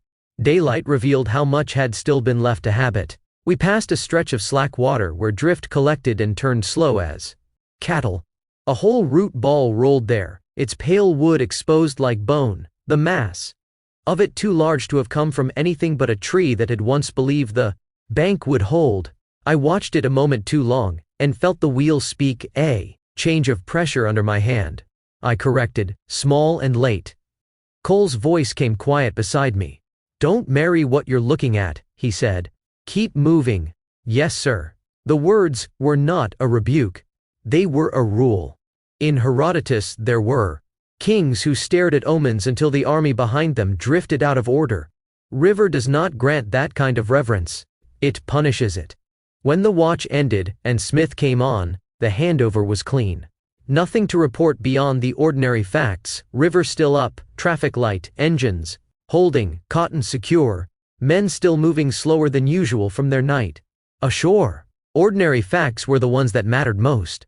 Below in the galley, the cook had coffee ready, and a pot of something that tried to be breakfast. Men ate with subdued faces. The laughter of the previous day had vanished as if it had never belonged to them. One man's hands shook slightly as he lifted his cup. Another stared at his plate for a long time before taking the first bite. No one spoke about Baton Rouge. They did not need to. The smell of stale spirits clung to a few of them like a second shirt, and the river air had not yet pulled it away. Cole took his coffee and stood by the open hatch, looking out toward the water as if the view itself were part of his meal. Night work, he said after a time, is mostly about not stealing from yourself. Yes, sir. You steal your sight with a cigar, he went on. You steal your morning with whiskey. You steal your judgment with both. I held those sentences the way I held soundings, as measured truth, not opinion. Later, when there was a brief lull, I wrote again. I did not write about the men retching. I did not write about the cheers. I wrote what those things meant, because meaning was what I needed to carry upriver. Baton Rouge, delay, joy in the moment, cost in the morning. Quarter moon, help that can lie, wheelhouse, no light at night. Rules, remembered, not reinvented. When I closed the book, the Sultana was still pushing north, her engines steady, her bow lifted slightly into the river's constant refusal. The bank slid past, green and crowded. The current did not change its mind because men were tired or because the war was said to be ending. The river's work was older than any proclamation. Upstream does not forgive easily, but it teaches well. Chapter 20. 1. Vicksburg. We felt the trouble before it announced itself. The Sultana had been running steady below Natchez, the river wide and deliberate there, its current pressing north with the same patient insistence it always had. The engines held their beat, the wheel answered cleanly, and nothing in the river's posture suggested argument. Then, without warning, sharp enough to be called alarm, the boat's balance shifted. Not in speed, in sound. One of the 4 boilers began to speak out of rhythm, not loudly, not urgently, but wrong. A thinning hiss threaded through the engine beat, then fell away, then returned again, like breath drawn where it should not have been. The deck took on a different vibration, subtle but unmistakable once noticed. The Sultana still made her way, but she no longer did it evenly. Cole felt it at the same instant I did. He did not look at the gauges first. He felt the rail, the wheel, the way the boat leaned into the current and failed to come back as cleanly as before. "That's not river," he said. The engineer was already moving. Within minutes the order was given to ease her back. Steam was bled off. Carefully the engines brought down until the imbalance stopped worsening. The river took advantage of the hesitation at once, pushing us sideways before we corrected. There was no panic aboard, only procedure. Vicksburg lay ahead. We did not debate it. By late afternoon the Sultana was easing in under the high bluffs, the town rising above us in long terraced layers of brick and earth, its position commanding and unavoidable. Smoke drifted from chimneys set high enough to see the river without asking permission. The bluffs looked as they always had, scarred, worked, made to bear more than they were meant to. We tied up without difficulty. The engineer confirmed what Cole already knew. One boiler would not hold pressure the way it should. Not dangerous yet, but not fit for pushing upriver against spring flow. Captain Mason came back aboard before evening. 2 days, the engineer said. If parts cooperate. Mason nodded. Then we'll give them the time. 2 days was not nothing. 2 days could be expensive. But a boiler that failed upriver could be fatal, and no man aboard needed reminding of that.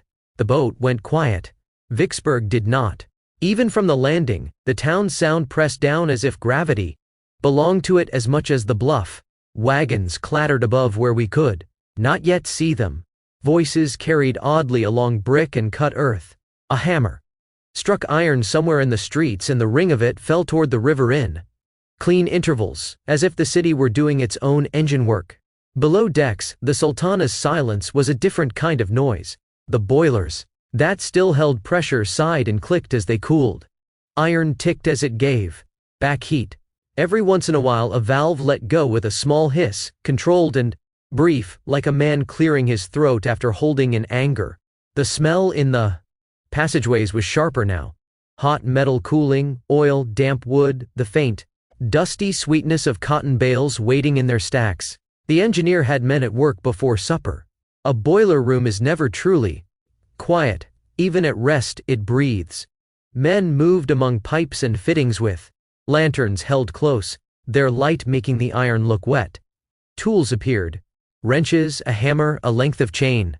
A man carried a bucket, as if the bucket itself contained consequence. They did not speak much. They did not need to. The language there was sound. Tap, listen, loosen, tighten, wait. Cole took me ashore the next morning. The climb up from the river was steeper than any we had taken so far, the ground rising sharply from the landing as if the town had been set there, deliberately to watch what passed below it. The air smelled of dust and sun, warmed brick. Sound carried strangely, voices echoing from above, wagons clattering where we could not yet see them. Cole walked without hurry, letting the place introduce itself. This is where the river stopped being just a river, he said. We passed narrow streets that ran like channels between buildings, the brick faces close enough that the air felt used. A man swept his stoop with a broom worn to a nub, pushing dust into the street as if the street belonged to no one and everyone. Children stood in a doorway and watched us without smiling, their eyes quick and solemn in a way that made me think of river towns during high water, watching, measuring, deciding what could be trusted. We reached the top and looked back down. From there, the Mississippi lay spread out and exposed, its bends visible for miles, the water sliding past in a broad controlled sweep. It was impossible to stand there and not understand why men had fought to hold it. They were trapped here, Cole said. Couldn't bring food in, couldn't get out. He led me along paths cut into the earth, trenches still visible, their edges softened by time but not erased. They ran in crooked lines, following the land's shape, dug deep enough that a man could stand and disappear from view. I had seen ditches before. I had seen drainage cuts and borrow pits and the shallow graves of fence posts. These were different. They had intention in them. That did not belong to farming. They were made for men who wanted to keep living. Months? Cole said. Men living in holes, eating whatever could be found. Mules. Dogs. Rats. From what I heard, I tried to imagine it, and could not. He stopped at one section where the ground had collapsed slightly, revealing the layered earth beneath. Shelling never stopped, he said.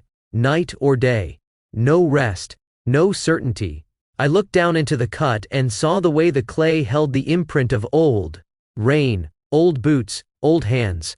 The walls were scarred with shovel marks that had been softened by weather but not erased. In the bottom of it, a thin puddle stood in a hollow, brown and still, as if the trench had refused to stop being a trench even after the men who dug it were gone. We walked on. Grant didn't let them keep their slaves when they surrendered, Cole said. After a while. Not here. Not anywhere he could help it. I looked at him. He understood something by then, Cole went on. That letting men fight to keep other men in chains only meant you'd be fighting again later. We stood where the trenches overlooked the river. I heard when the surrender finally came, Cole said. Union soldiers were giving them food. The same men they'd been shelling for weeks. He shook his head slowly. That's the part that stays with me. Yes, sir. To be that hungry, he said, and then to be fed by the men you were taught to hate. We walked farther, past scars in the ground that no longer had names attached to them, past places where grass had grown back thin and stubborn. The grass was not triumphant. It was simply there, doing what living things do. When they are allowed, taking what light and water they can, filling in what is left. At one point we came to a place where the view opened wide and the town lay below in tiers. Rooflines stepped down toward the river. Smoke rose in thin columns. The landing looked small from there, a strip of activity at the water's edge, as if all of river work were only a narrow inconvenience to the larger business of holding ground. Cole stood with his hands at his sides, not touching anything, and said, very quietly, a town like this learns to look outward. Yes, sir. He did not mean curiosity. He meant vigilance. I hope your generation learns from this, Cole said quietly. Learns that disagreements don't have to end like this. He stopped and looked out over the town. War's a failure, he said. Even when you win it? I did not argue. We returned to the boat by afternoon. The Sultana sat quietly at the landing, her decks open, her boilers cooling. While men worked on the one that had failed us. Tools rang against iron, steam rose in small controlled breaths. I went down once with Cole, to where the engineer had the boiler opened. The hatch to the boiler room felt like a mouth you did not want to put your head into. Heat rose out even in rest, stale and metallic. The engineer stood, with a lantern held high, and his face looked older in that light. He did not explain much. He did not need to. He showed us a joint that had begun to weep. He showed us a valve seat that did not look as clean as it ought. He pointed to a bolt that would not take as much tightening as its neighbors. Without complaint. Boilers are like men, he said once.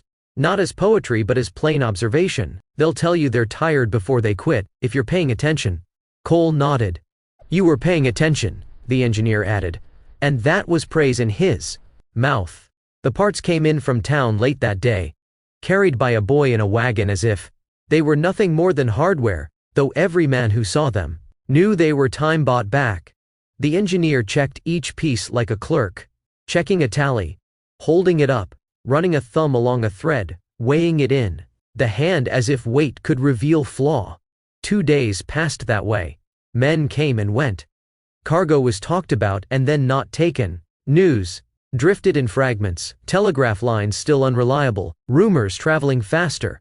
Then confirmation. Everyone seemed to know the war was ending, but no one yet trusted that knowledge enough to act on it. Some men went ashore and came back with tobacco and small luxuries. Others stayed aboard and watched the work as if watching could make it faster. A few wrote letters in a cramped hand, licking envelopes with a seriousness that made me look away. I kept to my lists. I watched the river. I watched the bluff. I watched how quickly a place could become quiet when a boat's engines were not insisting on motion. Even tied up, the river did not stop. It carried drift past our bow and took it away again. It carried a dead hog once, swollen and pale, and no one spoke of it. The river kept its own accounts. On the second evening, the engineer reported the boiler sound. "She'll hold," he said. "As good as before?" Captain Mason nodded and signed where he needed to. That night, I stood at the rail and looked up at Vicksburg one last time. The bluffs loomed above us, quiet now, their work finished, their lesson left behind for whoever was willing to look. Cole joined me. "You'll remember this place," he said. "Yes, sir." "Good," he replied. "Some places deserve it." A church bell rang up in the town, one clear note followed by another, and then it stopped as if the bell itself had decided it had done enough. Down on the landing, a dog barked once, and then reconsidered. The river slid past, dark and steady, its surface catching a few scattered lights from above and breaking them into pieces it carried away. I thought of those trenches again, the way they had followed the land's shape, the way men had carved themselves into earth to keep living. I thought of the boiler room, iron opened and made honest by lantern light.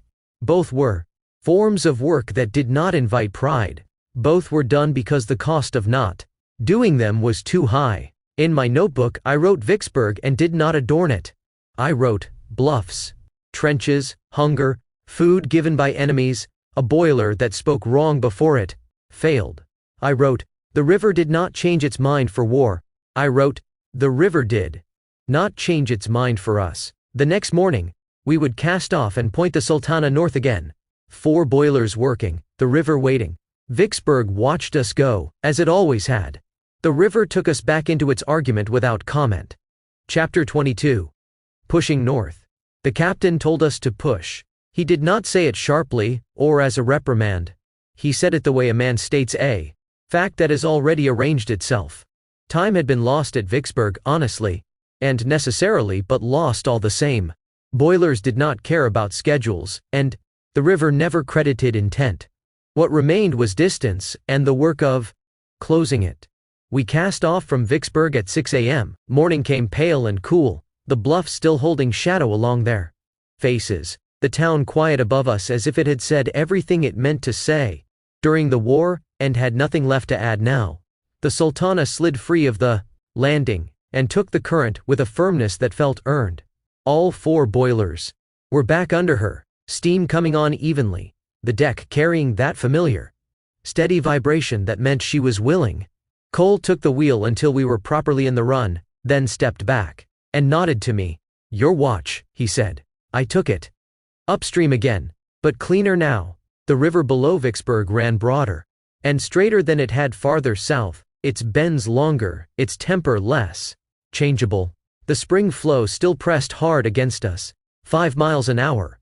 Taken back without discussion, but the Sultana answered willingly, engine set to work, speed held steady at 13 through the water, 8 made honest against it. "Don't chase miles," Cole said quietly. "Let them come." "Yes, sir." We held to the right side of the channel where we could, staying out of the main run that belonged to downbound traffic. There was less of it now than there had been closer to New Orleans, but enough to matter. Packets slid past, smoke trailing, their wakes rolling out in long, tired lines that reached us and then fell apart. The river looked ordinary. That was the danger. Nothing called for attention, nothing announced itself as trouble. The banks slipped by green and full, the water wide and smooth, its surface broken only by seams that behaved the way seams should. It was the kind of water that encouraged a man to think he had learned enough. Cole did not. He watched everything with the same discipline he had shown when the river had been loud. "Ordinary water," he said once, "is where men stop looking." Yes, sir. The morning wore on in measured hours. We passed bends without incident, crossings without argument. Soundings were taken more from habit than necessity, the numbers generous enough to reassure without inviting carelessness. By the deep, 4 24, Cole said. Plenty. Keep her where she is. I did. The Sultana leaned into the current and held her bow steady, her stern answering cleanly. The wheel spoke through resistance rather than motion. Now, each correction small and deliberate, the kind that finished itself if you let it. The river pressed north with patience. By mid-morning, fatigue arrived, not sharp, not sudden. Just the dull sense of repetition, of water that refused to distinguish 1 mile from the next. Countered it the way I had learned to, by naming what I saw, by matching the map to the bends ahead, by keeping my attention forward rather than letting it drift outward. Cole said little. When he did, it was to confirm rather than correct. That's right. Hold that. Good. Those words carried more weight than instruction ever had. We ran past places whose names mattered only to those who lived there. Small landings, quiet bends, stretches of bank where nothing happened and nothing ever would. The river did not care. It carried us past them all with the same insistence. The sun climbed higher and flattened the light, pressing it down onto the water until the surface shone without texture. Heat rose through the deck and settled into the wheelhouse, bringing with it the smell of oil and steam and iron working as asked. I wiped my hands once on my trousers and took the wheel again. Don't grip, Cole said. Rest your hands. Let the wheel tell you what it needs. Yes, sir. He leaned forward slightly, watching the bow. We're making good time, he added. Not fast. Good. That distinction mattered. By late morning, Lake Providence announced itself not by sign but by posture, the river bending wider there, the water deepening and loosening. Slightly, the banks stepping back as if allowing room for thought. I found the place on the map and marked it mentally, then looked up again to confirm. Yes, Cole said. That's it. At noon, Smith came on watch. Cole eased us into line and stepped back. All yours, he said. Smith took the wheel and glanced at the compass, then at the river sliding past. Where'd you leave me? He asked. Just shy of Lake Providence, Cole said. About mile marker 470. 5? Smith nodded. That's pushing. We're trying, Cole replied. Smith smiled faintly and settled in, his hands already knowing the wheels. Wait. I stepped away and felt the familiar shift as responsibility passed out of my hands and into another man's attention. The deck felt strange under my feet. For a moment, as it always did after hours at the helm, as if it expected me to keep correcting something that was no longer mine. Cole and I went below together. The galley was quiet, the meal plain and hot, the kind that existed to be eaten rather than remembered. We sat without speaking for a time, the river's movement still working its way through my body. You did well, Cole said at last. Yes, sir. He nodded. That's the kind of watch that doesn't leave a mark. Those are the ones you want. I understood. There was no story in it. No close call. No lesson announced by consequence. Just miles earned honestly, attention paid without reward. Beyond arrival. After we ate, Cole did not send me straight to my bunk. He took his coffee and motioned with his chin toward the aft deck, where the air moved a little better. The sun was high and the heat lay on the river like a hand. The Sultana's stacks gave off a faint shimmer where the iron warmed. Come look, he said. I followed him out. The river slid by close and brown, its surface smooth. Enough to seem harmless until you watched long enough to see the small betrayals, drift turning in a slow pocket, a seam that refused to straighten, a patch where the shine died early and the water looked pressed. Cole set his cup on the rail and pointed down along our starboard side. See how she's sitting, he said. I looked. The guard sat at a height that felt familiar now, not high as she had been in New Orleans, not buried as she had been under corn. The cotton kept her honest without pinning her down. The waterline held steady as if drawn with a ruler, and that steadiness tempted the eye into thinking nothing could change quickly. She's light enough to answer, Cole said. Heavy enough not to dance. Yes, sir. That's good for us, he went on.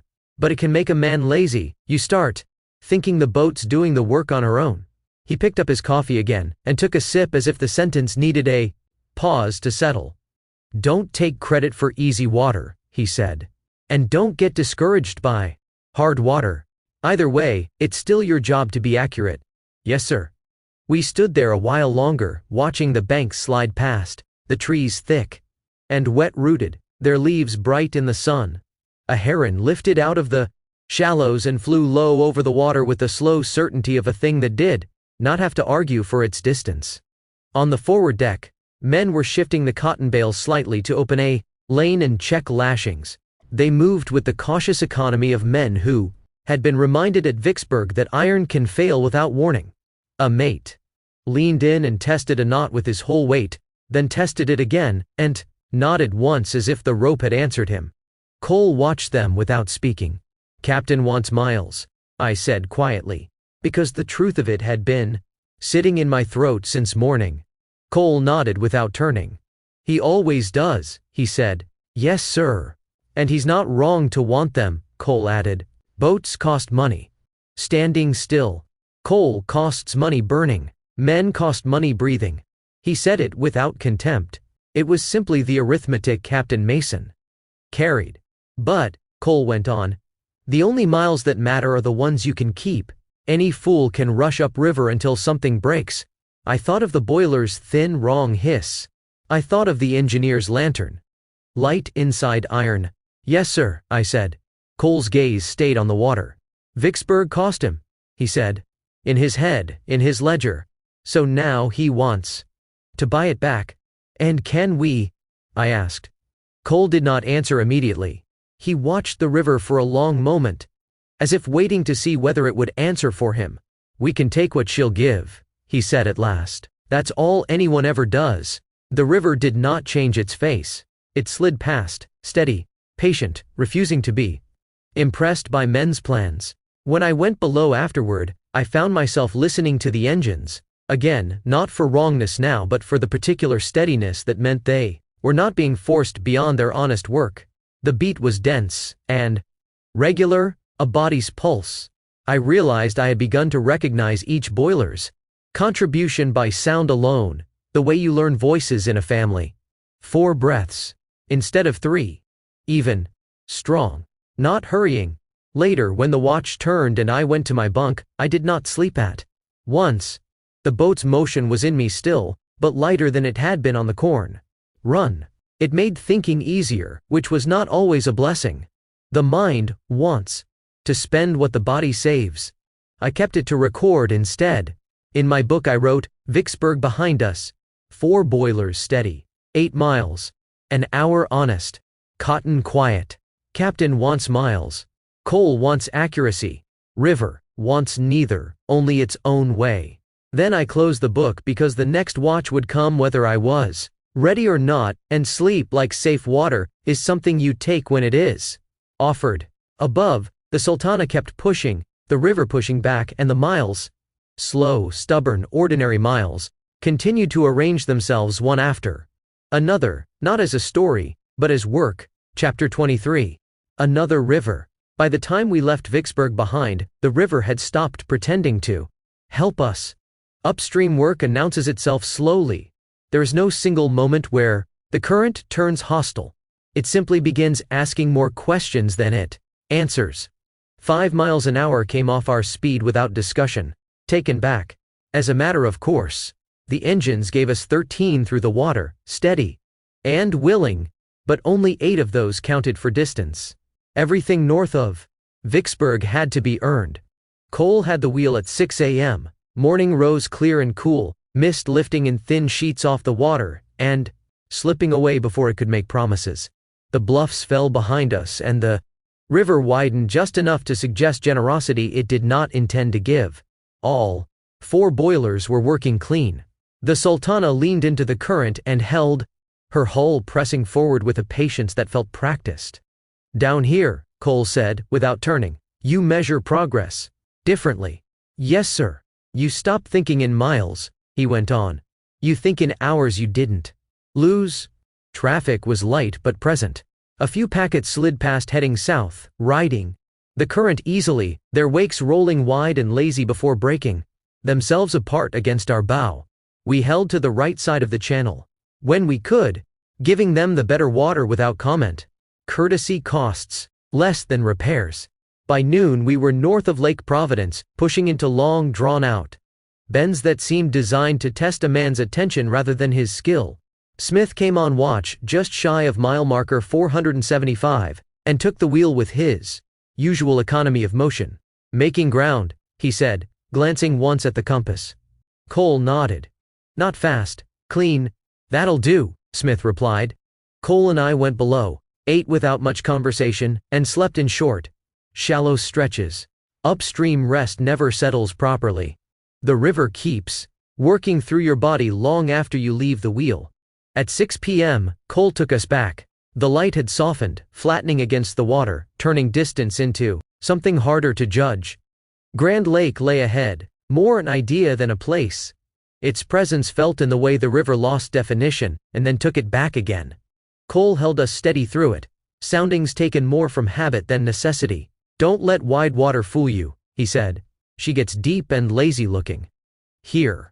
That's where she steals your margin." We passed the place cleanly and pushed on. Smith relieved us at midnight near mile marker 550. The moon was thin and uncommitted, just enough light to make shadows argue with one another. Cole gave him a brief report. "Boilers sound, steering true, no surprises worth mentioning." "Good," Smith said. "That's the kind you want." Cole and I turned in again, knowing it wouldn't be for long. At 6 a.m. we were back at the wheel. Napoleon lay ahead, still out of sight, but already announced by the river's posture. The Mississippi began to tighten itself, its flow taking on a different insistence, as if something larger were drawing breath just beyond the bend. Cole stood a little straighter. "Arkansas River's close," he said. "I found it on the map, tracing the line with my finger. Mile marker 615. You'll feel it before you see it," he went on. "Big tributaries change everything downstream of them." The water darkened slightly. The surface lost some of its smoothness and began to show long, slow wrinkles that did not belong to wind. Drift thickened, not scattered but organized, moving in lines that bent subtly toward the west bank. "There," Cole said. "She's already reaching." The Arkansas came in broad and heavy, its water carrying a different color, a different weight. It did not merge politely, it pressed in, shouldering its way into the Mississippi's flow, changing the shape of the channel without asking permission. The Sultana felt it at once. The wheel grew heavier. The bow hesitated for a fraction of a second before answering correction. The current no longer ran straight at us but slid sideways, pushing and pulling at the same time. Cole compensated without hurry, easing us farther right, then back toward center, letting the hull find its footing before committing. "Tributary mouths," he said, "are where rivers argue about who's in charge." "Yes, sir. You don't pick sides," he added. "You listen until they settle down." Napoleon came into view. A modest landing, warehouses set back from the water, the town itself content to let the river do most of the announcing. We passed it without stopping, the Arkansas River still asserting itself behind us, the Mississippi already beginning to absorb and rearrange the intrusion. Once clear of the confluence, the water changed again. Not calmer, just different. The current evened out, stronger now, more deliberate. The river felt older. Here, less inclined to be negotiated with. Cole let the Sultana settle into that new rhythm, engine steady, wheel held with quiet firmness. "You'll remember this place," he said. "Every pilot does." I nodded, already knowing he was right. The Arkansas River fell behind us, its work done, its influence lingering longer than its water. Ahead lay more miles, more resistance, more river that would not be hurried. And we leaned into it, northbound, one earned mile at a time. Above Napoleon, the river held its old shape, the river that begins as a trickle in northern Minnesota, taking its way by changing the land more and more as it runs south and gains power from the rivers that join it. Not quieter, not easier, simply resolved. The argument between waters settled into a heavier, more deliberate push, the kind that did not surge or falter but applied itself steadily, mile after mile. The Mississippi had taken what the Arkansas offered and folded it in, widening slightly, thickening its flow, carrying more memory than before. Smith took the wheel at midnight just north of mile marker 665. Cole gave him the watch without ceremony. Boiler pressures, steering feel, the way the river had set itself since Napoleon, nothing more than what mattered. Smith listened, nodded once, and placed his hands where they belonged. Good water to keep you honest, Smith said, feeling the resistance through the wheel. Cole agreed. She won't let you forget she's there. We went below again, sleep coming in fragments. Upstream nights do not grant rest so much as they allow a man to stop moving for a while.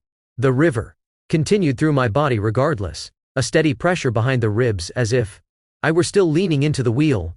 At 6 a.m., Cole had us again. The light returned without enthusiasm, gray and even, the banks emerging as long wooded statements rather than scenery.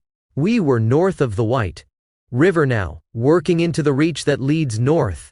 The river here did not bend sharply. Instead, it stretched itself out, testing endurance rather than judgment. This is where men start counting wrong, Cole said. They think because nothing's happening, nothing's changing. Yes, sir. He kept us on a conservative line, not chasing the strongest thread of current, not surrendering to it either. The Sultana held her 8 miles honestly. Engines steady, boilers breathing evenly. Every mile felt heavier than the last. Not because of danger, but because of sameness. By noon, Smith came back on, at mile marker 665. We had gained ground, but no one pretended otherwise. Upstream miles are expensive. Smith took the wheel, gave us a brief look that said he understood the pace and let us go. Cole and I ate again, plain food, eaten without appetite but with necessity. We spoke little. There are stretches of river that encourage silence, and this was one of them. At 6 p.m., Cole resumed the watch at mile marker 710. Evening settled low and thick, the light flattening the water until distance became guesswork. The river widened again here, not into generosity but into uncertainty. Soundings went out more often now, not because the numbers were troubling, but because habit is a form of insurance. The banks drew closer as we neared Helena. The town announced itself first through labor rather than sight. The smell of coal, the sound of men already working despite the hour, the low, mechanical language of winches and carts that did not care whether the sun had finished its day. We tied up just before midnight. Helena sat firm against the bank, warehouses pressed close, lamps burning hard against the dark. Coal came aboard in steady measure, baskets swinging, dust rising and settling into everything it touched. It coated the deck, the rail, the cuffs of our trousers, working itself into seams that would never fully give it back. Cole supervised without hurry. Coal's weight you can trust, he said once, watching it settle low. Doesn't shift, doesn't argue, just asks you to carry it. The work took time. Midnight passed without remark. By the time the last basket was stowed and the papers signed, the river had rearranged itself yet again, its surface disturbed by our absence, its patience unchanged. We cast off quietly. Smith had us at 6 a.m., northbound again, passing mile marker 780. Before the morning had fully decided what it would be. Cole took the wheel at noon near Memphis, mile marker 815. The river there felt familiar again, not because it was easier, but because we had earned our way back into its confidence. The current still pressed, the miles still resisted, but the water spoke plainly now. Shoals announced themselves. Seams behaved honestly. The Mississippi had stopped testing us. For the moment, Cole held the Sultana steady and let her work. That's enough for today, he said at last. I stood behind him, hands loose, eyes forward, feeling the long accumulation of miles settle into memory rather than muscle. We had not rushed. We had not forced. We had taken what the river allowed and left the rest alone. Memphis slid past without insistence, another name added to the tally, another mark behind us. The river continued north, indifferent to our progress, carrying its weight, its arguments, its history. And we leaned into it still, knowing now that upstream work is not about defeating the current. It is about agreeing with it carefully, mile by mile, until it lets you pass. After a while going north, the shifts began to lose their edges. Day and night exchanged places without ceremony. Watches came and went, handed over with the same brief inventory, encountered traffic, Soundings worth remembering. Nothing broken. Nothing improved. The river above Helena ran steady and unremarkable, the kind of water that does not demand recollection. We passed towns whose names I learned only by habit, and then forgot again. The wheel felt the same under the hand whether the light was rising or thinning. Sleep came when it could and left without apology. By the fourth night out of Vicksburg, even fatigue had settled into routine. Cole and I took the midnight watch a few miles south of St. Louis.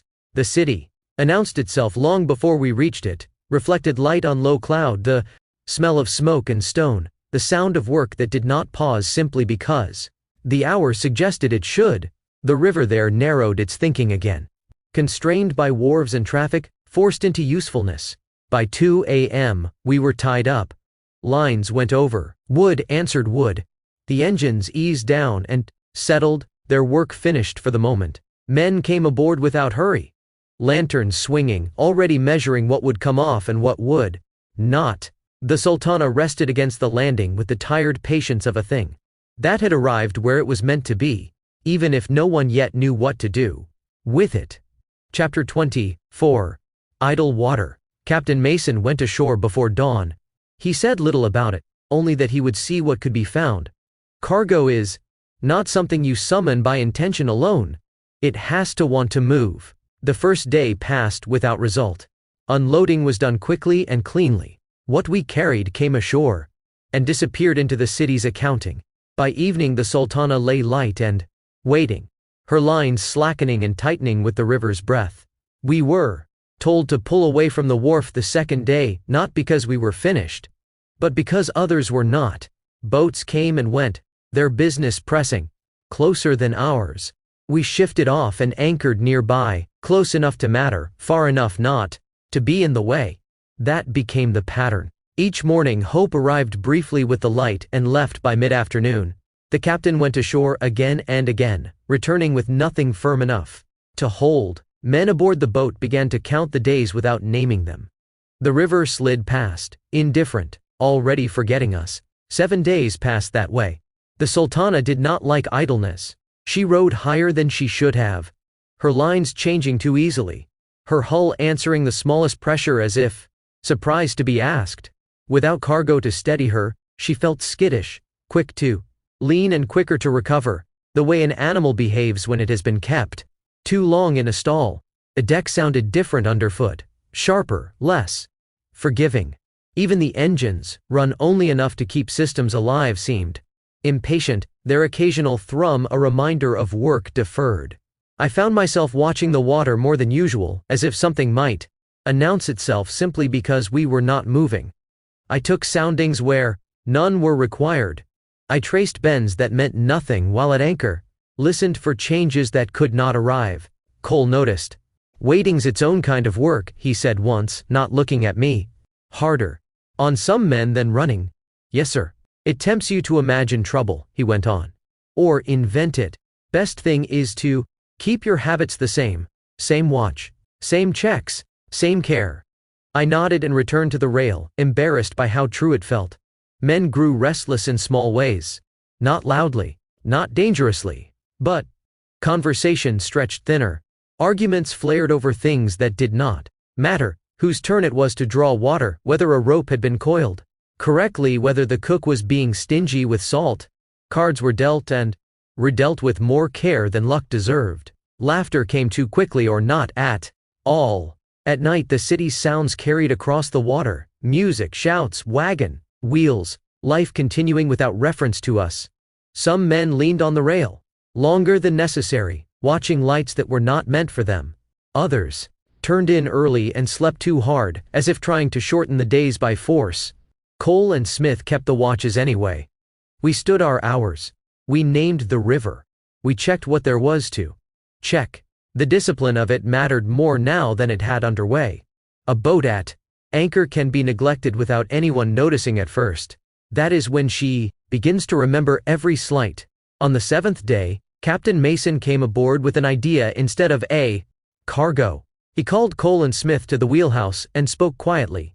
I did not hear the first of it, only the pause afterward, the kind that means a man is measuring not the idea itself, but the trouble it might cause.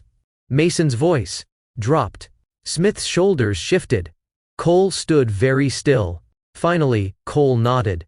That evening, the word spread. We would go south again. Empty. The reason came second, and carefully. News moved poorly along the river. Just now. Telegraph lines were down in places they had no business being. Down, and rumor had begun to outpace fact. Captain Mason believed, no, he judged, that many along the lower river did not yet know that Lee had surrendered. The war, for them, might still be happening simply because no one had told it to stop. If they don't know it's done, he said later, when someone asked him, directly they don't know it's safe to ship. That made sense. An empty boat carries less weight but more purpose. Going south light would cost money, but waiting longer would cost more. If word could be spread, quietly, honestly, then freight might follow it north again. The river at least would not object. Preparations were simple. There was little to secure and less to account for. Lines were checked. Boilers inspected. Men took stock of themselves and one another. The Sultana lay ready, lighter than she had been in months, her draft shallow enough to make the river feel almost generous again. The guards rowed high. The waterline revealed paint that had not seen daylight since before New Orleans. Cole walked the deck with me once more, his steps unhurried. She'll answer quick, he said. Too quick sometimes. Keep your corrections small. Yes, sir. Light boats lie, he added. They make you think you've got more room than you do. I remembered the way she had felt without cargo, eager and unsettled. Yes, sir. On the morning we cast off, the city did not mark our leaving. St. Louis had already turned to the next problem waiting at its wharves. We slipped back into the current without ceremony, heading south once more, carrying no cargo but the weight of information and the hope that it would arrive ahead of us. The engines came on gently, the Sultana lifting and leaning as if surprised by her own willingness. Without weight to hold her down, she skimmed the surface more than she cut it, her motion quick and alert. The river took us at once, 5 miles an hour added without asking, the miles beginning to fall away. Faster than they had any right to. Cole took the wheel until we were clear of traffic, then gave it over. Remember, he said, she's listening more than she's working. Yes, sir. We ran south through water we knew now, Ben's named, and remembered. Islands that had taught us patience only weeks before. The river felt different going this way again. Easier, yes, but also less forgiving of inattention. Speed has a way of hiding mistakes until it needs them. At landings, men hailed us with questions before they asked our business. News traveled ahead of us in fragments. Some had heard Richmond had fallen. Others said nothing was certain until someone they trusted confirmed it. In a few places, men came aboard just to ask, standing awkwardly on the deck, hats in hand, as if waiting for permission to believe. Yes, Cole told them. It's done. Not triumphantly, not gently, simply. Some nodded and stepped back ashore without a word. Others asked again. Differently phrased, as if the shape of the question might change the answer. Few smiled, small private smiles, and turned away. We did not linger. Our purpose was not to celebrate, only to carry. I stood my place, and watched the river open again, broad, and uncommitted. Without cargo, the Sultana felt almost eager, her bow lifting, her stern quick to follow. I learned to wait longer before finishing a turn. To let her settle instead of forcing her into agreement. She'll teach you fast today, Cole said once. Yes, sir. It did not care why we were moving, only that we were. By afternoon, the rhythm of it took hold. Speed without weight, motion without burden. The river spent itself easily. The bank slid past with less insistence, as if relieved not to have to press against us. That evening, after the watch turned, I sat alone near the bow and wrote a single line in my book, uncertain why it mattered enough to record. It was April 13, 1865. It was the day I turned 15 years old, but I told no one. The river slid past as it always did, uninterested in birthdays, indifferent to age. It carried us south with the same patience it had shown men twice my age, and twice my lifetime ago. I closed the book, and listened to the water, understanding for the first time that growing older was less about years added than about weight taken on, and about learning, slowly, what could be set down again when the river required it. Chapter 23. Down to business. New Orleans did not pretend to wait for us. The river widened and slowed as we came down into it, losing its hurry and taking on the city's patience instead. The banks stepped back and flattened, the water spreading into a broad brown sheet that carried its traffic without preference. Long before the wharves came into view, the river was already crowded, packets easing past one another with practiced indifference, ferries crossing on lines that cut the current at angles that would have alarmed me. Farther upriver, barges held in place by ropes that looked too thin for the work they were doing. Smoke lay low over everything and did not lift. It settled into the water, into the air, into the folds of clothing, as if the city meant to mark what passed through it. We tied up without ceremony. Lines went over. The Sultana lay light against the wharf, her guards riding higher than felt proper for a working boat. The deck had a hollow sound underfoot, the kind it carries only when there is more space than weight. Men were already waiting when the engines wound down, stevedores with chalk stained hands, clerks with paper already marked, faces turned toward the boat. Not with curiosity but calculation. New Orleans had heard the war was ending, or perhaps only suspected it. Either way, commerce had not waited for confirmation. Sugar came aboard first. 100 hogsheads stood waiting on the wharf, dark with damp and travel, their staves swollen tight, iron hoops dulled by rust and use. Each cask was taller than a man's chest and heavy with more than sweetness. They rolled, with a sound like muted thunder, wood on wood, controlled only by wedges, and shouted warnings. Men leaned into them with shoulders and backs, coaxing them up the planks one careful turn at a time. I stood where I could watch the boat take it on. Each hogshead was lowered into the hold with deliberate care. They were wedged low, pressed tight against one another and against the frames, arranged so that no river argument short of violence would persuade them to move. 300,000 pounds in all, weight that did not shift, did not breathe, did not answer back. With each one, the Sultana settled a little deeper. The waterline climbed back toward familiarity, the river pressing closer to planks long accustomed to being wet. The boat took the sugar without complaint. This was the kind of cargo she understood, dense, obedient, content to remain where it was placed. "That's good weight," Cole said once, quietly, watching the marks along her side disappear inch by inch. "Honest weight." "Yes, sir." Livestock followed. They came aboard with less agreement and more noise. Horses first, eyes rolling white at the plank, nostrils flaring at the smell of river and coal and unfamiliar men. Hooves struck the deck with sharp, uncertain reports, the sound traveling farther than it should have. Mules came after, ears laid back, bodies stiff with resignation rather than fear. They were led, pushed, and coaxed into place, tied off in rows that left just enough room for tending, and no more. The smell changed.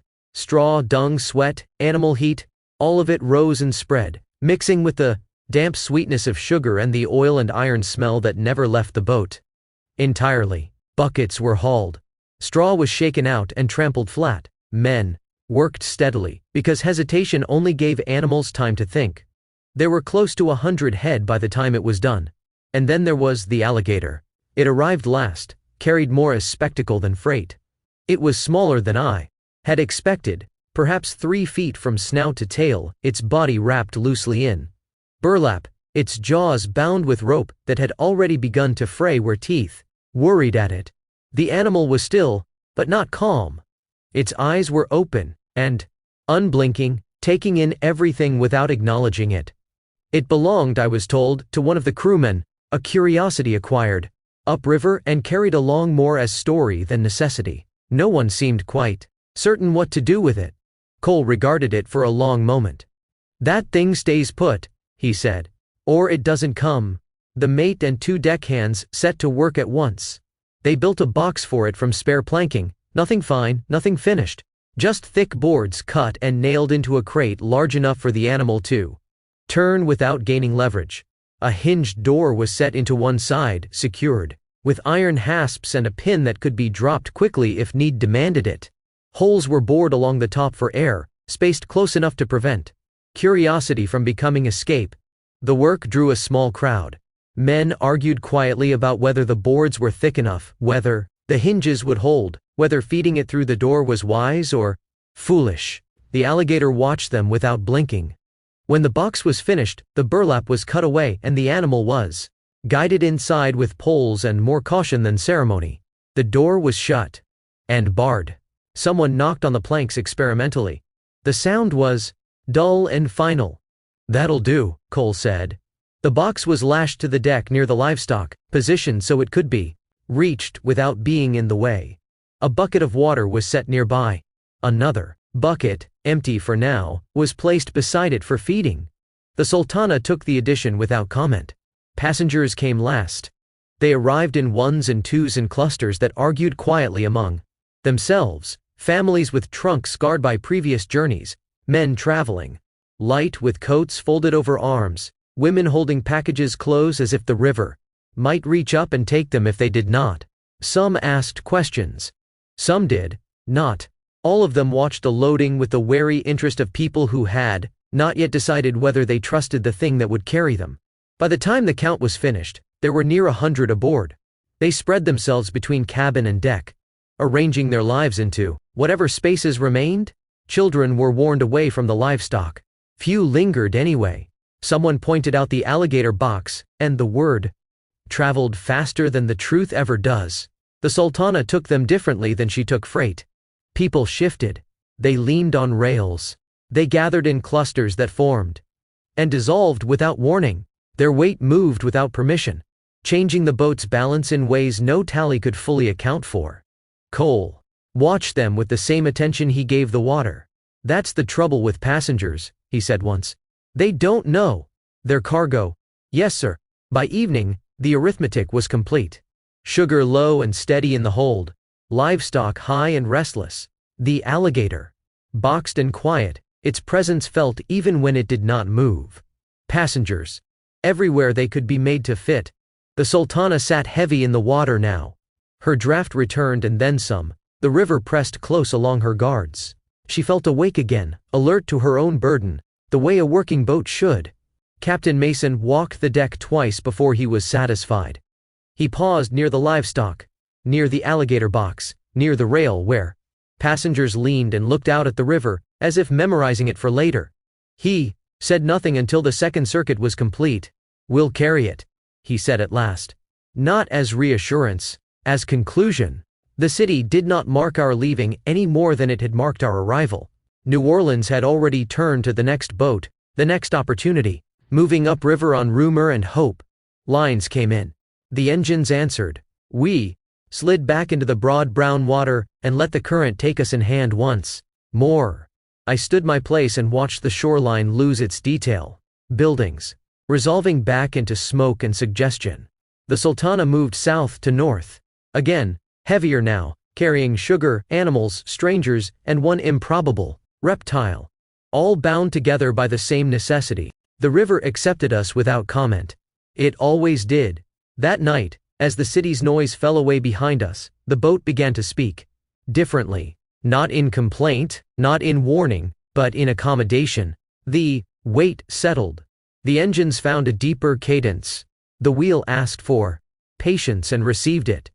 Even the animals quieted once the first hours of motion passed, their restlessness giving way to a kind of enforced truce with the river's rhythm. I wrote the tallies down where they belonged, not as numbers alone but as proportions. Sugar below, steadying. Lives above, shifting. One box that did not belong to either category, and yet did. Cole passed behind me and glanced at the page. "You see it now," he said. "Yes, sir. Every load tells you how it expects to be carried," he went on. "You don't get to argue. You only get to listen." The river slid past in the dark, wide and patient, already arranging the miles ahead. The city fell away completely, its lights swallowed one by one, until there was nothing left but water and motion, and the quiet work of holding everything where it had been placed. We ran on, northbound once more, the Sultana heavy enough to be honest, crowded enough to be complicated, and committed to a journey that would not care how improbable any of it seemed. Chapter 20. 4. Taken on. The trouble with the boiler announced itself the way most serious things do. Without drama. There was no sharp report, no rush of men, no cry that carried along the deck. Just a thinning in the sound. A loss of fullness. Like a man who suddenly could not quite finish his breath. The engines kept their rhythm, but one part of it had gone hollow, and once you heard that, you could not unhear it. Cole felt it before anyone spoke. He leaned forward a fraction at the wheel, not changing course, not yet, but placing his weight where he could feel the boat more clearly through the soles of his boots. "You feel that?" he asked. "Yes, sir." The Sultana still made way, still pressed north against the river, but the push was uneven now. The current seemed to notice before we did, leaning harder into the hull, taking advantage of the imbalance with quiet insistence. Steam pressure held, but it did not hold evenly. One boiler had begun to speak. Out of turn, not loudly, not yet, but with a difference that mattered. They slowed her, not enough to draw attention from the passengers, not enough to alarm anyone who did not already know what to listen for, just enough to stop. Pretending that nothing had changed. The deck vibration softened, then shifted. The river pressed closer to the guards than it had an hour before. Smith came up from below with the engineer shortly after, both men already wearing the expressions of those who had finished hoping it would be nothing. "She's leaking," the engineer said. "Low pressure side. We can keep her hot for a while, but she won't hold clean." Cole did not look at him. "Recommendation? Shut her down before she decides for us." Cole nodded. "Do it." The fire was drawn down. Steam was bled carefully. One boiler went quiet, and the Sultana leaned into the loss as if she had expected it. The engine still worked, but their eagerness was gone. 13 miles an hour through the water became 11, then 10. Against the river it felt like less than that. Vicksburg lay ahead. They made it without incident, though nothing about the approach felt generous. The Mississippi narrowed and tightened as it always did there, pressing past the bluffs with a practiced impatience.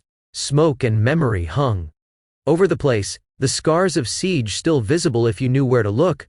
Earthworks softened by rain, broken lines that had never been put back straight. They tied up before dusk. Repairs were arranged quickly, because there was no other kind. The engineer wanted time. The captain wanted momentum. They settled on patching, tightening, plating, reinforcing where they could. Not rebuilding. Not correcting. Making do. 2 days. Enough to make her serviceable. Not enough to make her new. While the work went on below, iron ringing against iron, the smell of hot metal and damp river air mixing in ways that never quite settled.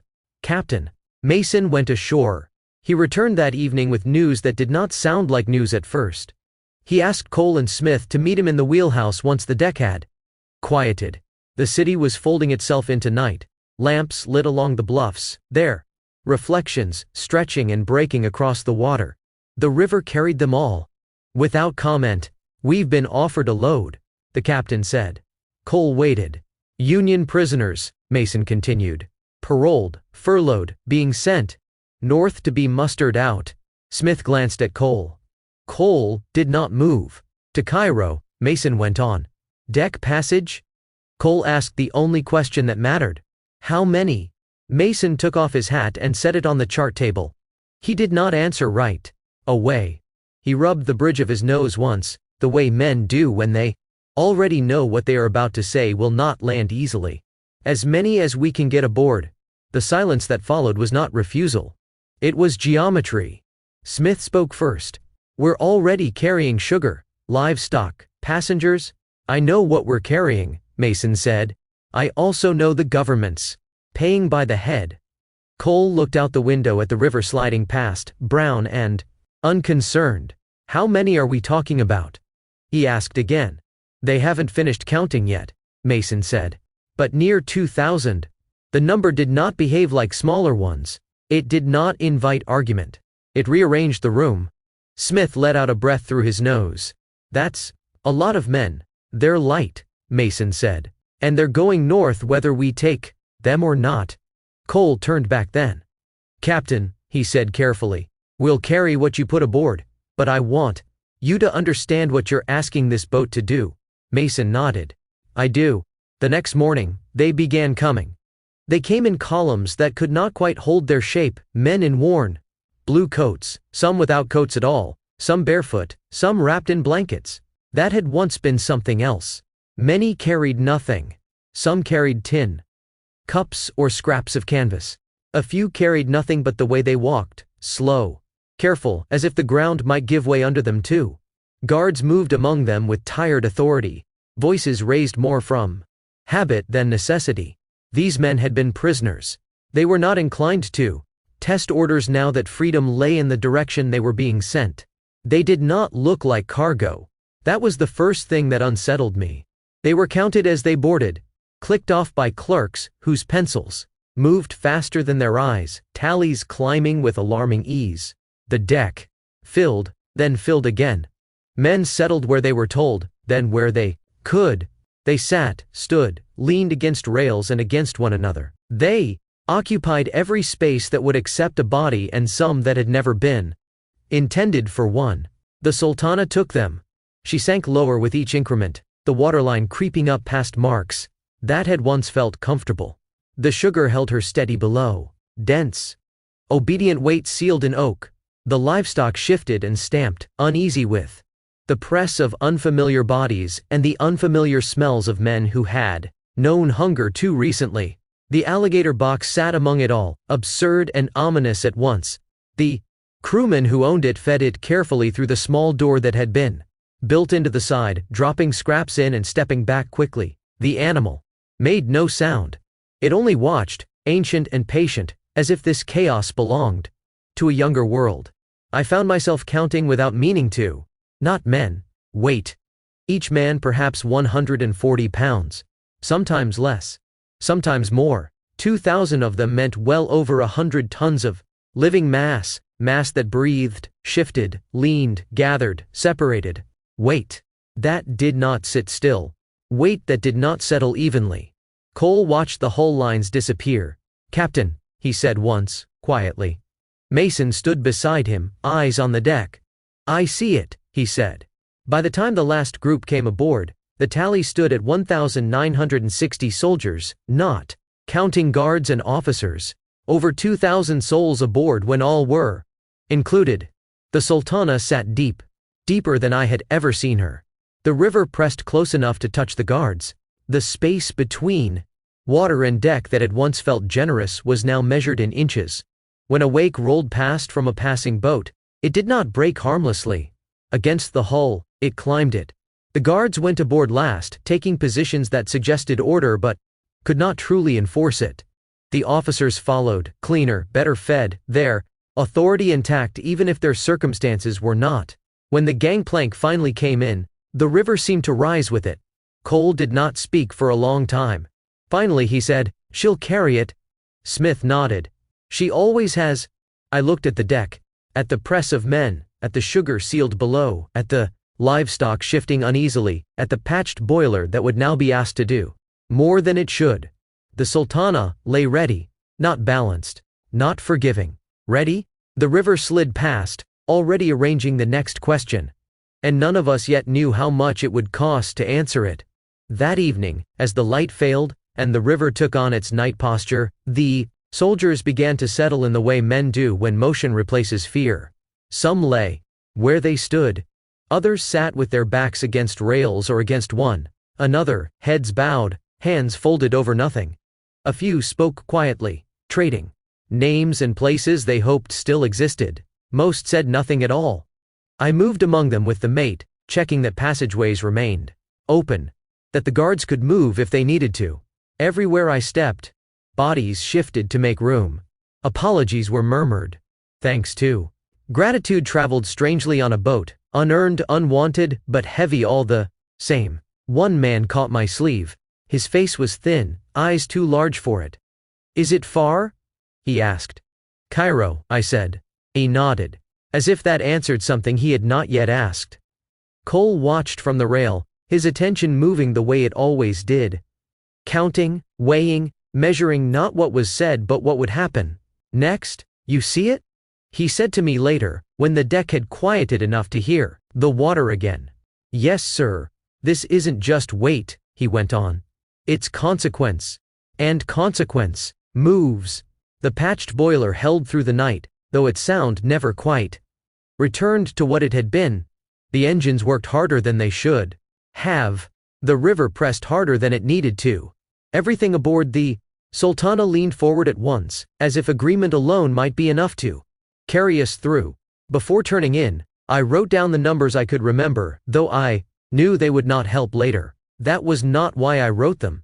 I wrote to slow my thinking, to give shape to something that wanted to outrun understanding. Sugar, livestock, passengers, prisoners, boilers. 4, 1 patched, and beneath it all the river, wide and patient, already deciding how much it would take for itself. Chapter 20. 5. Memphis. April 26, 1865. We reached Memphis near evening, the light already thinning, the river carrying the day away in long, tired strokes. The city rose out of the bank in layers, warehouses, chimneys, the dull geometry of work done without affection. Smoke hung low and close, as if unwilling to leave what it had settled on. It carried the smell of molasses and coal and river mud pressed hard by. Traffic. The Sultana came in quietly. No whistle. No display. She slipped into her place as if she had been expected. Lines went over. Wood answered wood. The engines eased down and held, waiting. The sudden quiet made room for the city's sounds. Chains drawn. Carts rolling. A shouted order that belonged to no one in particular. The river slid past as it always did, indifferent to where we stopped. Sugar came off first. It was stacked low in the hold, packed tight in hogsheads darkened by travel and damp. The wood was sticky to the touch, the iron hoops furrowed with rust where water had lingered. Men moved carefully because sugar punished carelessness. A broken barrel meant loss that could not be gathered back up. Each one was swung, lowered, and rolled ashore with the same respect men gave things they understood the value of, even if they did not speak its weight aloud. The smell followed them, sweet and heavy, clinging to the air. I stood where I could see the work without being in it. The deck beneath me was quiet but alert, as if waiting to feel what would be taken next. As the sugar came off, the Sultana changed her posture in the water. Not suddenly, slowly, the way a body adjusts when something familiar is taken away. She rose higher than I had seen her since St. Louis, her sides showing more white, the waterline pulling back from planks long accustomed to being wet. The river slid lower along her hull, exposing seams and scars that daylight rarely showed. No one remarked on it. By the time the last hogshead was gone, the deck felt different underfoot. Quicker, less forgiving. The boat answered a man's step sooner than expected. Felt it in the rail when I leaned, in the way she rolled and checked herself. Without waiting, the air felt emptier, the hold hollowed of a weight that had steadied her thinking. The work finished without incident. Tallies were signed, orders were satisfied. Memphis took what it had been waiting for and turned back to its own noise. The sugar disappeared into sheds and wagons and accounts that would not travel with us. We did not take on men there. The soldiers already aboard remained where they were, waiting without complaint. Some slept. Some sat with their backs against rails, staring at nothing that could be named. Their orders had been given earlier, and there was nothing for them to do now but endure the last miles between river and rail. The river did not care why they were there. Near dusk, the Sultana eased away from the Memphis landing and crossed the river toward the Arkansas side. The current took her broadside for a moment before she corrected, sliding into the darker water below the opposite bank. The crossing felt longer than it should have, the boat's lighter body answering the push more quickly. Coal waited for us there. It came aboard in baskets and barrows, black and ordinary and necessary. Coal did not mind rough handling. It asked only to be kept dry enough to burn. Dust rose and settled everywhere at once, working itself into seams, cuffs, lungs. It tasted bitter on the tongue and left the back of the throat raw. Men labored steadily, because coal meant motion, and motion meant completion. I watched where it was stowed, higher than the sugar had been, higher than I liked. The baskets emptied onto deck and into bunkers that sat above the river's line. the weight piling where it showed itself sooner. Each load changed the feel of the boat without changing her depth the way the sugar had. She did not sink so much as stiffen. Her answers would come back quicker now, sharper, unfinished. Still, no one spoke. Paper passed between hands. Numbers were called and answered. The clerk's pencil moved without pause. The engines waited. The river held us in place with the patience it always had, sliding past as if the work aboard were none of its concern. By the time the last of the coal was aboard, the night had closed in fully. Lamps burned low, their light dulled by dust. The Sultana sat higher than before, lighter where she should have been heavy, carrying her weight where it showed. The waterline told a story the deck pretended not to hear. Cole stood at the wheelhouse door for a time, watching the deck without comment. His hands rested at his sides, not touching anything. When he stepped inside, he did not look at me.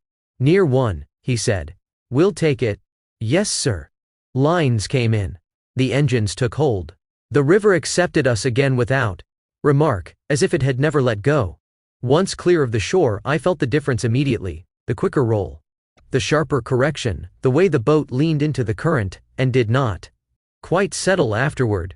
The wheel asked for attention sooner. The deck spoke. Back faster underfoot. Nothing was broken. Nothing had failed.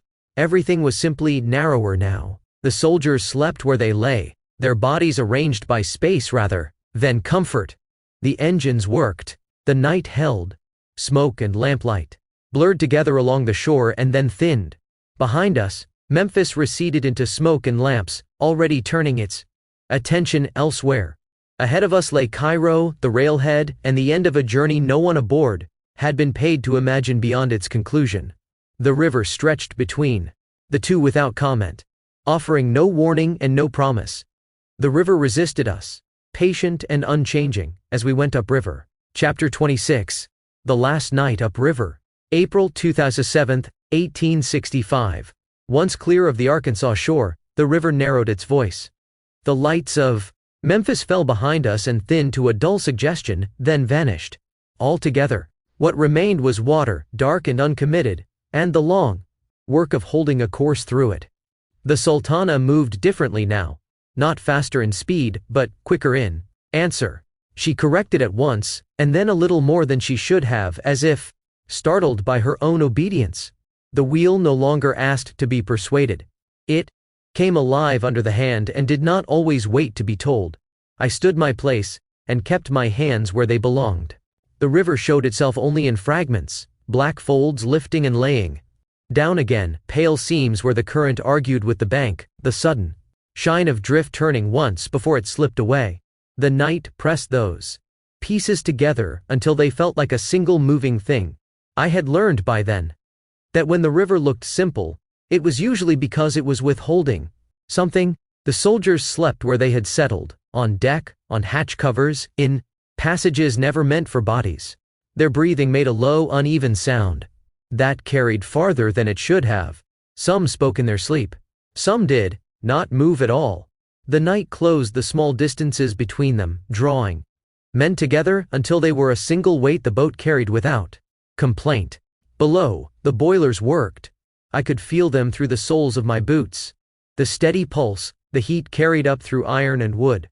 It was a familiar feeling, and for that reason it troubled me.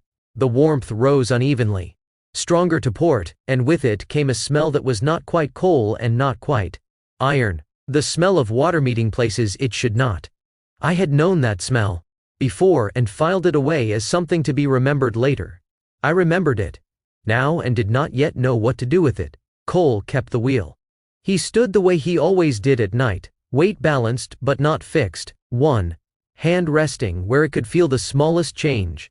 I watched him more than I watched the river then. When he leaned forward, I leaned with him. When his shoulders settled, mine did too. I had learned enough to know that the safest place on the boat was often inside another man's attention. Drift came down in the dark, whole trees stripped pale and smooth. Branches turned end over end by water that had decided to take them. A snag slid past close enough that I heard the water lap over it. It passed so near I could have reached out and touched it. And the thought came unbidden, how little there was between wood and flesh, between the river's patience and its work. I thought of the sugar that had steadied us and was now ashore already. Someone else's problem. I did not give that thought a name.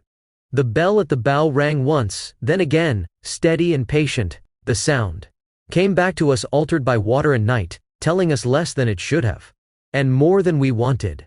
Soundings were taken without ceremony. The calls came clean enough. By the deep, 4. Cole nodded, and held the wheel where it was. The numbers were sufficient.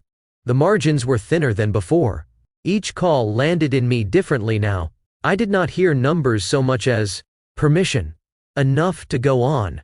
Enough to wait. Enough to hope the river would keep its side of the arrangement for another mile. I found myself watching the boat instead of the river, how she leaned, how she came back, how she hesitated for half a thought before agreeing to hold her line. She came back quicker than she should have, as if surprised. The roll did not finish its thought before correcting. I felt it in the rail and in my jaw, the way you feel a blow before it lands. I wondered if Cole felt it too, and then I knew he must have, because he shifted his stance without looking down. Somewhere below, a man coughed, a dry, tearing sound that went on longer than it should have. Another answered him with laughter that stopped too abruptly. The deck shifted under 100 small movements, the boat alive with them. I counted until I lost count. Near 2 o'clock, the air changed, not in temperature, but in pressure. Breathing took notice of itself. The sounds of the boat, boots, boards, iron, lost their edges and pressed together. I remember thinking, with a clarity that surprises me still, that if anything went wrong it would not announce itself properly. It would arrive the way night does, by subtraction. Cole leaned forward slightly, his hand firming on the wheel. "You feel that?" he asked, not looking at me. "Yes, sir." I wanted to say more. I wanted to tell him what I had been counting, what had not added up, how the boat felt too ready to answer. But I was 15 years old, and I knew the difference between knowledge and authority. I gave him the only answer I was allowed to give. "That's her carrying what she shouldn't," he said. Not accusation, not warning. A statement. Another sounding. 4:15.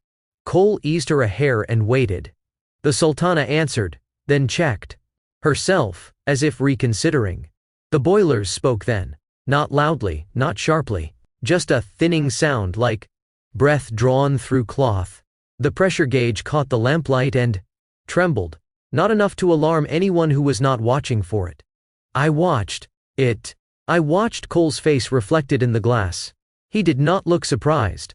The boat held. For a moment longer than she deserved, the Sultana carried her burden north, the river sliding under her as it always had. The soldiers slept. The engines worked. The night gave no sign that it was about to change its mind. Then came the light. Not fire, not yet, but a brightness that did not belong to any lamp, arriving without warning, and leaving no time to understand it. I saw Cole turn. Not fully, not in time, his mouth opening as if to speak or shout or warn. His hand came off the wheel, reaching for something that was no longer where it had been. Sound followed, vast and immediate, as if the river itself had been struck. The middle of the boat was gone. Where Cole had stood was a space that could not decide whether it was air or fire. I remember thinking absurdly that I needed to get to him, that if I could just see him again the river might give him back. I called his name once. The sound did not travel. Wood came apart. Iron spoke once and then many times at once.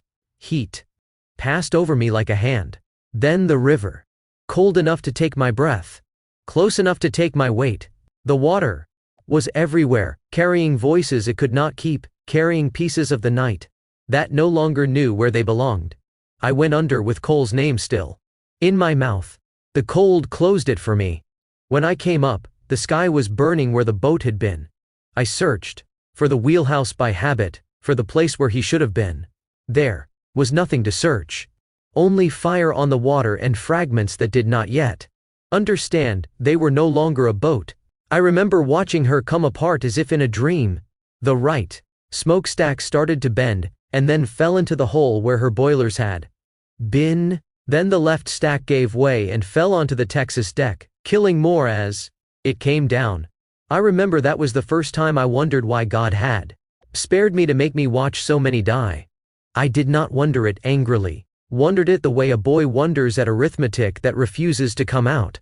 Even if death could arrive quietly, as it had for my grandfather, then I could not understand the need for so much noise, so much tearing apart. I did not yet know that the river does not distribute its lessons gently. Flames started rising from the center of the boat where the fireboxes for the boilers had been. I saw men trying to find buckets to douse the flames, but the buckets had been taken by the soldiers earlier for water. The flames spread toward her stern, carried by the wind created by the current. It looked like the front of the boat might be a safe place, and I thought of swimming back to her. But then one of the paddle boxes collapsed into the river, causing her to start a slow turn that carried the flames forward. After a time, the bow pointed directly downstream and the flames followed. Then the other paddle box collapsed and stopped the rotation at its most unfavorable point. As the flames grew closer to the bow, people started jumping in the water again, and soon the river was full of people trying to find something to float on. I lost count of the number of people I saw struggle and then go under and not come back up. I had seen death before, but never like this. My grandfather had died in his bed the year before I left home. He had been small by then, folded into the sheets, as if already making room. We sat with him through the afternoon, my father holding his hand, my mother smoothing his hair. He breathed, then he did not, and the room stayed quiet enough to hear it happen. I had thought that was how death worked, one body at a time with notice given. This was something else entirely. I do not know how long I was in the river. Time did not behave the way it should have. I came up once, then again, long enough to breathe and look and count what could not be counted. When I was taken out at last, it was not by decision but by accident, hands finding me because I was there to be found. I lay on a piece of wreckage and held to it while the river decided what else it would carry. I asked for Mr. Cole then, not loudly, not as a plea. I asked the way a man asks for a tool he has set down somewhere nearby. No one answered me. They were busy with other inventories. Men were being counted even as they were lost. Some were pulled aboard and laid out in rows that did not stay straight for long. Others were passed over because there was no room to set them down without stepping on someone still breathing. I watched hands check wrists and then move on. It was the same care I had seen used for freight, only faster. I did not ask again. The river did not stop. That was the other thing I learned before dawn. Fire could exhaust itself, men could be pulled free or lost, wood could finish breaking apart.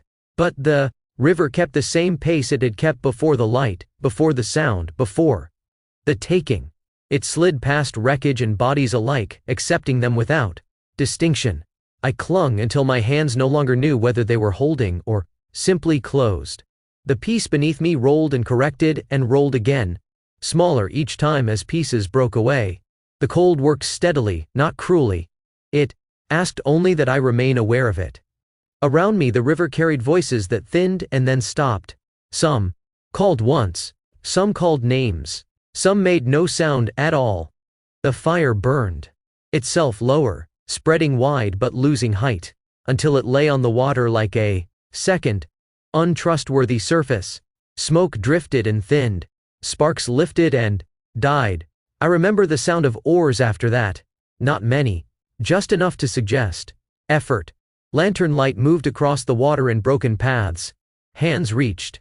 Sometimes they found something living, sometimes they did not. No one spoke. More than necessary, the work did not allow it. When I was lifted clear at last, my body did not argue. It accepted the change the way the boat had accepted its loads. I was set down, then shifted, then set down again. Someone wrapped something rough around my shoulders. Someone else pressed a cup to my mouth. I swallowed because it was there to swallow. The night thinned. Gray came back into the world without permission, revealing what had been present all along. The river widened again, ordinary and brown. Debris drifted past in quiet files. A boot, a board, a piece of railing that still carried soot where hands had rested. I looked for the Sultana, and found only absence. The space she had occupied remained unsettled, as if the water had not yet agreed on what should fill it. No one asked me questions then. There was no time. There would be inventories later. Tallies. Names spoken and not answered. But in that hour the river finished its accounting in its own way. I lay where I was placed, and watched the smoke lift and break apart. The cold stayed with me. The sound of water stayed with me. Breath came back into me in pieces, like morning through fog. I understood then that I would remember this whether I wished to or not. Not as a story, not as an argument, but as a series of weights set down inside me that would not be moved again. The river flowed on. And I remained. Final chapter. After, they took me ashore at Memphis with others whose names were still useful. I remember the ground being solid, as if it had forgotten how to move. Men spoke to me from close by and from very far away. Someone held my arm. Someone else told me to sit. I did both without understanding which was the instruction and which was the mercy. The hospital was a place of white and noise and motion without order. Cots filled rooms that had once known other purposes. Men lay where they were, put and stared upward, or did not. I was carried past them and then set down among them, and for a time I was one more shape that had survived long enough to be accounted for. They asked my name. Robert Mercer, I said, though my voice sounded like it belonged to someone else. They asked where I was from. Henderson, Kentucky. They wrote it down carefully, as if it mattered that it be spelled right. Watched the pencil move, and wondered when words had begun to feel heavier than bodies. A man with tired eyes told me I was fortunate. He said I had no wounds that threatened my life. He said my burns were light, my bones unbroken. He said my deeper injuries were not the kind that showed themselves plainly. He used the word shock and explained what it meant in a voice practiced enough to make it sound ordinary. He told me I might feel confusion, exhaustion, grief. That arrived without warning. He told me these things as if listing weather. I listened. I nodded. I did not ask him to explain why my hands would not stop shaking. They did not discharge me. They did not need to. Each morning I found myself leaving the building without being stopped, walking until I could see the river again. I sat where I could watch it move past the town carrying nothing that belonged to me and everything that did. I sat there until evening and then returned, and no one remarked on it. There were other men who wandered. There were worse injuries than mine. The river looked the same each day. That was what troubled me most. On one of those afternoons, I was sitting with my hands folded, trying to remember how many men had been aboard without making a list I could never finish, when someone sat down beside me. He did not speak. He did not look at me. He only sat, close enough that I could feel the shape of him. We stayed that way for a long time. At last he said, "I have been told you have had quite an adventure." I knew the voice before I turned my head. I had heard it across tables and courtrooms and hallways where it had never been raised. I had not heard it spoken gently to me in a long while. "Father," I said, and then stopped. The word felt unfinished. He watched the river with me. His hair had more gray in it than I remembered. His hands rested in his lap, still enough to make me think of ledgers and decisions that did not move once they were made. "I came as soon as the telegram arrived," he said. "Your mother sends her love. She sends it with instructions, but I have set those aside for the moment." I tried to answer him. I could not make the words behave. "Father," I said again, and this time I did not stop. "I can't make sense of this."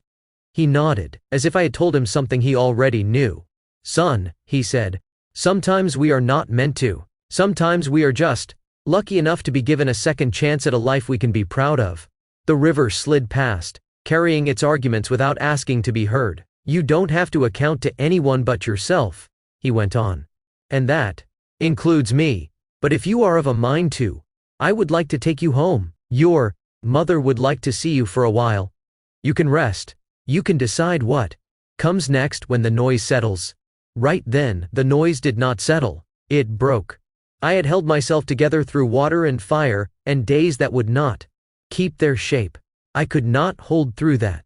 I put my face into my hands and cried the way I had not cried since I was a child, with no plan for stopping. My shoulders shook. My breath came apart. My father did not speak.